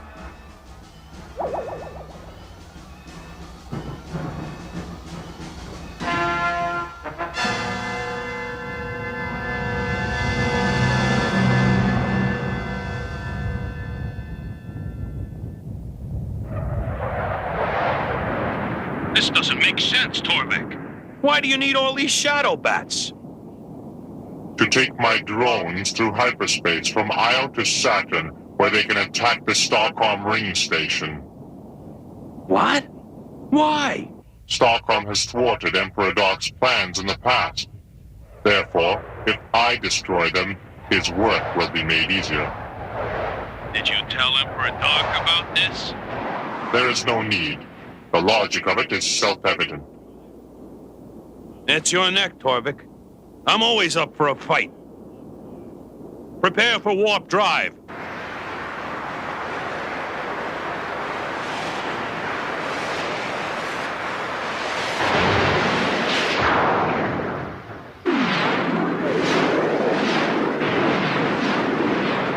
You want to go over this plan again, Dash? It's easy. We want to avoid any damage to Europa because there might be intelligent life under the ice. So we're going to just take out the Shadow Force station on Io before they know what hit them. The milk run. Doesn't sound any harder than catching a meteor with your teeth. I don't know. It's definitely not by the book. Don't worry, this is going to be a piece of cake.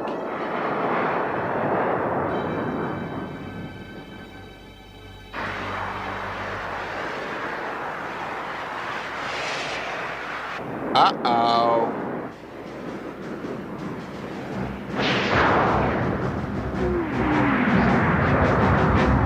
STARCOM Star Wars. Major flag. Attack.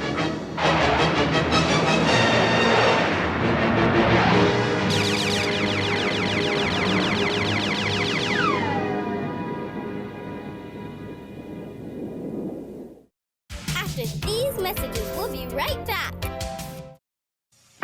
Earth's first line of defense has a breakthrough in space technology, MONOLOGUE. It defies the law of gravity. Activate STARCOM equipment. Control STARCOM weapons. Figures and vehicles each sold separately. MONOLOGUE, a mighty power for STARCOM. A deadly threat in the hands of the Shadow Force. Who will survive?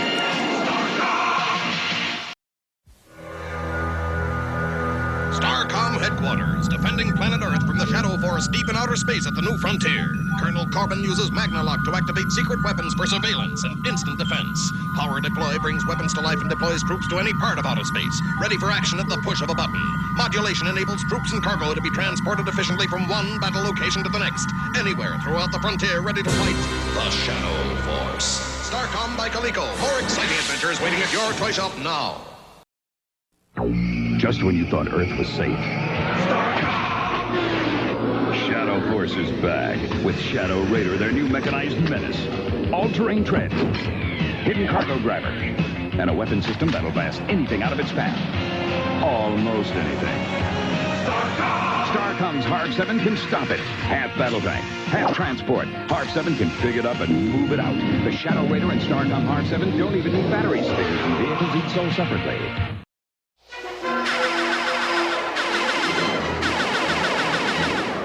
Evasive action! Starbase Command, this is Derringer. We're under attack by the Shadow Force. Repeat.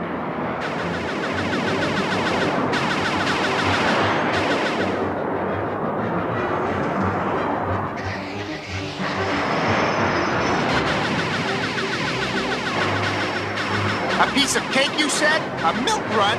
More like a barbecue. Getting close. Try to disable their engines. It's our only chance. It's worth the try.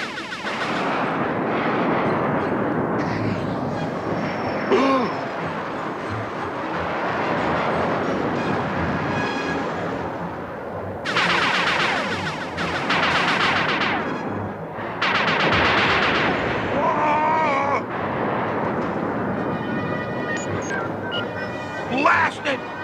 Clan Torvik, my engines are gone! We will pick you up after dealing with the Star Wolves. Crowbar to dash, I could use a little help here. Anytime the next 5 seconds will be fine. Copy, Crowbar. I'm on my way.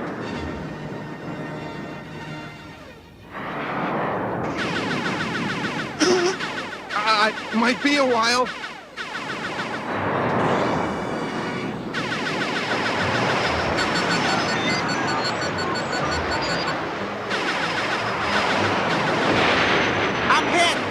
Crowbar? Dash! Crowbars! I heard. Go after him.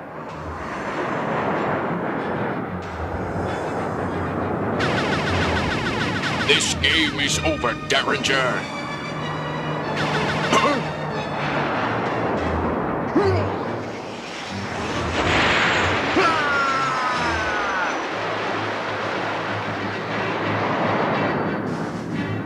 Hang on, buddy. Help is on the way.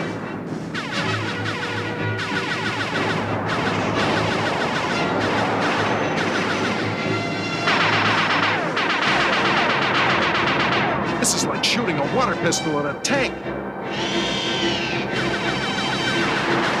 I'm just gonna get fried if I stay here. Better get help. Derringer to STARCOM. I have a bad situation here. We still have enough shadow bats to transport the drones. We will attack without delay.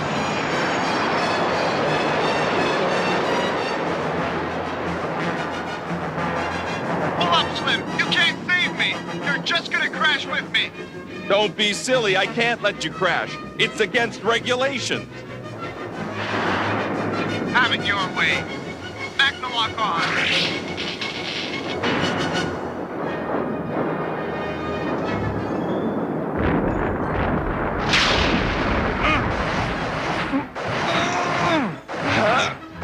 No power. Can't pull up.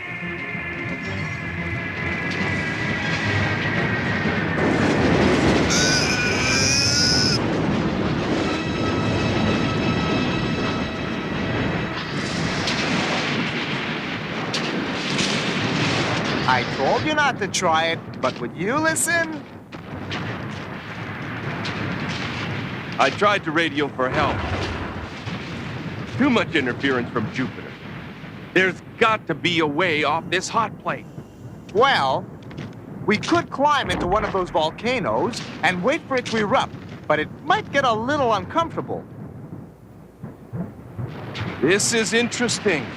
We're not far from that power source Bandit saw. Oh, terrific. Now we're going to ask the Shadow Force for help? You got any better ideas? Well, no.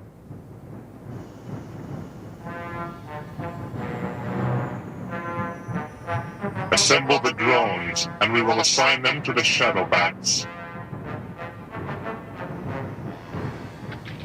Hey. Ah. It's an invasion force, all right. We've got to stop them. Yeah? What are we gonna do? Throw rocks at them? That's exactly what we'll do. Come on. I've got a bad feeling about this. Derringer to STARCOM. I'm approaching the rendezvous point. Roger, Dash. Your backup should be going sublight. Now.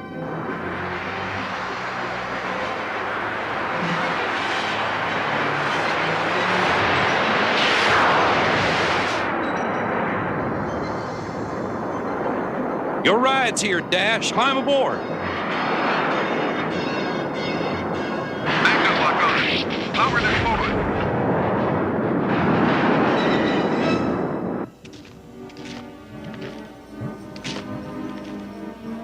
Come on.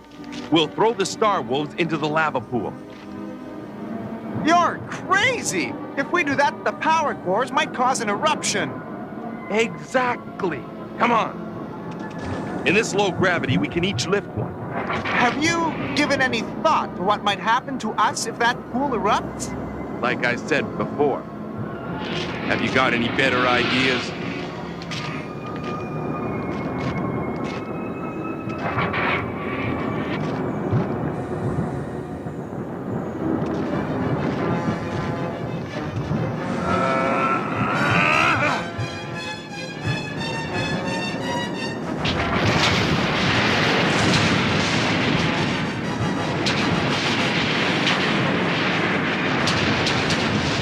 What do we do now? Well, we could run!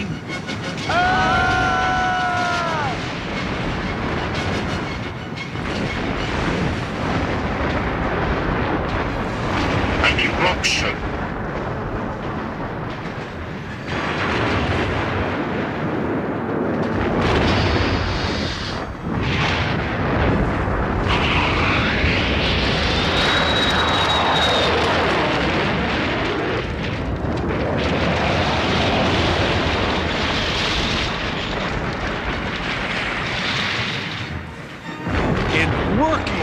Tell me about it.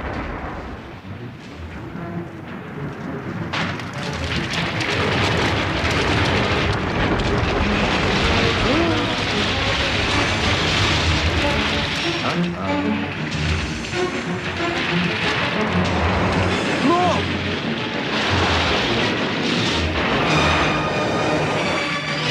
Didn't anyone tell you this is a bad neighborhood for tourists?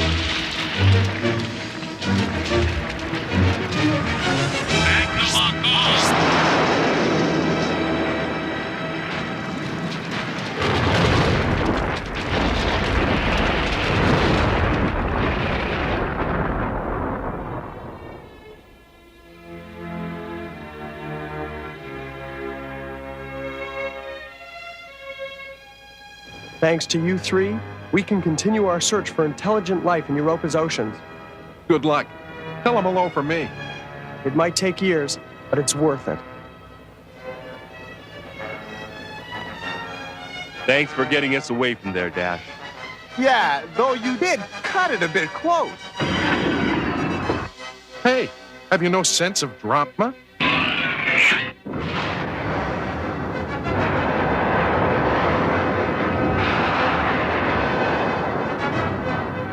Think any of the Shadow Force got off Io? If they did, I'm sure we'll be running into them again. 3 shadow bats disabled, and a whole platoon of drones destroyed. One of you disable yourself, Torbeck. I was only trying to help, Emperor. Voltaire once said, better to have 1,000 enemies than one fool on my side. Remind me to check your logic circuits, Torbeck. Dismissed.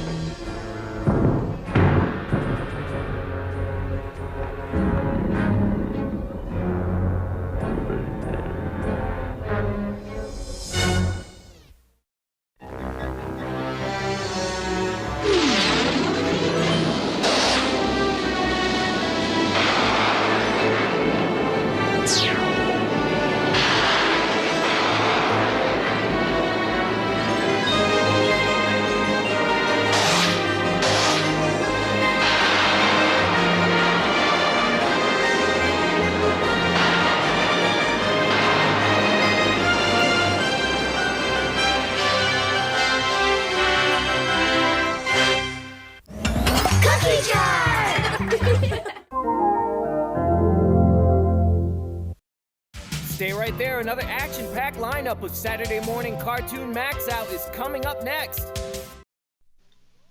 Ready, Rock? You sure you know how to work that thing? No. Anyways, here's what it was supposed to look like.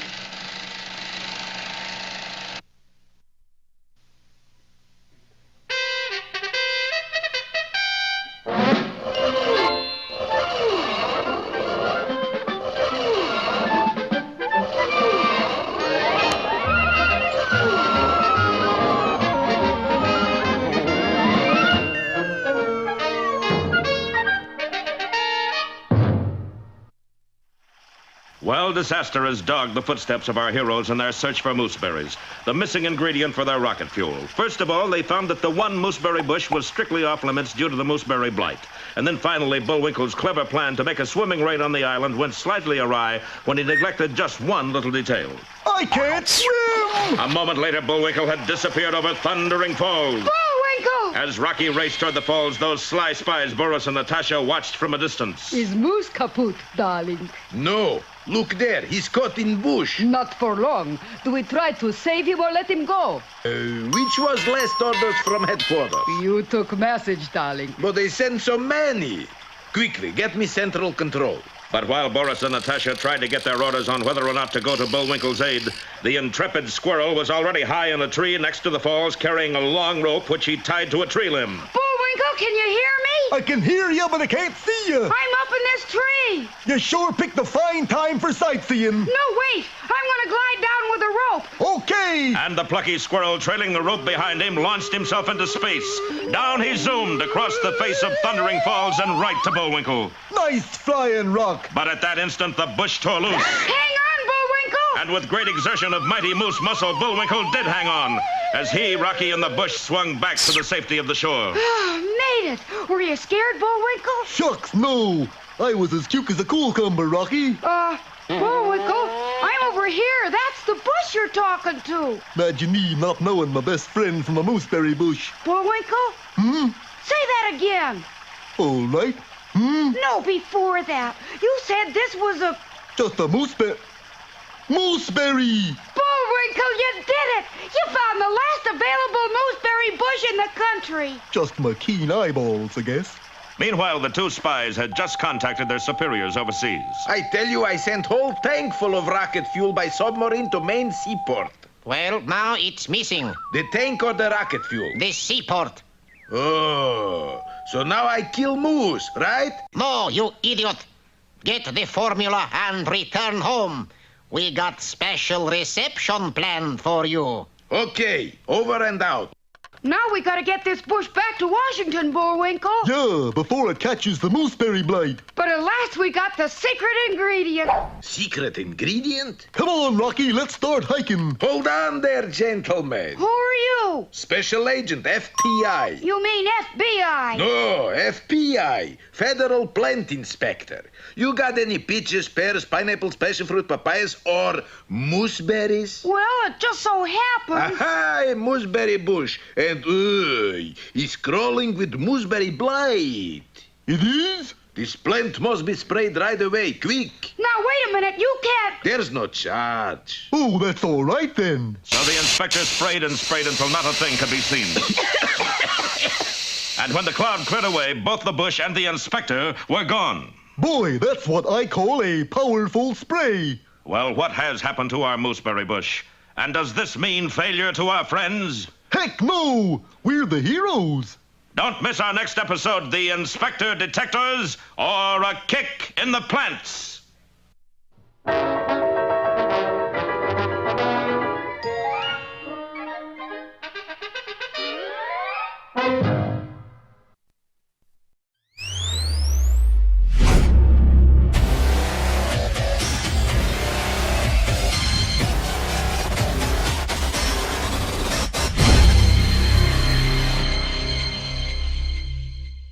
COPS, Central Organization of Police Specialists. Fighting crime in a future time. Protecting Empire City from Big Boss and his gang of crooks.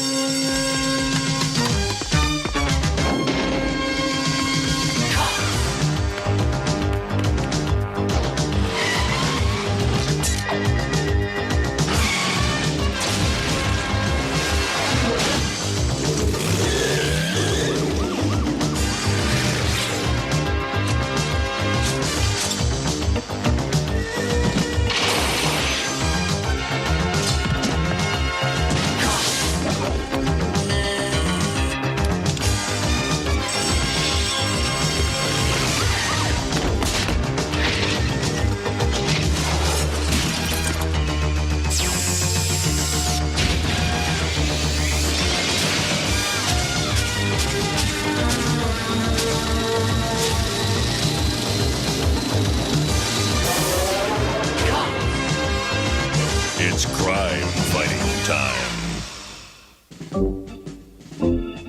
The case of the prison break-in. Cops File 24888. The Big Boss converted an ordinary prison into his own criminal fortress by arming it with the most devastating weapon we'd ever encountered. Rock Crusher was in charge of the secret takeover of Greystone Prison. Here's how the caper came down. Getting caught's gonna be fun this time.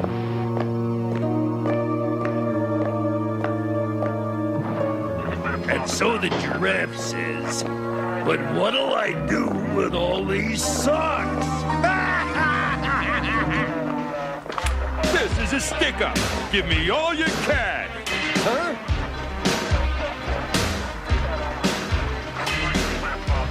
The bank's about 2 blocks from here, funny guy.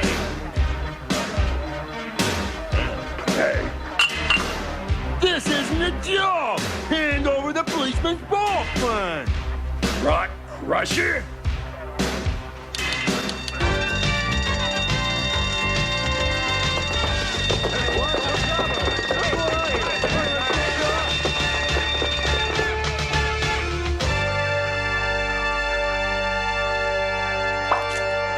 All right, pal, you're under arrest. I know. I've been through all this before. Nobody's dumb enough to rob the cops' precinct. Crusher wanted to get arrested. Sounds like Crusher might be organizing a breakout. Could be, Bowser. That's why I've arranged for you to go into Greystone Prison undercover. Don't worry, Bowser. We'll bring that dog of yours by during visiting hours. I hope so. I'm gonna miss Blitz. Get close to Crusher. Stay with him. If there's a breakout, he may lead us straight to the big boss. So what's the plan, Big Boss? Is Crusher gonna stage another breakout? No, Squeaky. Crusher's staying in this time. Oh, yeah. Crusher always said he liked prison food. Well, this has nothing to do with Crusher's diet, Squeaky. Crusher's taking over the prison today. How's he gonna manage that? This decontroller will put the prison guards out of commission. And then Greystone Prison will become my ultimate criminal fortress. Come, Scratch. It's time you paid Crusher a little visit.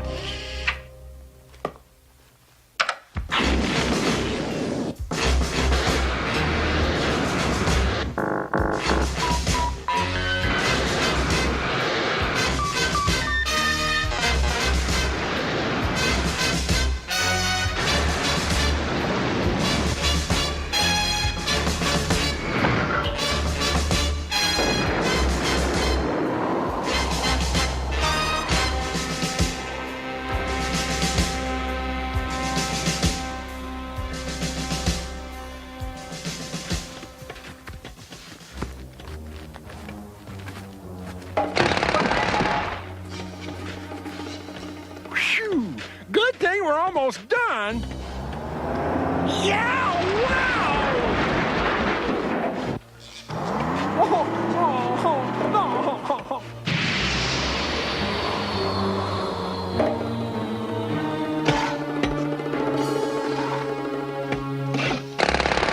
You're pretty good at crushing rocks, fella. They don't call me Rock Crusher for nothing. Wow! Say, don't I know you from somewhere? The Slammer, probably. I've been in and out of here more times than you've had hot meals. Nah, it's got something to do with dogs.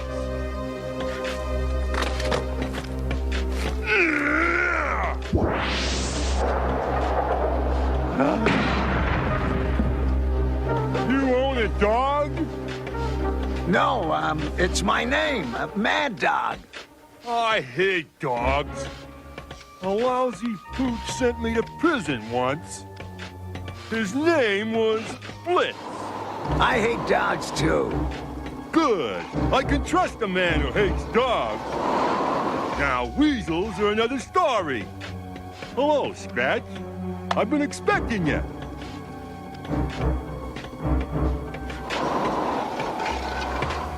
Stick with me, Mad Dog. We're about to throw the biggest prison party ever, and you're invited.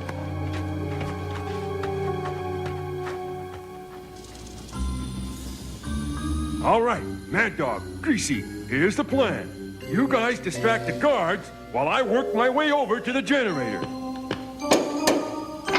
Coming through, coming through.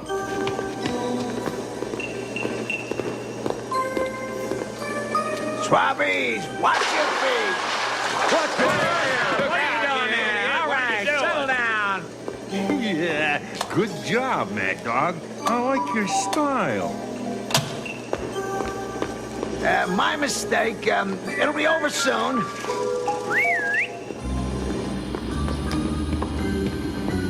Sorry for the inconvenience.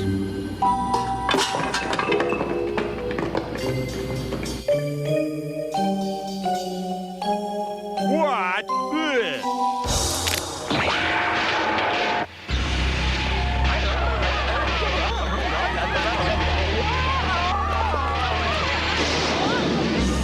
Shocking, ain't it? Now they'll know what it feels like to be behind bars.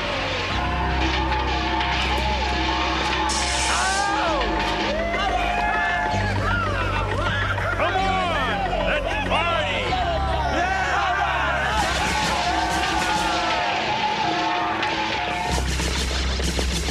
Here's Crusher!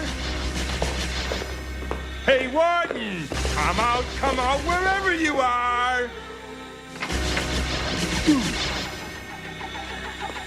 Hey! Take him away! Wait! What's gonna happen to him? Sentence him to life in prison! Yeah!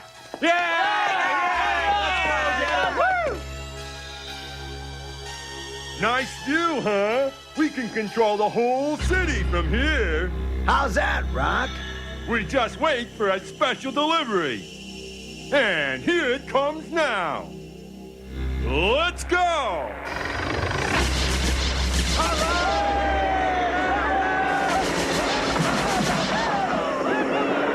Mad Dog, I'd like you to meet a real good buddy of mine. The Neutron Pulverizer. Maybe you better not try this, Rock. The cops will never let you get away with it. Those walls were built to keep crooks in, but they'll keep cops out just as well.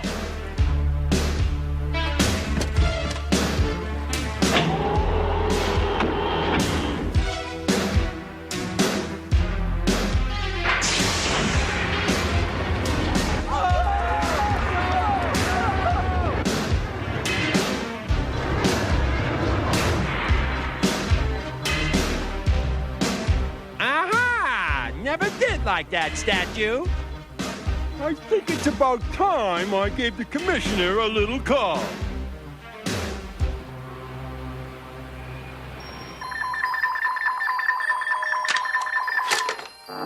Hello, Commissioner. This is Rock Crusher calling from Greystone Prison. I think there's something you ought to see outside your window.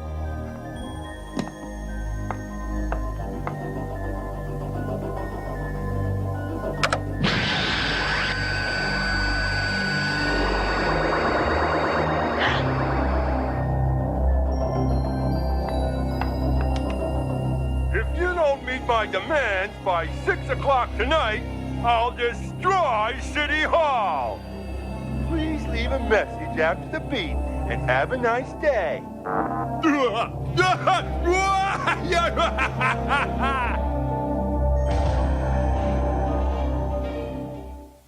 After these messages, we'll be right back.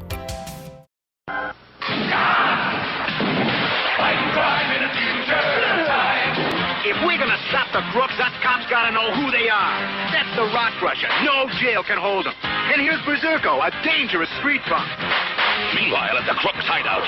Look out for Long Arm. He's a tough street cop. Sergeant Mace, the SWAT team leader. And Bulletproof's a federal agent. Give up, you crooks. You're surrounded by the cops. Cops and crooks each sold separately, with caps. The case of the big chase. Officer Roadblock grabbed a squad car to stop Cuckoo before he got away. That's the barricade. And Officer Taser brought the paddy wagon to blast Hyena. Cop, squad car, and paddy wagon sold separately with caps. And then, I want you to hand over the city treasury to the big boss, Mayor Davis. I also want my own TV show. We'll call it Crusher's Playhouse.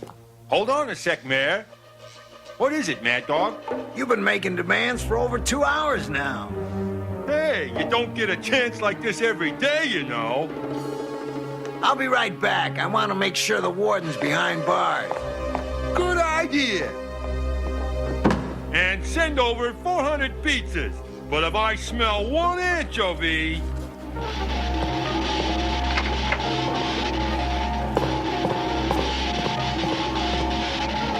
Bulletproof, come in. Bulletproof, come in. It's Bowser. Bulletproof here. You all right, Bowser? So far, Crusher's rigged the main generator with some sort of decontrol device. The guards are trapped in their observation booths by an electric force field. How did they destroy the statue, Bowser? It's a big gun called a neutron pulverizer. It can destroy anything in this city from here.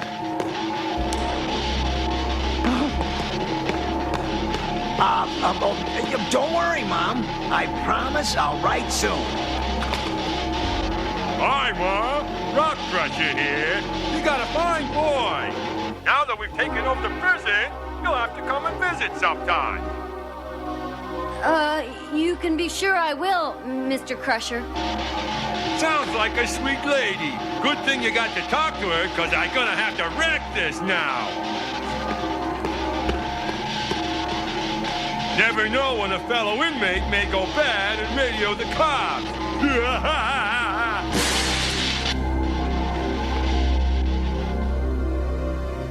We have to act fast. I say we just go in like gangbusters and turn that pulverizer into junk. The pulverizer isn't the only problem, Sergeant. The safety of the prison staff is at stake. If only there were some way of getting inside. I could fix that generator. And I could disarm that pulverizer. We'll break into the prison the same way prisoners break out. Mainframe, you and Longarm will break in through the ventilation system and make your way to the control room. Hey, let me guess. Barricade and I get to sneak in with the laundry. Correct. Now let's move.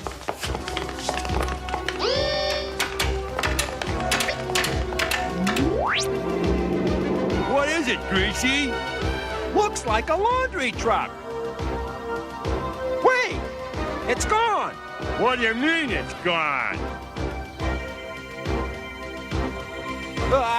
Never mind. An optical illusion. Ha! That's what it was.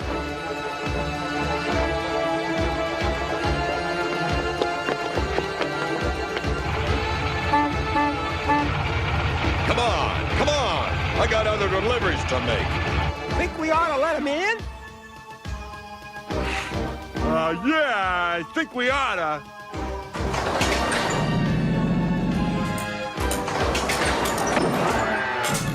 We're in.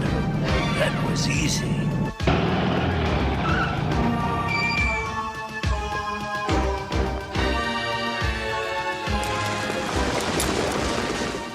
Power cuffs?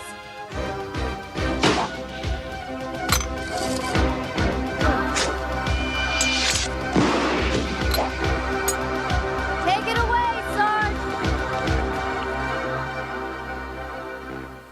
No phone calls? Pity. It's time to blow up City Hall, Greasy. My pleasure, Rob. You trust me, don't you, Rock? You're the only real pal I got, Mad Dog, besides Greasy. I heard Greasy talking to a couple of cons this morning about taking over for himself. Why, that lousy rat. You better teach me how to operate the pulverizer before Greasy tries something. Good idea, Mad Dog. You're my right-hand man from now on.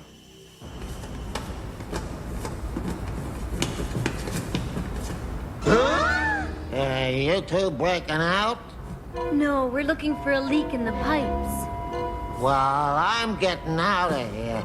It used to be a nice place till those maniacs took over. So I'm gonna see if I can get into another prison.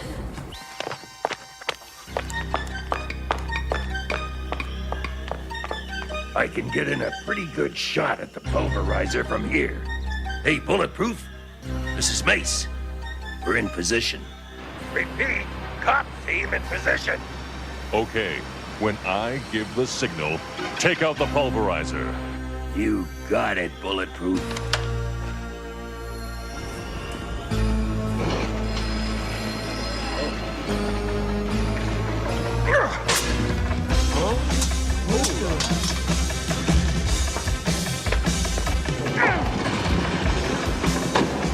In case you haven't figured it out, you're under arrest. Bulletproof, this is Mainframe. We've taken the control room. Mace and Barricade are in position. When I give the signal, release the guard. Gotcha, sir. Greasy, I want you to let Mad Dog operate the pulverizer. Aw, what for, Rock? I know what I'm doing. You heard the man, Greasy. Get a move on.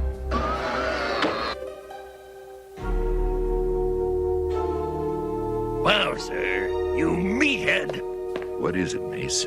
Bowser's in front of the pulverizer. There's no way I can put it out of action without hurting him. Wow, but Rock, you said I could blow up City Hall. Wait, listen. What's that sound? Blitz! Blitz? That's the lousy pooch that busted me. Mad Dog, I remember you. You're a cop.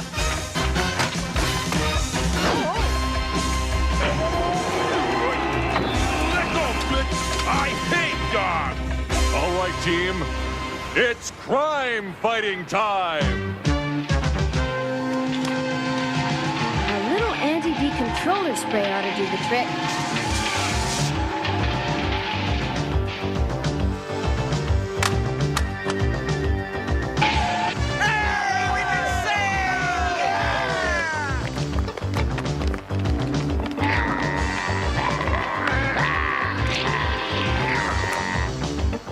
There's nothing I can do. Bowser's on his own, but it looks like those guards could use my help.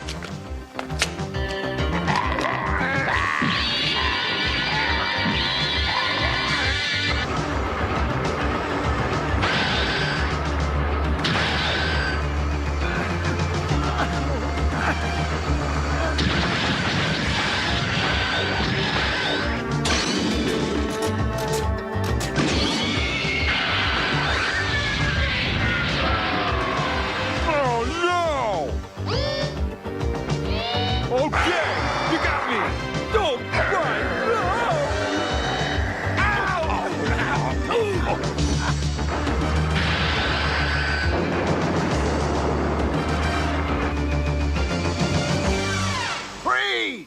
We're cops! You're all under arrest! We did it! Yeah!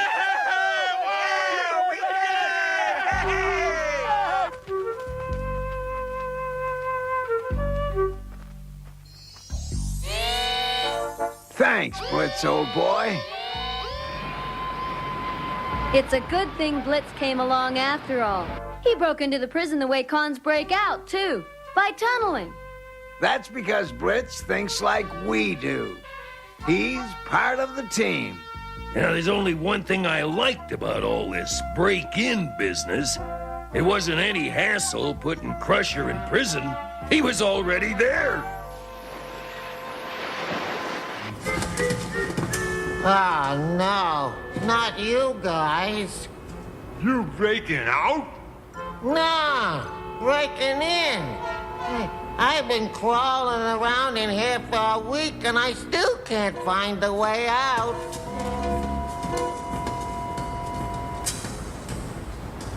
Maybe we should go back, Rock. Shut up and keep moving. Don't forget who's in charge here. The neutron pulverizer was dismantled, and Greystone Prison returned to normal. Rock Crusher made another escape attempt, but wound up back in his cell after being lost in the ventilation system for 2 weeks.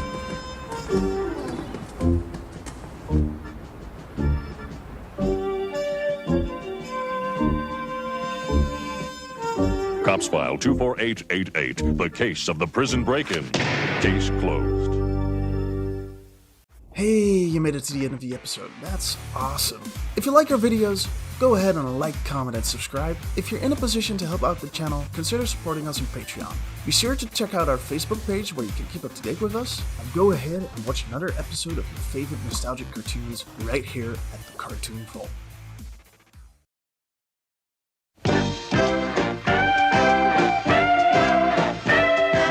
I get my thing in action. To be, to see, to feel, to live. That's what's happening. I put my heart in action.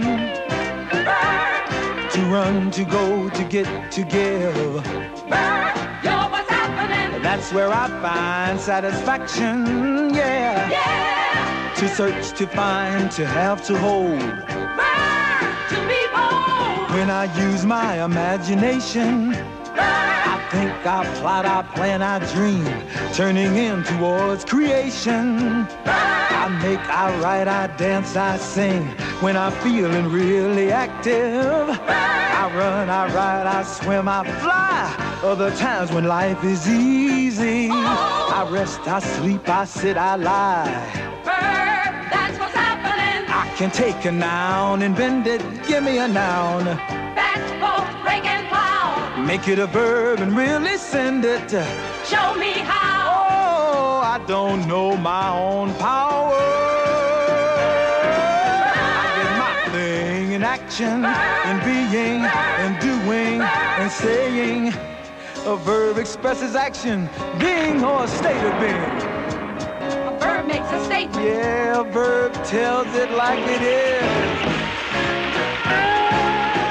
Verb, that's what's happening. I can tell you when it's happening. Past, present, future tense. Ooh, tell you more about what's happening. Say it so it makes some sense. Oh, I can tell you who is happening. Verb, you're so intense. Hey, every sentence has a subject. Noun, person, place, or thing.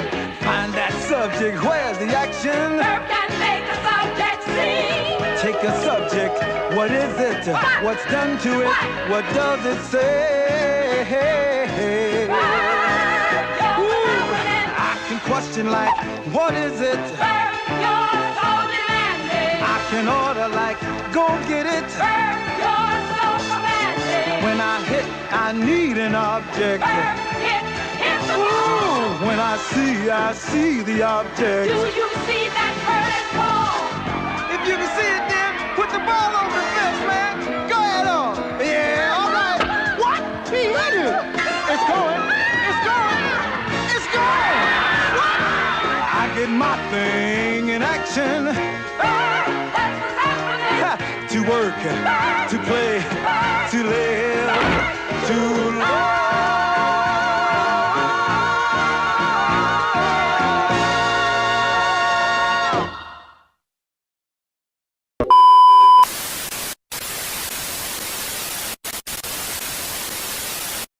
Well, everybody, that was our show for this week. We hope you guys liked it. I know that you did, because we had a whole month and a featuring in Goosebumps of the most malicious, most dangerous toe biters. And if you haven't already, go and smash that. Baba, now! That like button, subscribe to our channel, and go head over to KJ as well and smash. Wow! That like button, subscribe to our channel as well. Smash is for all! And I know we're not on FNS right now, but magnificent shouts out to Hamzat Shimaev for, well, not necessarily for breaking Robert Whittaker's jaw, shouts out to Robert Whittaker, but for winning, because he is our mascot over there on Friday Night Sucks, which is someplace that you should come hang out and check me out. And make sure that you join in the Discord. We got it in the chat and we got it in the description. So you can find it, you can click it, and you can get there. And of course, we have our artwork to show for today. And the Yizzle has some art of her own to show. Yizzle! When did you paint this, Yizzle? It's yours or Kiki's. It's not mine, so maybe it's Kiki's, but I thought she painted it. Anyways, we also have something to show from the MAXSQUAD gallery. One of our magnificent artists has sent us in something, as they always do. They're always so dependable, our MAXSQUAD, and we can always depend on some fantastic artwork, which we shall show you at this time. You, the masterpiece.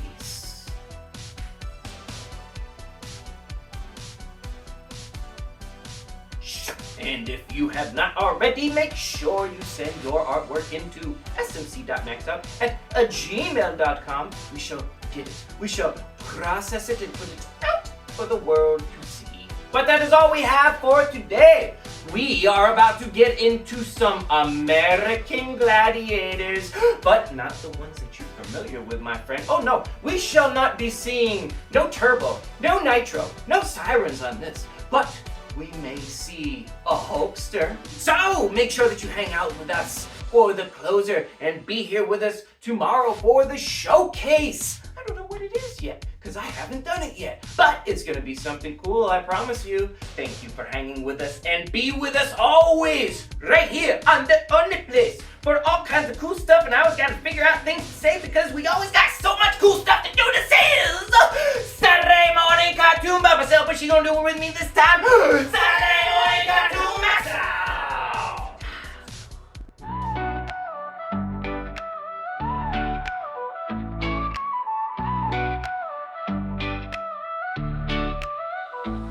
We rise with the sun on a Saturday. Cartoon warriors, we're ready to play.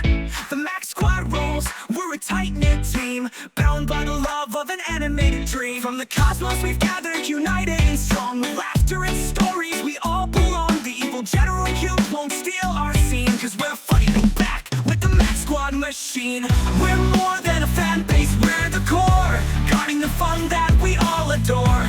No one can stop us, we're in the zone. Together we'll protect the cartoon throne. Max Squad machine, we're coming alive, defenders of the tunes we strive to revive. With colors and stories we're set to ignite, General 2, we're ready to fight. Max Squad machine, you can hold us down. We're the heroes of every cartoon town.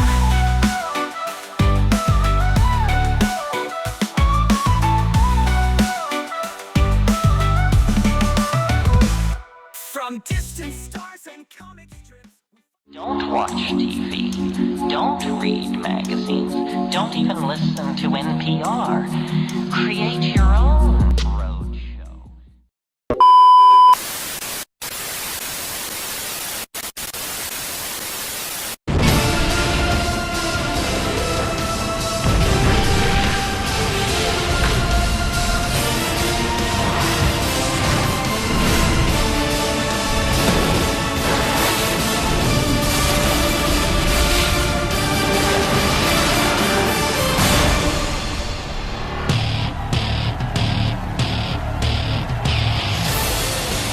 Welcome one and all to the biggest, the baddest, prime time competition on Earth.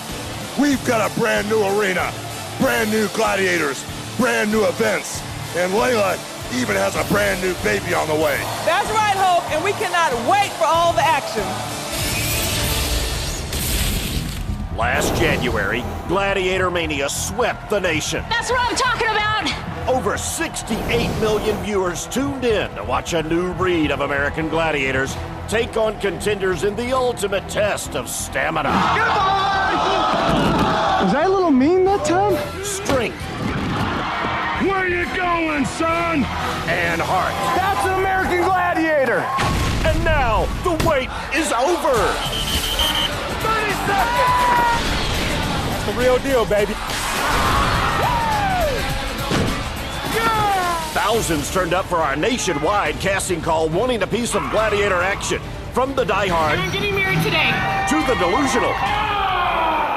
They all wanted a chance at glory, but only 40 contenders were deemed worthy. This is the first time since I lost my leg that I've played tackle football. They'll have to overcome insurmountable odds. I have a 6-year-old daughter. I was a single mom. Put myself through school, worked 2 jobs, so this is all for her. I was born deaf, and being deaf is everything. My mother, she's always been telling me, like, don't let nobody tell you that you can't do something. Don't worry, your favorite gladiators are back to prove once again they are the fiercest warriors in the world. We're turning it up a notch! We have added 8 new members to the team, including last season's champions, Monica and Evan, and the biggest, baddest beast of them all. And if that's not enough, your favorite challenges are even bigger and tougher. We have 7 brand new events that will see the contenders fly, race, and swing around every corner of our new state-of-the-art arena. All that before they take on the largest energy-sapping eliminator assembled with new obstacles. No joke, baby. And yes, it all ends up at the Travelator.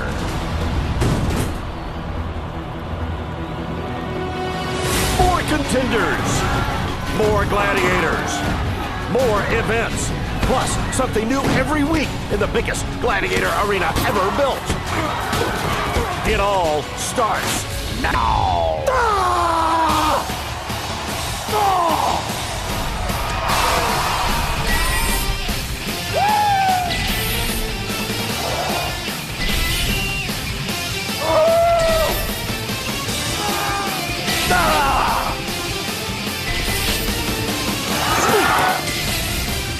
Yeah!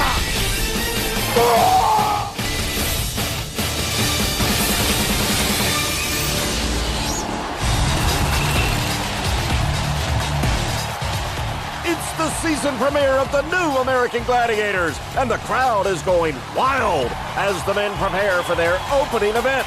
First up, construction worker Randy Haynes. My name is Randy Haynes. I am 25 years old. I am from Chicago, Illinois, and I do construction for a living. I have 2 beautiful children, and I have 13 brothers and sisters. This is your new American Gladiator. I get my competitive nature from my siblings. My mother's been raising children since she was 16 years old. She's given her entire life to us. We may not have much money, but we're rich in spirit. We're rich in spirit. I would dedicate this to my wife, for somebody who's willing to sacrifice whatever she needs so I can have whatever I want. Listen, gladiators, just because you got all those muscles and all that going on, look out, because I'm gonna run around you. Randy will be going up against SWAT team leader Jay Martinez. Hi, my name is Jay Martinez. I'm 40 years old. I'm from Perth Amboy, New Jersey, and I'm a police officer and a SWAT team member. SWAT takes a special individual. There's no turning back. Bang that door and you go. For me, it's an adrenaline rush like nothing else in the world, man. I want to compete against the best.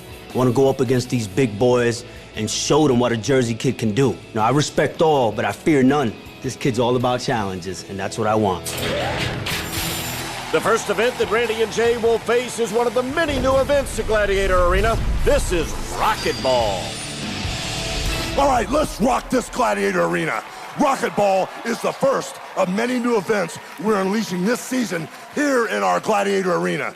Randy, how does it feel to finally be standing here in our Gladiator Arena, brother? It feels absolutely fantastic! Well, big man, I know this is real important to your 12 brothers and sisters and the rest of your family. That's what I'm here for. That's what I'm here to make proud. And that's why I'm going to keep on fighting. I'm going to take this thing and be the next American Gladiator. Whoa, do your thing, brother. Now, Jay, let me tell you something, dude. It's both gladiators against you guys. It's freeform up there. Are you ready to fight back when you're sky high? Absolutely. And guess what? I believe I can fly. I love it, man. Well, I know 2 more tough guys who don't give the smiles up that easily. Wolf and our very own flying Toa. It doesn't get any better than this, brother. Yeah, baby. Let's do it. Fly to the sky. Here's how Rocketball works. Contenders and gladiators will hit those red buttons to launch themselves towards the baskets. While the contenders try to score high in the sky, the gladiators will be doing whatever it takes to stop them. 1 point for each ball that's scored in the yellow basket and 2 points for each ball in the red basket.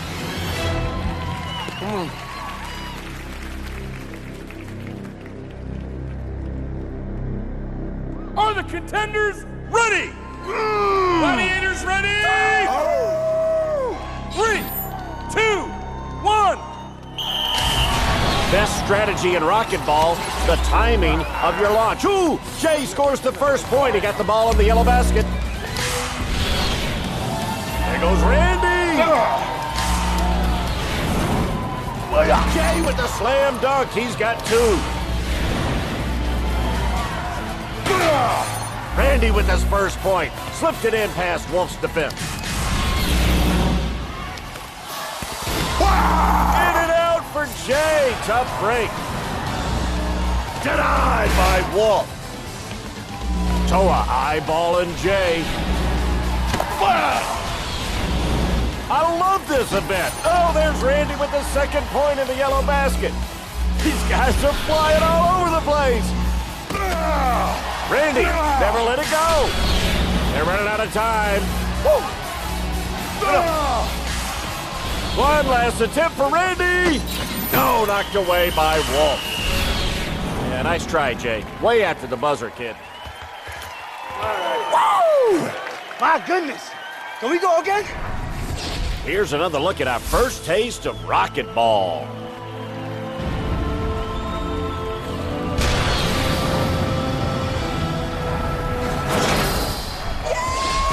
Randy's family feeling good after one event, as their contender is tied at 2 with Jay. Now it's time to meet our female contenders. Up first, firefighter Elena Miscalik.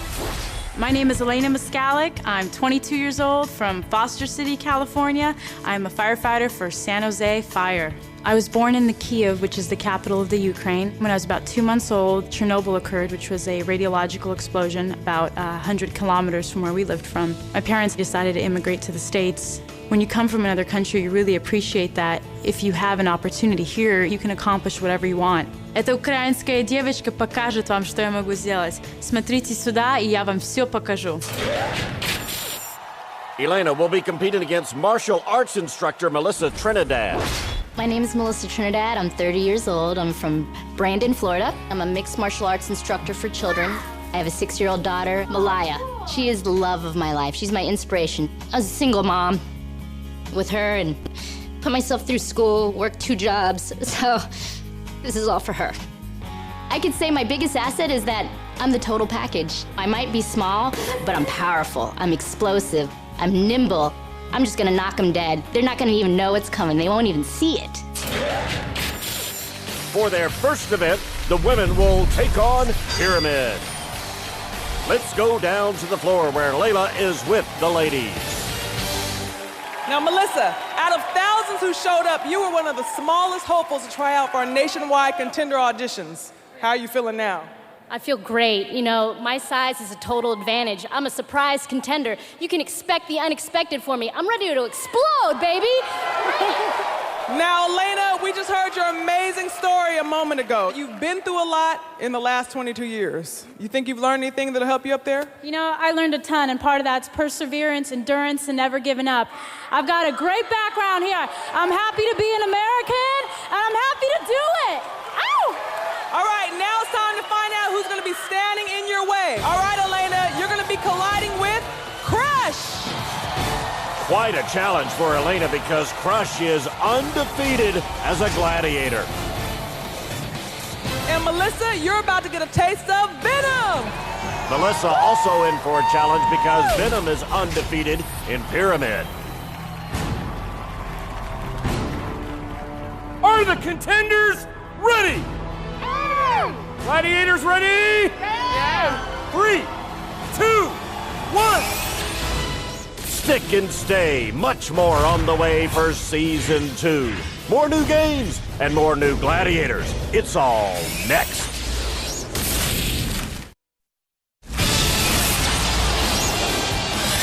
Welcome back to Gladiator Arena where the action is just beginning. The women now ready to take on Pyramid. Are the contenders ready? Gladiators ready? Ready. 3, 2, 1.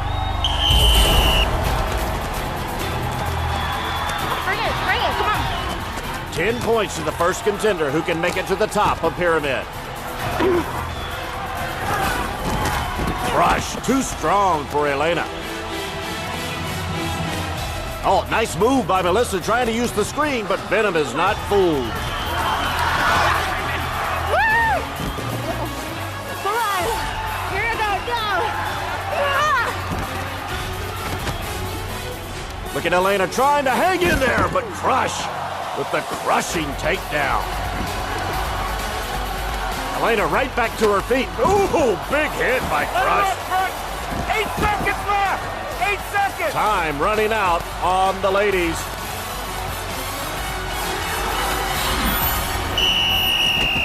Total domination by the Gladiators. Here's another look at Venom and Crush at work.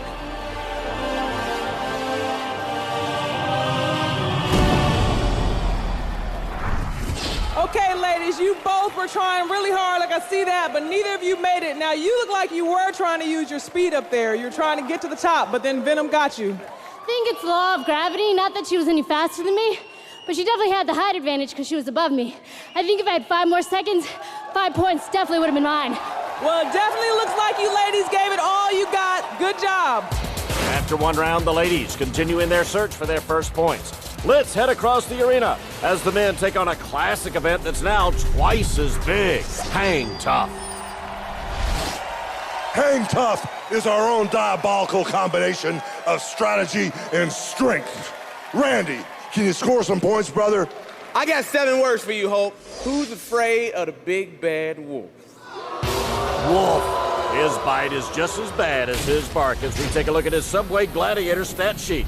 Wolf's favorite event is hang tough because when he's face to face with a contender, he says he can see their soul leave their body. This little piggy. Last season, Wolf gave us 4 of the most memorable hang tough takedowns. For more Subway stats, including the Gladiator's favorite subs, go to NBC.com. Is the contender ready? Gladiator ready? 3, 2, 1. Randy will have 60 seconds to try to make it to the opposite platform to score 10 points.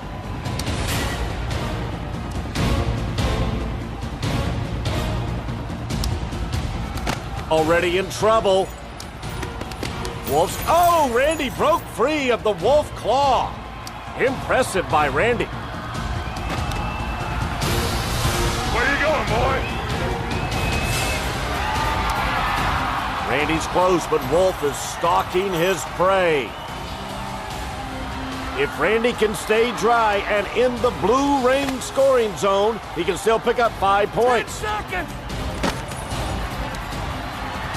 Wolf trying to beat the clock. Bye, son.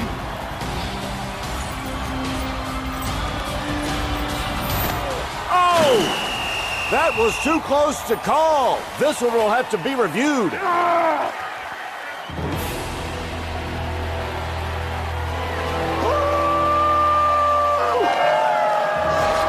Check every tape you got. Every single one will show. Down. You decide. Here's another look.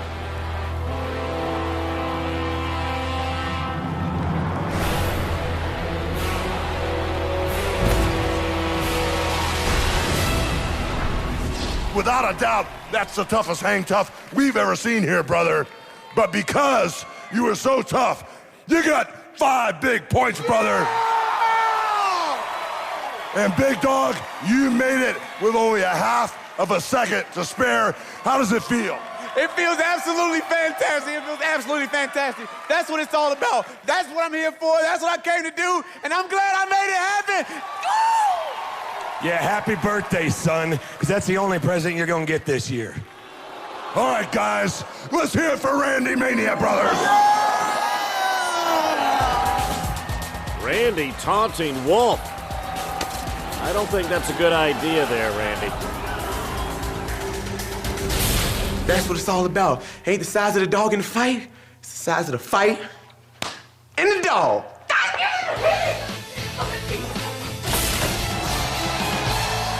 Now it's time for our SWAT leader. Well, Jay, Randy just scored 5 points, brother. And are you ready to put some points on the board, dude? I got 2 things for you. In the Marine Corps, we say get some, and I have an 11-year-old son back home. He likes a movie called Lord of the Rings. That's gonna be my part right here. Skid up, baby, skid up. Is the contender ready? Gladiator ready? 3, 2, 1. 10 points to Jay if he can make it to the opposite platform in less than 60 seconds. But you know, Wolf is angry and mad and might take it out on Jay.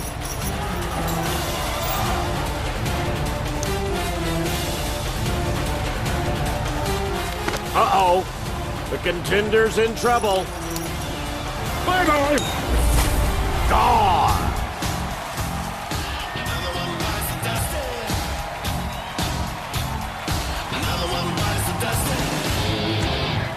Yo, Wolfman, you were on fire up there, brother. It looks like you could have taken on the whole Marine Corps by yourself, dude.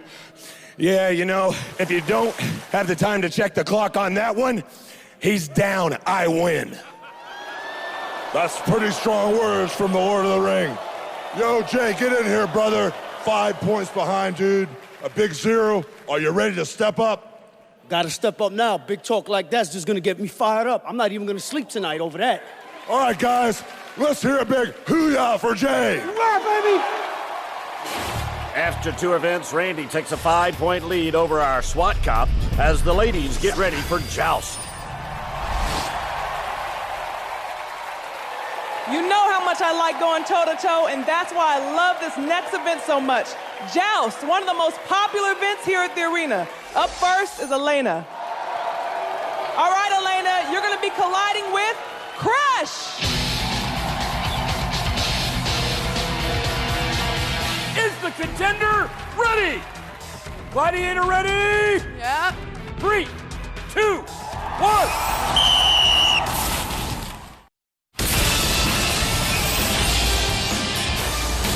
We are back in Gladiator Arena, where Elena is about to take on the undefeated Crush in Joust. 10 points to Elena if she can knock the Gladiator into the water.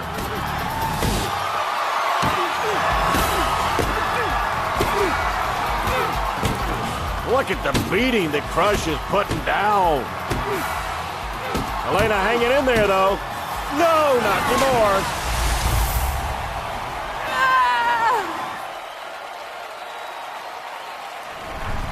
Behold Crush turning Elena into a human bobblehead. All right, Melissa, Crush just unleashed a beating on Elena. Now the pressure's on you to get some points. Now, before you get into it with Crush, let's take a moment and get a little inspiration by looking at the monitor.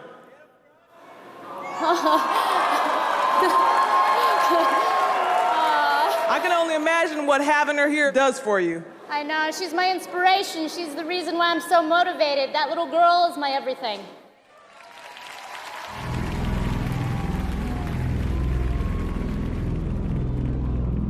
Is the contender ready? Ready! Gladiator ready? Yeah. 3, 2, 1. Melissa has a chance to become the first lady contender to score tonight. Oh, well, never mind. Crush, too strong.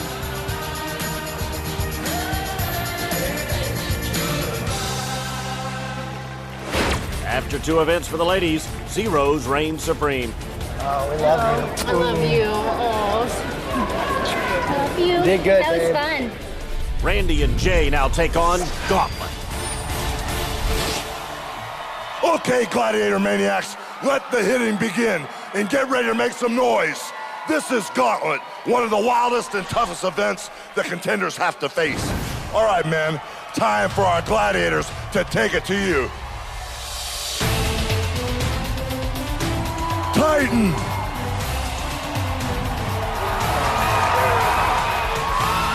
Toa.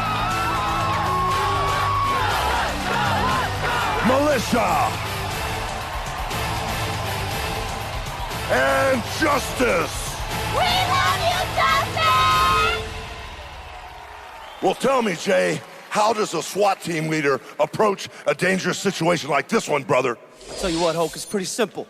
From the time we get off the truck, from the time we bang the door, from the time we step out in the back door, and we all home safe and sound, the mission's not done. This is the mission right here. This is the mission. Get it done, dudes. Let's hear it. Yeah. Let's get it, baby! Is the contender ready? Gladiator ready? 3, 2, 1. Here we go. Oh, quickly, Jay spins past Titan, blows past Toa, gets past Militia. Now he has to fight through Justice. Another spin move, and Jay busts down the back door. Fantastic time as well. The spin move paid off nicely for the SWAT cop. I'm a SWAT team member. What am I gonna do? What do you think I'm gonna do? Ain't no failure, ain't no option to me. All right, Randy. Now it's your turn, brother, to tackle the gauntlet. Do you still have enough gas left in that tank to power through all this, brother? You know I do, Hulk. I got all the gas in the world, and I'm gonna pump it all out right now from this end all the way to that end past all these gladiators. I'm ready. Let's do it. You can do it, Randy! Yeah! Is the contender ready? He's not ready. Gladiators ready? 3, 2, 2 points to Randy for every gladiator he can fight through. There's his first 2 as he gets past Titan. Now, toe to Toa. Oh, Toa putting up a great fight. Finally, Randy gets past him only to take on Militia. 10 seconds! Now to Justice with time running out. Yes! Justice is served. Only 6 points for Randy. But those 6 points good for a 1-point lead for Randy over Jay. We were cheering at you. I know. Did you see me? Did you see the big man push me down and make it hurt? Next, the season premiere continues with Assault. We'll meet a brand new gladiator, and the baddest eliminator ever built is just around the corner. Welcome back to Gladiator Arena, where soon we'll meet the first of tonight's 3 new gladiators and unveil the all-new Eliminator. But first, the women take on Assault.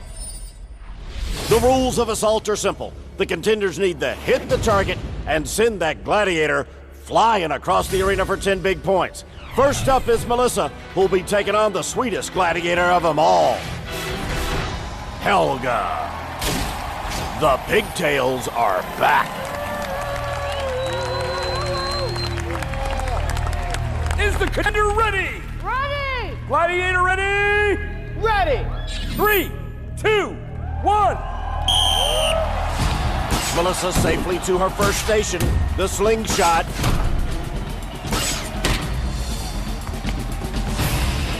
First shot fired. Whoa, hit the shield right in front of Helga. That was close. Melissa picks up her first point. She picks up a point for every shot fired. Now she's at the gun, fired that one away for her second point.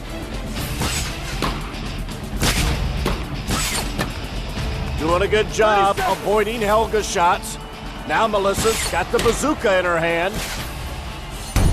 Oh, right on the shield again. Hits the button for the smoke screen. Melissa looks like she's doing pretty good on time. Now to the crossbow. Oh, wide right, but fires the shot. Good for her 4th point. 5 seconds! Oh, and got nailed Yes. with seconds left. That's right, baby. It's not her time, it's Helga time. Now it's Elena's turn to try and send Helga for a swim. Go, baby!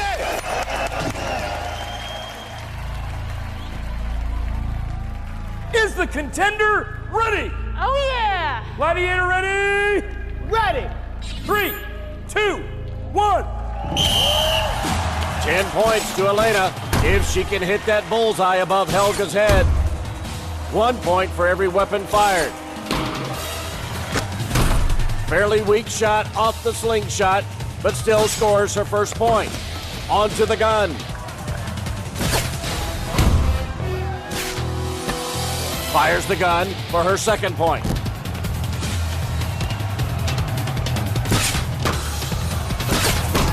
Makes it safely to the sand pit. Looking for the bazooka. Elena's got it. Oh, she's pointing it the wrong way. Wow, almost took out our camera guy. Still got credit for a point, though. Onto the crossbow, but time is running out. The shot's away for her 4th point. And time expires. Oh, yeah. Ready, aim, backfire. With 1 event left until the all-new Eliminator, the Gladiators clearly with the upper hand since the ladies only have 4 points each. Now we go down to the final men's event before the Eliminator. Pyramid. All right, Gladiator Maniacs, are you ready to meet our gladiators? Yeah, let's go! Jay, you have drawn the massive Justice. Justice, big as ever. You, boy. And Randy, it's time for you to tangle with the awesome Titan. Did somebody say Titan? Randy looks a little frightened. And why not? He's got to take on Titan.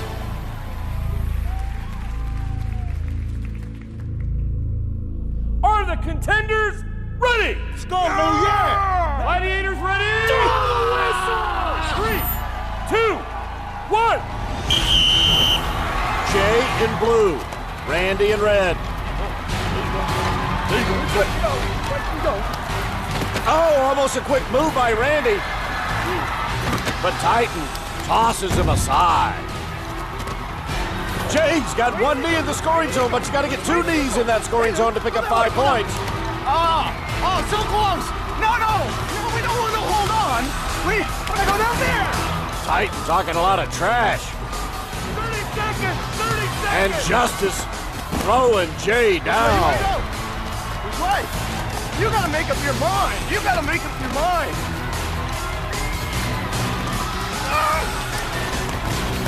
Tough challenge for both these contenders. And the clock is working against them. Where you going? Go! Final hit for Justice on Jay. And they're both done. The Gladiators rule. Hey, he's got my vote. Randy maintains his 1-point lead, and that translates into a half-second head start in the Eliminator. Before we get there, the women take on an all-new Gladiator as they try to conquer our super-sized wall.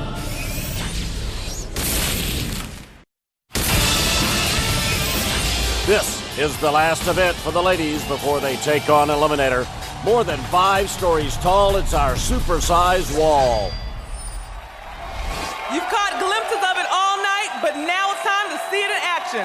It's brand new, bigger, rougher, and more challenging than ever before. Welcome to the wall. Their goal is to get to the top in less than 60 seconds with a Gladiator in hot pursuit. Elaine, how confident are you in your climbing skills? You know, I'm gonna view this just like climbing a ladder at home. When I got some fire under me and a victim up there, I'm gonna haul all the way up to the end of that wall and hopefully get my 10 points. All right, ladies, well, you know it'd be hard enough. It was just the two of you racing each other, but you're gonna have some company creeping up on you. Melissa, your competition already gave you a whooping on the pyramid, and she's back for more. Say hello to Venom!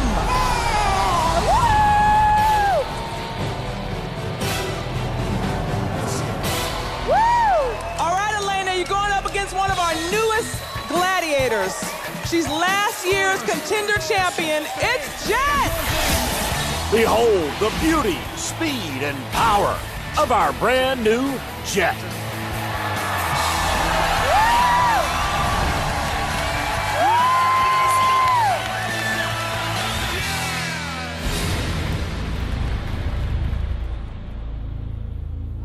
Contenders, you will go on my first whistle. Gladiators, you will go on my second whistle. 3, 2, 1. A 7-second head start for Elena and Melissa. Release the hounds! Elena in red, being chased by Jet. Venom looking to track down Melissa. Whoa! Elena almost lost it there.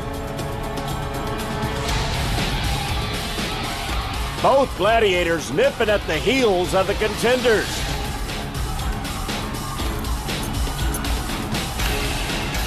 Jet trying to pull the firefighter down off the wall. There's Venom doing the same to Melissa. But Elena's at the top. She's got 10 points. Melissa still has a chance at 5 points. No, but she slips and she is gone. What the fuck is that? Oh!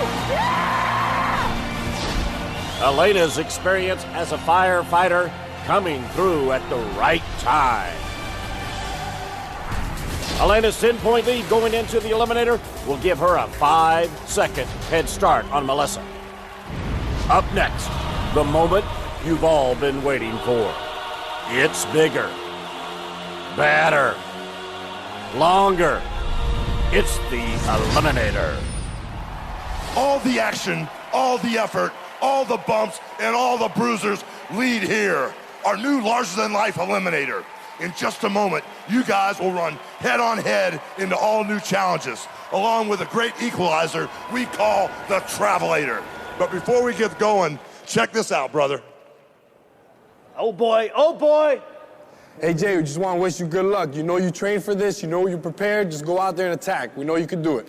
Jay, if you lose, don't come back. Just quit this job, find a job out there in California. Jay, this is your captain. I want you to take him down like the Hulkster used to do it. Cause brother, man, we don't refuse to lose.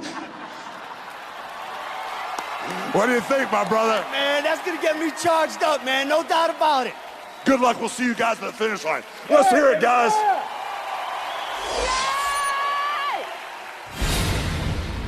Remember, whoever moves on will be that much closer to $100,000 and an anything but ordinary 2008 Toyota Sequoia.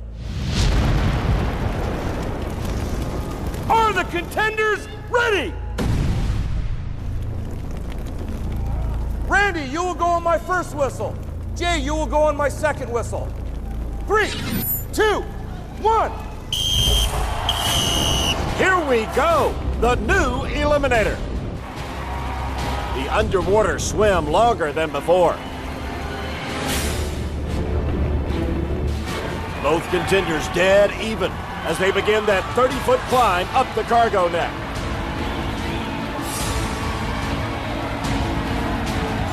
Like Jay's having some trouble on the climb. Randy's already at the top, loses the goggles,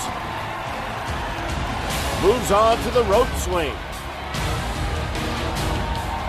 Oh, and he makes it across, while Jay is just struggling to get to the top. Onto the tightrope for Randy. A lot of agility and balance required. Oh, Jay cannot make it across on the rope swing, and that'll cost him major time.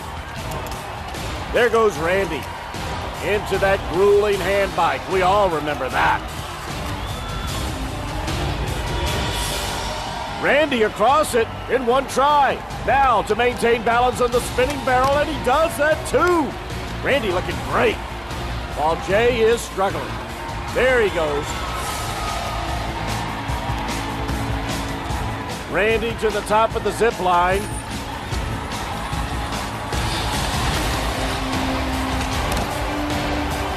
And Jay trying to play catch up on the tightrope.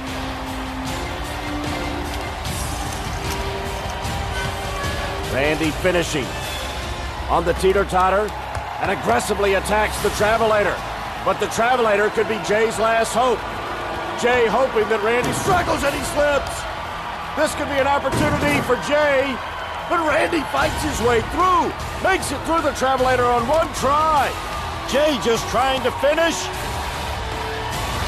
And Randy does finish through the banner and into the water.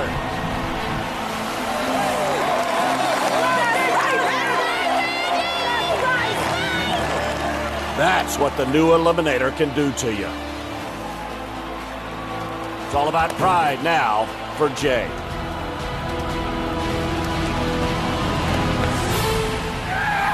Yo, I guess you can say the Gladiator Arena is full of Randy Maniacs, brother. How does it feel to come to a crashing victory, brother? It feels great, Hall. I did it. I knew I could do it. That was everything I had. That was my family. That was my friends. I did it. I did it. Brother, you got the bar set at 206, man. 206, maybe nobody can catch you. How do you feel, brother? I'm ecstatic with my performance, Hall. I said I wanted to be the first in that war, the first in this event, and I did it. I made it happen, go! Randy's time of 2 minutes and 6 seconds, plenty of reason to celebrate with his family. When we come back, the ladies will take their turn on the Eliminator.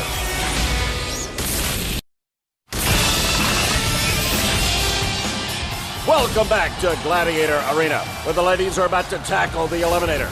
And coming up, we'll see 4 more contenders, another new event, and 2 all-new gladiators.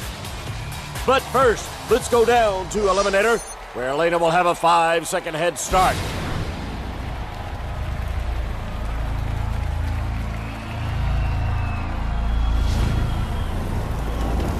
Are the contenders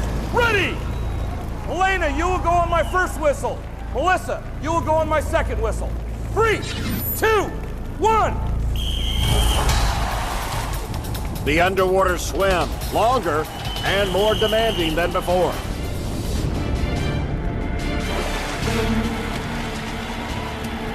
He landed the first to the cargo net. Here comes Melissa. Looks like Elena's struggling a little bit. So much for that 5-second head start. These ladies are dead even right now.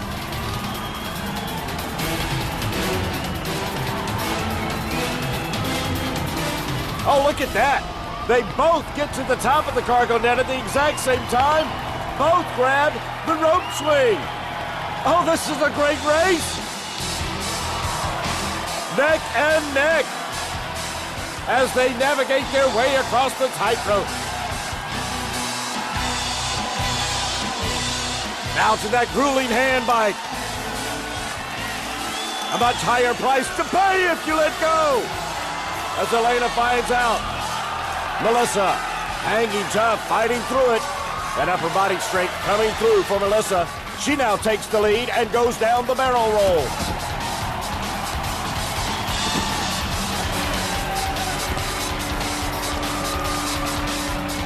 Still, this race is super tight. Down the zip line for Melissa. Here comes Elena.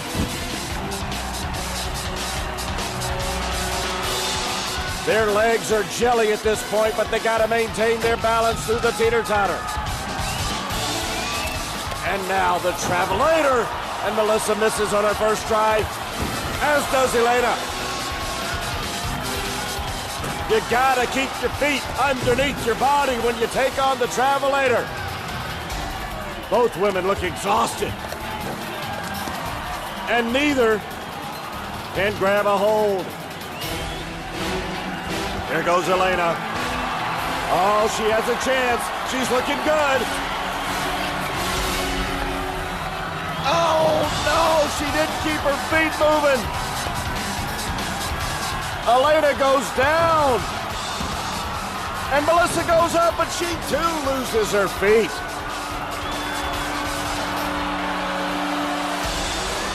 The pain, the agony, the fatigue. Which one of these contenders will have it in them to finish? There goes Melissa. Oh no, she slips again. But this time, she's back up. This time, she's through it. Elena can only watch as Melissa reaches the top of the steps.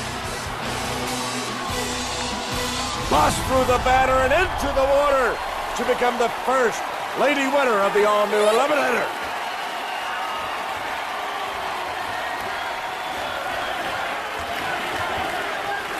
Now, we told you it was rougher and tougher, and now you know that we were not lying. How do you feel now that you're finally done? You have to feel good. Exhausted, retired, and happy. Oh my God. Randy and Melissa prove they are anything but ordinary by being the first to conquer the new brutal Eliminator in the Toyota Sequoia anything but ordinary winning moment. Stay tuned, America. The action is just getting started with another hour featuring 2 more new gladiators and 1 new event. Plus, an American gladiator first as Para-Olympian John Siciliano battles against the greatest athletes in the world in an emotional, inspirational round of competition. This is the first time since I lost my leg that I've played tackle football. It's all about to happen right here, right now, on American Gladiators.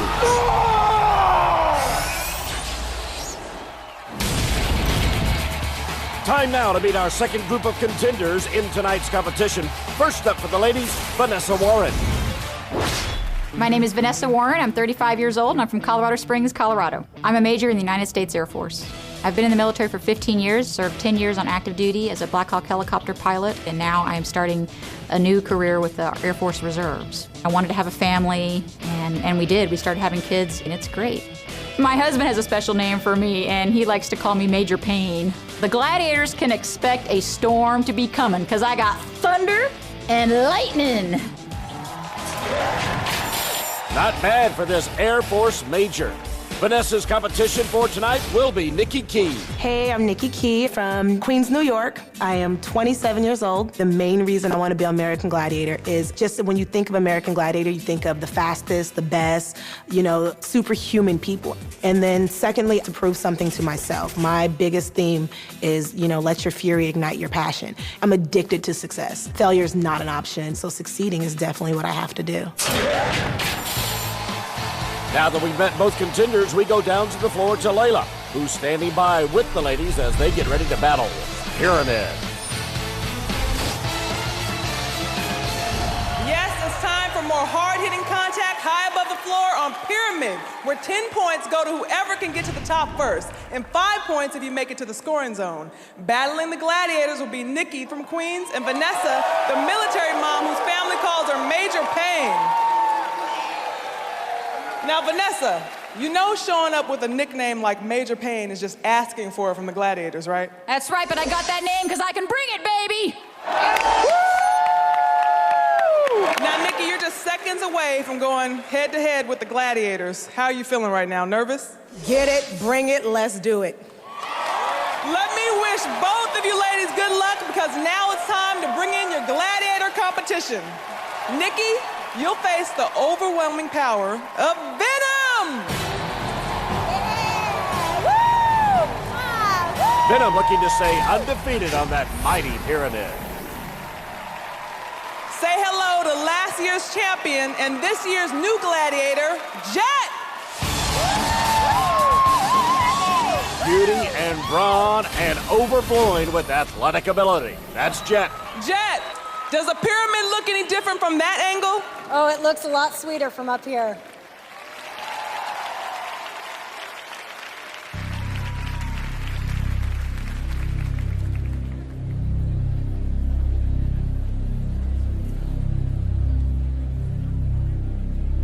Are the contenders ready?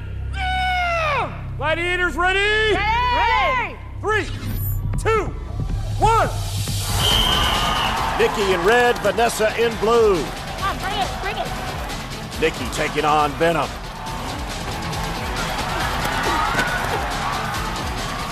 Venom throwing her down.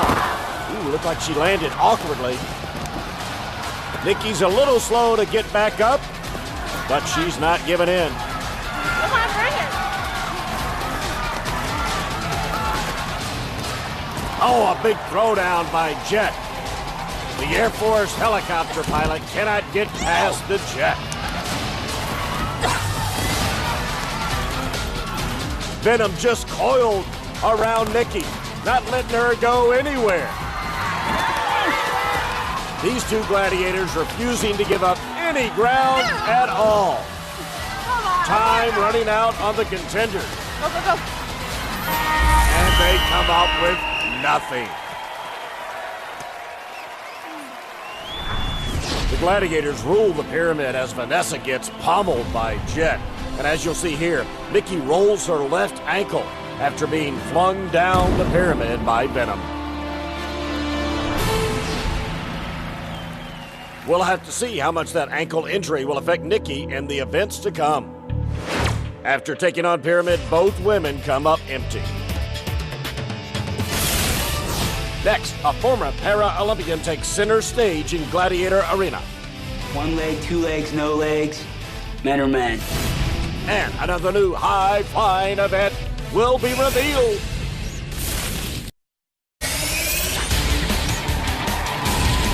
Welcome back to Gladiator Arena. Now it's time to meet the men who will be battling it out in tonight's competition. First up, Jerry Garcia. I'm Jerry Garcia, 27 years old. I'm holding it down for Long Beach, California. I've been teaching autistic kids for 5 years now. It's very rewarding. Just little improvements that they've done is big to us. When some people might have thought they weren't capable of doing that, you know? When I was about 14, 15 years old, got in a lot of trouble. I thought it was all about proving yourself, and it took juvenile hall to realize that this is not where I want to be. I mean, the only people that were there was my family. The message that I want to send is that it's not too late. It's never too late. Even though I've had a rough childhood growing up, I'm still going to succeed in anything I do. Let's go down to Hulk to kick things off with the high-flying Hang Tough. Hang Tough is where contenders have to battle gravity and a gladiator at the same time. If they can swing safely from one platform to the other, they'll get 10 points. If our gladiator wraps them up, they'll get a one-way ticket straight down into the water. Up first, we have Jerry. What would it mean to those kids that look up to you if you went all the way, brother? Show them that success is attainable, man. It's all about what's in here, not right here. You can do it. Put your heart, mind to it. You can achieve anything. I love that, brother. But first, you're going to have to keep away from the giant known as Justice. We'll see how long Jerry's smiling when he goes face-to-face with Justice.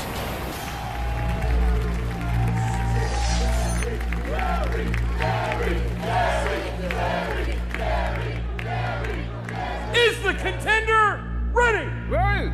Gladiator ready? 3, 2, 1. 60 seconds for Jerry to try and score 10 points. Justice sounds especially fired up for this Hang Tough competition. Gonna go, boy. Oh, Jerry, he avoided major trouble right there. Plenty of options for Jerry. 46 rings in a space of just 300 square feet. Oh, Justice is honing in. Look out, Jerry. Good fire.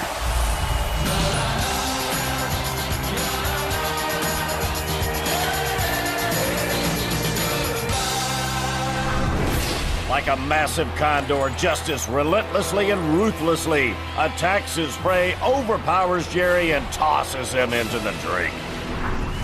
Now we meet Jerry's competitor, Para-Olympian John Siciliano. Hi, I'm John Siciliano, 37 years old, from Pittsburgh, Pennsylvania. I've been an amputee for 15 years now. I was with some buddies, Jeep, no roof, no doors. Bam! The doc comes over. You know, John, you had to amputate your leg 5 inches above your right knee. And that's when I met a prosthetist and a physical therapist who changed my life forever. My confidence was coming back, I'm running, and then I broke the U.S. national 200-meter record and was announced to be on the 1996 Paralympic team. Now, life's not over when you lose a leg. We can be everyday people. We can be contestants on American Gladiators. Let's go down to the floor with Hulk, who's with John as he gets ready to hang tough. Yo, Big John, Jerry just got a big 0 and left the door wide open for you, brother, to take the lead. Are you ready to put some points on the board, brother? I'm ready, Hulkster. I'm ready, buddy. I'm anxious to get up there and see what I can do against this big guy. Yo, brother, you've accomplished so much as a Paralympic athlete, but you've never really done anything like this before. How do you think you'll adjust, dude? You know, a Paralympic sport is something you train for every day. I sprint every day. I know what to expect. It's really hard to train for something like this, so expect the unexpected and just get up there and hold on. That's why they call it hang tough. Well, dude, to go all the way, you gotta do hang tough and survive. So, Justice, how do you think you'll do against your first gold medal winner, brother? Well, he wouldn't be here if he couldn't win. Let's get it rocking.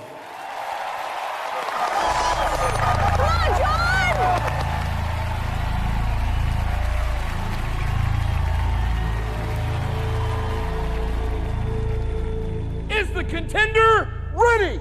Gladiator ready? 3, 2, 1. When it comes to hang tough, the swing is the thing. You need to get a rhythm going. Right now, John looks a little tentative. And who wouldn't be nervous with Justice bearing down on you?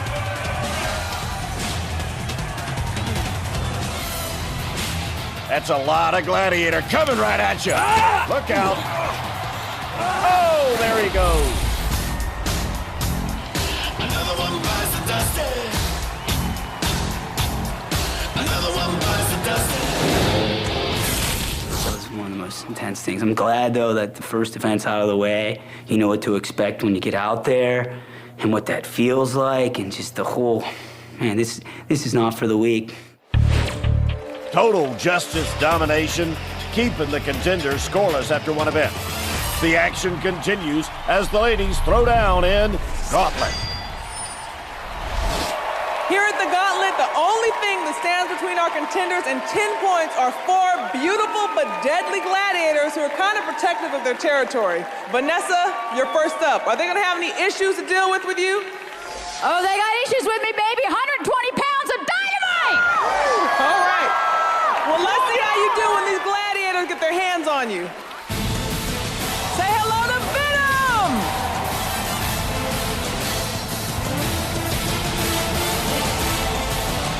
And Crush! And one of our newest gladiators, Jet! And the mighty Helga! Time to go down, baby! Down!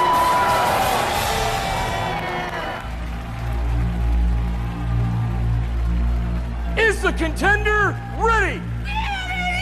Gladiators ready? 3, 2, 1. Up first for Vanessa is Venom. Oh, Venom's got her down, but Vanessa is through for her first 2 points. Hit by Crush is another matter. 4 points. Now it's Jet. 6 points for Vanessa. Helga, the final roadblock to 10 points. 5 seconds. Time's running out. Oh, she makes it and through with a 1.5 seconds to spare. Just in the nick of time. I know now why you got the nickname. You put some major pain on those gladiators. How did it feel to knock right by them? That was awesome. You have to bring me something bigger. I want the wolf. What that woman needs is a little enthusiasm. The crowd loves it as Vanessa withstands some major pain. Coming up, a brand new gladiator will battle contenders teetering 30 feet above the floor in the brand new event Vertigo. Plus, John, the Para-Olympian, prepares to go on the ride of his life.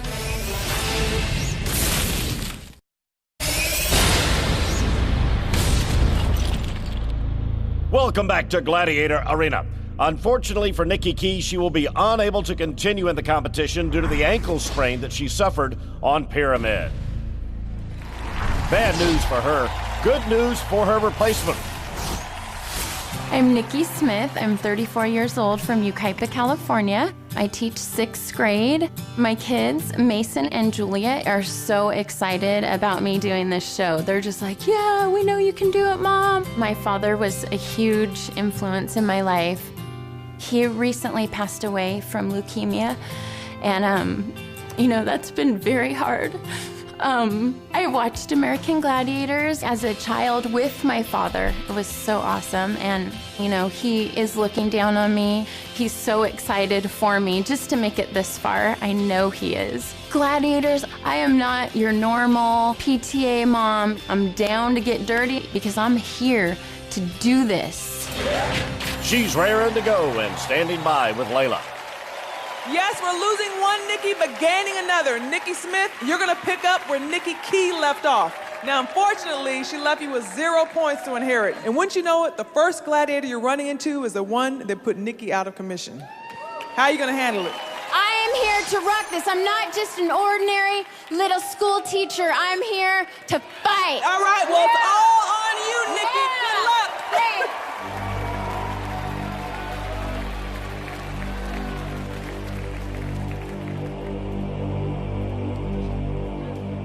Is the contender ready? Gladiators ready? 3, 2, 1.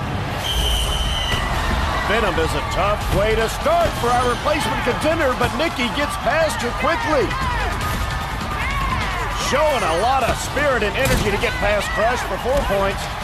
Blows past Jet. Oh! Hello, Helga. Nikki not giving up at all. Gets past Helga, to her feet and through the wall. A great start for Nikki.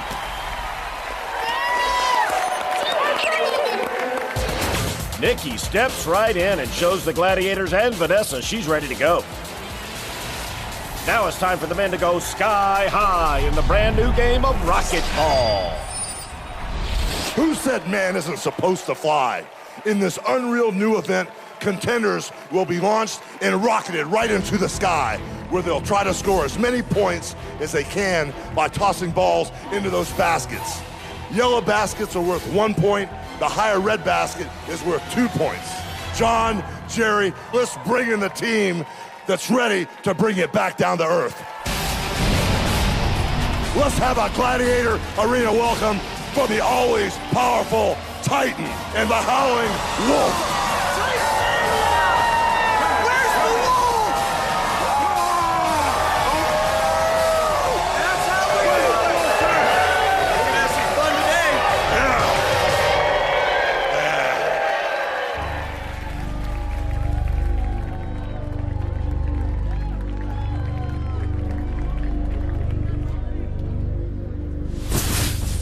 Are the contenders ready? Ready. Gladiators ready? Oh! 3, 2, 1. There they go! Oh, nice work by the contenders. Each quickly with their first point. Woo! Look out. That looked like a hard hit from Titan on John. Come on! Go, baby, go! Grab the ball! Racquetball is all about timing your launches correctly. Oh, just like Jerry did right there with 2 points in the red. Keep going! Go! 30 seconds left. Go! Watch yourself! Hold it!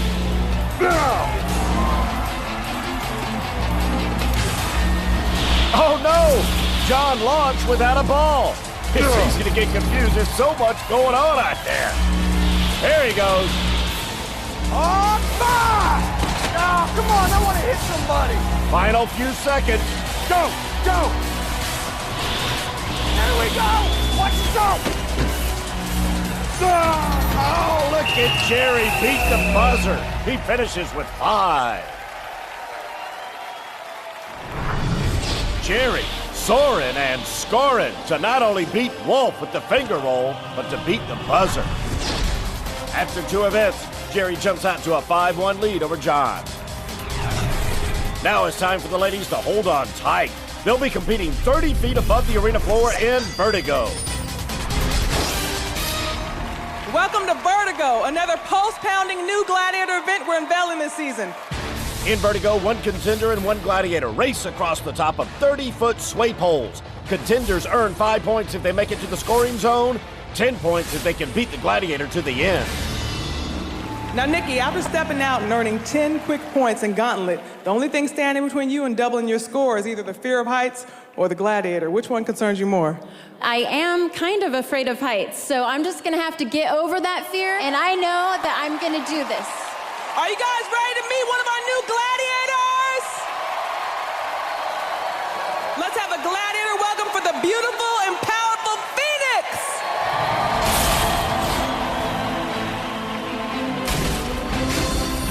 Behold the Phoenix.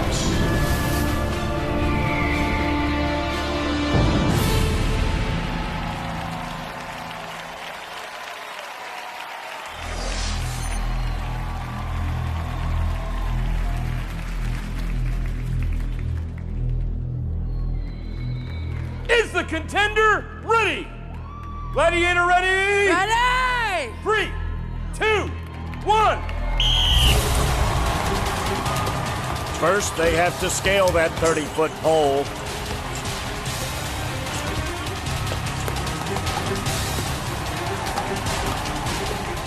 Needs to start and establish a good rhythm. Phoenix has it. Nikki is struggling. Come on, Nikki, come on! Ooh, Phoenix full of fire in her gladiator debut. While Nikki's fear of heights is becoming a problem. Can she get to that scoring zone before Phoenix finishes the race? What do you think? Nikki's 1 pole away. But Phoenix finishes and denies Nikki. Now it's time for Vanessa to face off with Phoenix in Vertigo. Is the contender ready? Oh! Gladiator ready? Ready! 3, 2, 1. A fear of heights should not be a problem for a major in the Air Force, such as Vanessa. But she's already fallen behind Phoenix. Look at our new gladiator just rock and roll down Vertigo. As for Vanessa, only 5 feet 2 inches tall. Looks like that's working against her in this event. Come on! Our new gladiator just cruising to a strong finish. Ready? It's over. Phoenix with the shutout. With just one event remaining before Eliminator, Vanessa and Nikki tied at 10 points. Up next, the men square off in Powerball. This is the first time since I lost my leg that I've played tackle football. Then they'll take on an all-new gladiator on the bigger, badder wall.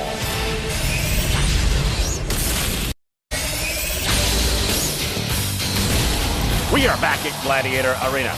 Tighten your chin straps and hold on, because up next for the men is the hard-hitting Powerball. After Hang Tough and Rocket Ball, this is the first game where your leg's gonna get a real workout. You still have the moves to make it work here in Powerball, brother. I guess we'll find out. This is the first time in 15 years since I lost my leg that I've played tackle football here in Gladiator Arena.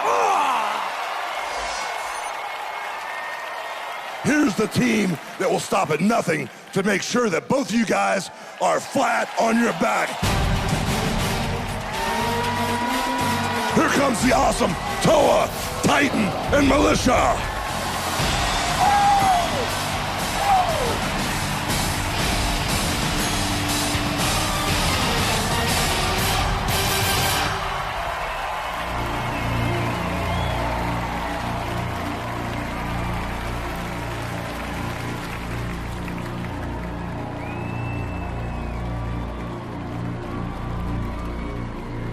Are the contenders ready?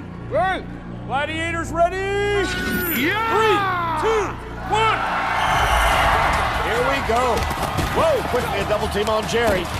Titan all over John. You got this, you got this! Vanessa, ready to go! Oh, ho, ho, ho, ho. Toa just cleared out Jerry. Militia put down John. Powerball more difficult this season with the scoring holes smaller and the court larger. Go, baby! 30 seconds! 30! You got this, you got it! Go, man, you got it! Toa with another great tackle. John looking to pick up some momentum. Oh, it works! He scores the first point. Jerry just misses his point. Everything you got! Final few seconds. Come on!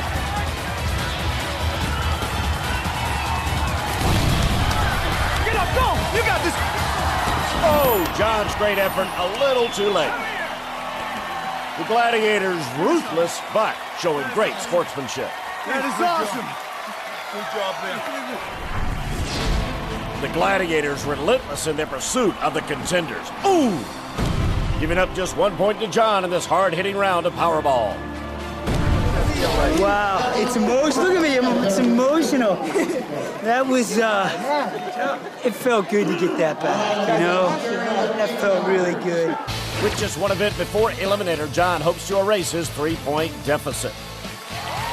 Now it's time to see how the women will do at Powerball. You guys are still tied at 10. Vanessa, are you ready to dish out some pain right here? Oh, this game rocks. Some girls like puppy dogs and pink bows. I like speed and violence, baby, so I'm gonna bring it! Let's bring out our gladiators who are going to be rushing you guys till you can't take it anymore. Here come the awesome Jet, Helga, and Venom.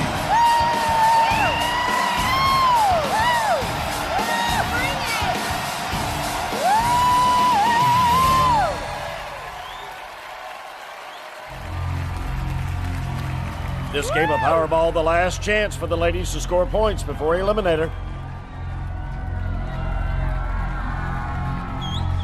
Are the contenders ready? Ready! Gladiators ready? Ready! 3, 2, 1. Vanessa in blue. And quickly scores her first point. Nikki in red and taken down by Venom.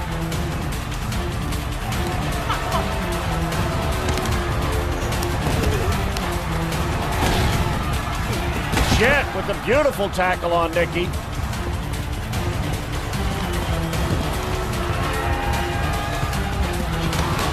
Nikki scores her first point. 1 point for the outer pods, 2 points for the center pod. There goes Nikki with her second point. Venom takes down Vanessa.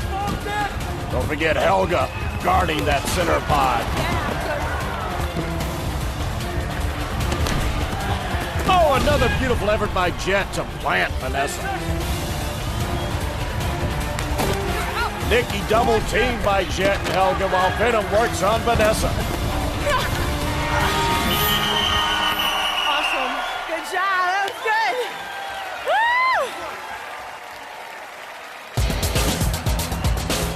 Woo! Going into the Eliminator, Nikki's 1 point lead is good for a half-second head start. Up next for the men, it's bigger than it ever was, the wall. John, you're paired with the man-eating animal that has absolutely no conscience. The big bad wolf!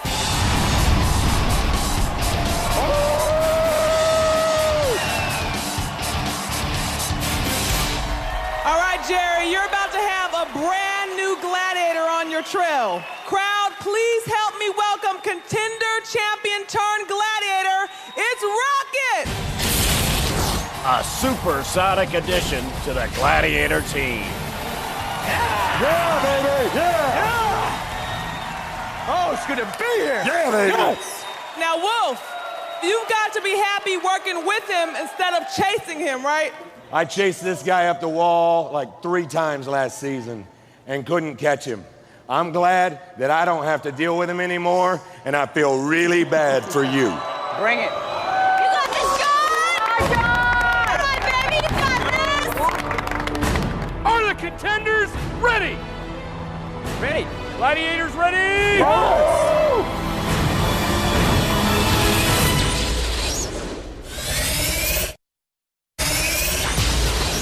Welcome back to American Gladiators, where John and Jerry are ready to take on our new and bigger wall. Chasing down John will be Wolf. And on the heels of Jerry, last year's champion turned gladiator, Rocket. Contenders, you will go on my first whistle. Gladiators, you will go on my second whistle. Whatever. 3, 2, 1. And the contenders are off. John has been outfitted with a prosthetic specially designed for climbing. Here come the gladiators. This season's wall, 50 feet high. John doing well, keeping his distance from Wolf. Jerry close at the top, but Rocket closing in. Oh, he's got him. Jerry is gone. Yes! Still my wall, Jerry! Oh, watch out, John. Here comes Wolf. Oh, he's gone too. That's right! Yeah, baby! Woo! Jerry maintains his lead, which will translate into a 1.5 second head start when they hit the Eliminator. Next up, the moment you've all been waiting for. The women face the most brutal and punishing obstacle course ever built. It's time for Eliminator.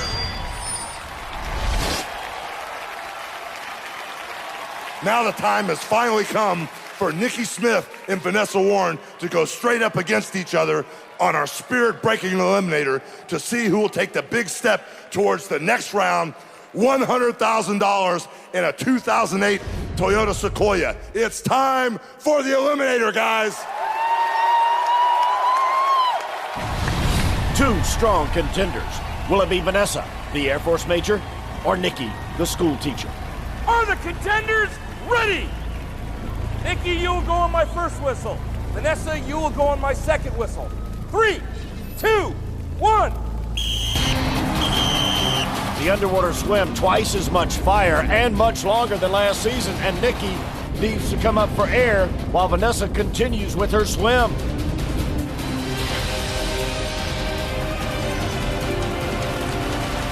They're dead even as they begin the 30-foot climb up the cargo net. Nikki in red, Vanessa in blue, and Nikki is taller. Her height advantage might help on this climb.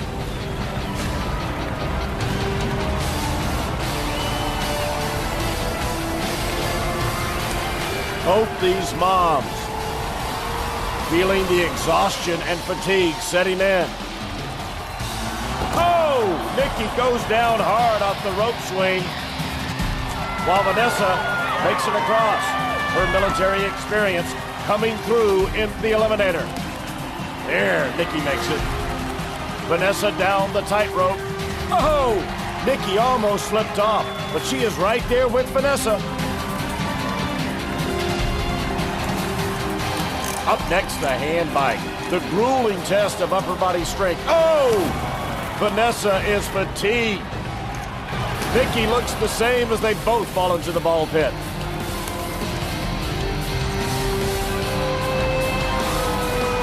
Nikki out of the ball pit first, takes the lead. Oh, that had to hurt. The rolling pin, mighty tough, and Vanessa slides off too. The climb up pyramid. They are neck and neck. It is anybody's race right now.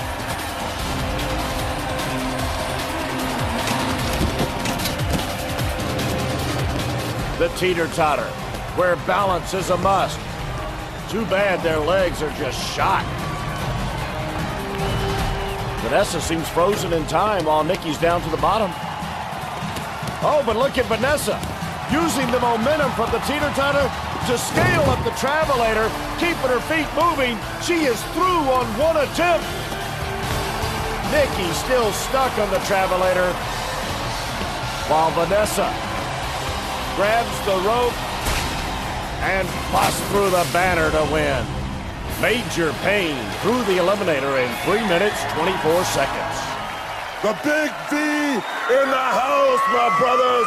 Vanessa Mania tore it down. You never stutter step. You tackled the travelator in one sneaky, swift move. You were awesome. What was your plan all the way through?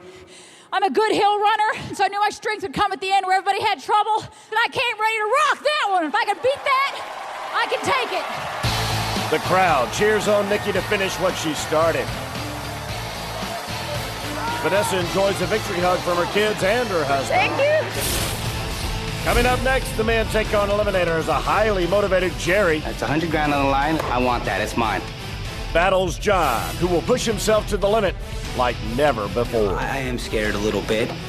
It's going to be really tricky to pull this off. But if there's anyone who can do this, it is me to give it a shot.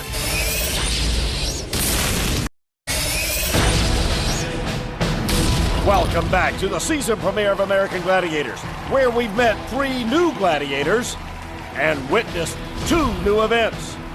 Now the time has come for John to take on one of the biggest challenges of his life as he battles Jerry on the grueling eliminator.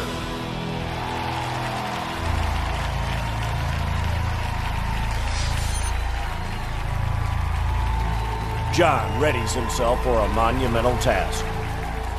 Jerry will have a 1.5 second head start. Are the contenders ready? Let's get ready! Jerry, you will go on my first whistle. John, you will go on my second whistle. 3, 2, 1.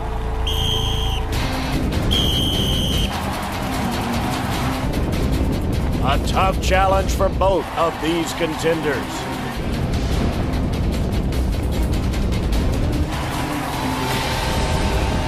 They're both right there together.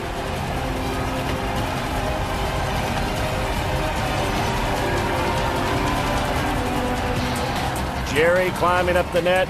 John's titanium prosthetic could pose a mighty challenge for him with this net climb.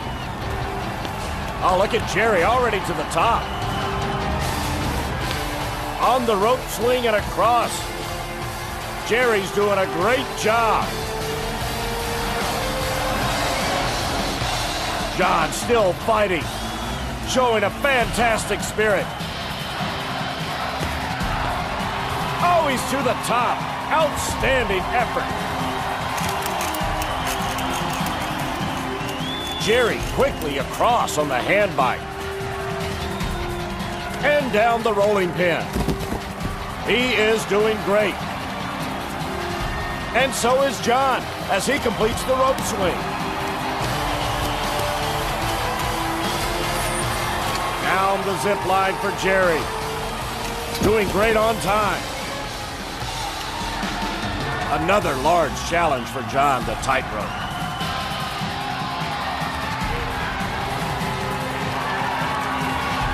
Down the teeter-totter for Jerry.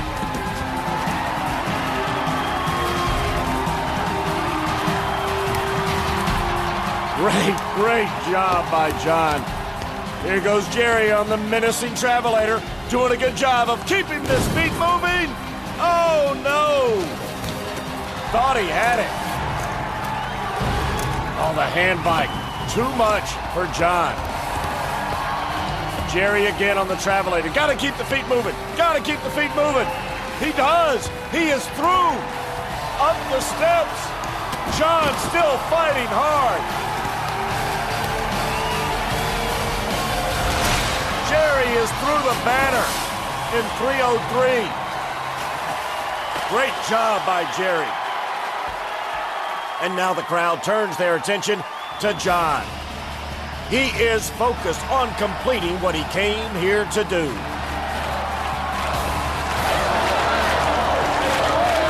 Down the zip line.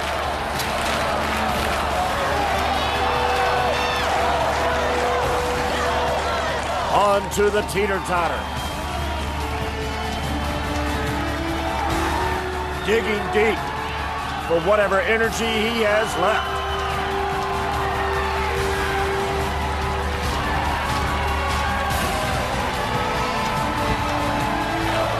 Now for his final obstacle.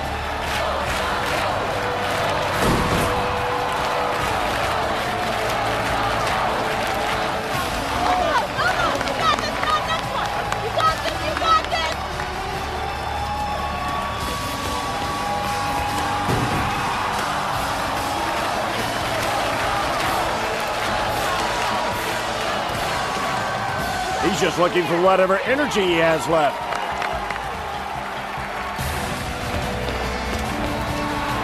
Almost there that time.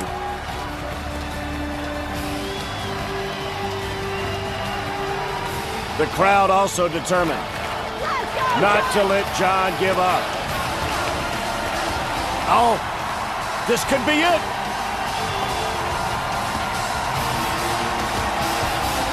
Outstanding young man.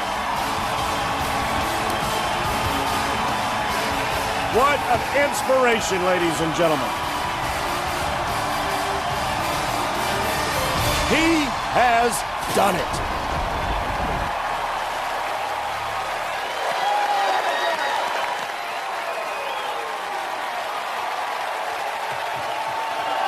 Let's hear it for this man. That was excellent and so inspiring. Oh my God, how do you feel right now? I told you you could do it. Exhausted. I was close until we hit the net. You did a great job, man. You did a great job. My arms were just burnt coming up that net. It took everything I had. That was extremely difficult. When you're sitting at home on TV watching that thing, you have no idea how hard that thing is. But I finished. I'm happy I finished. Yes, you did. You did a great job. You know how many people you inspired watching you do that?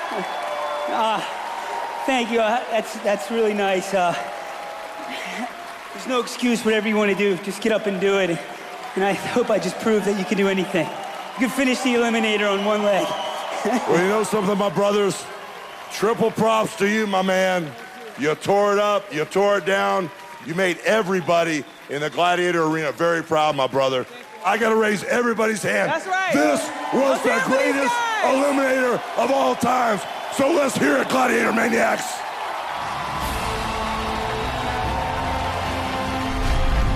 In this Toyota replay moment, we salute Vanessa and Jerry as tonight's winners, but it was John who proved that he's anything but ordinary, as he inspired everyone here in Gladiator Arena with his courage and tenacity. Next Monday, American Gladiators returns with more action, new events, and bigger spills. As four cops go head-to-head in the competition that will push their friendships and their bodies to the extreme. I was just praying I survived.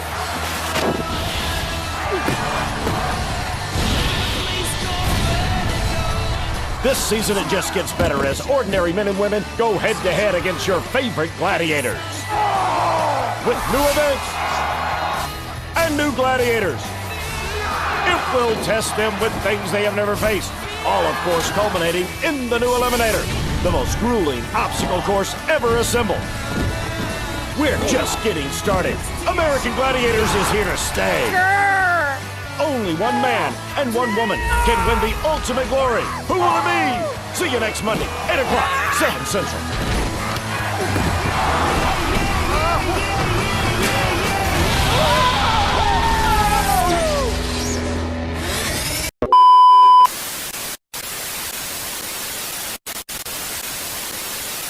Don't watch TV. Don't read magazines. Don't even listen to NPR.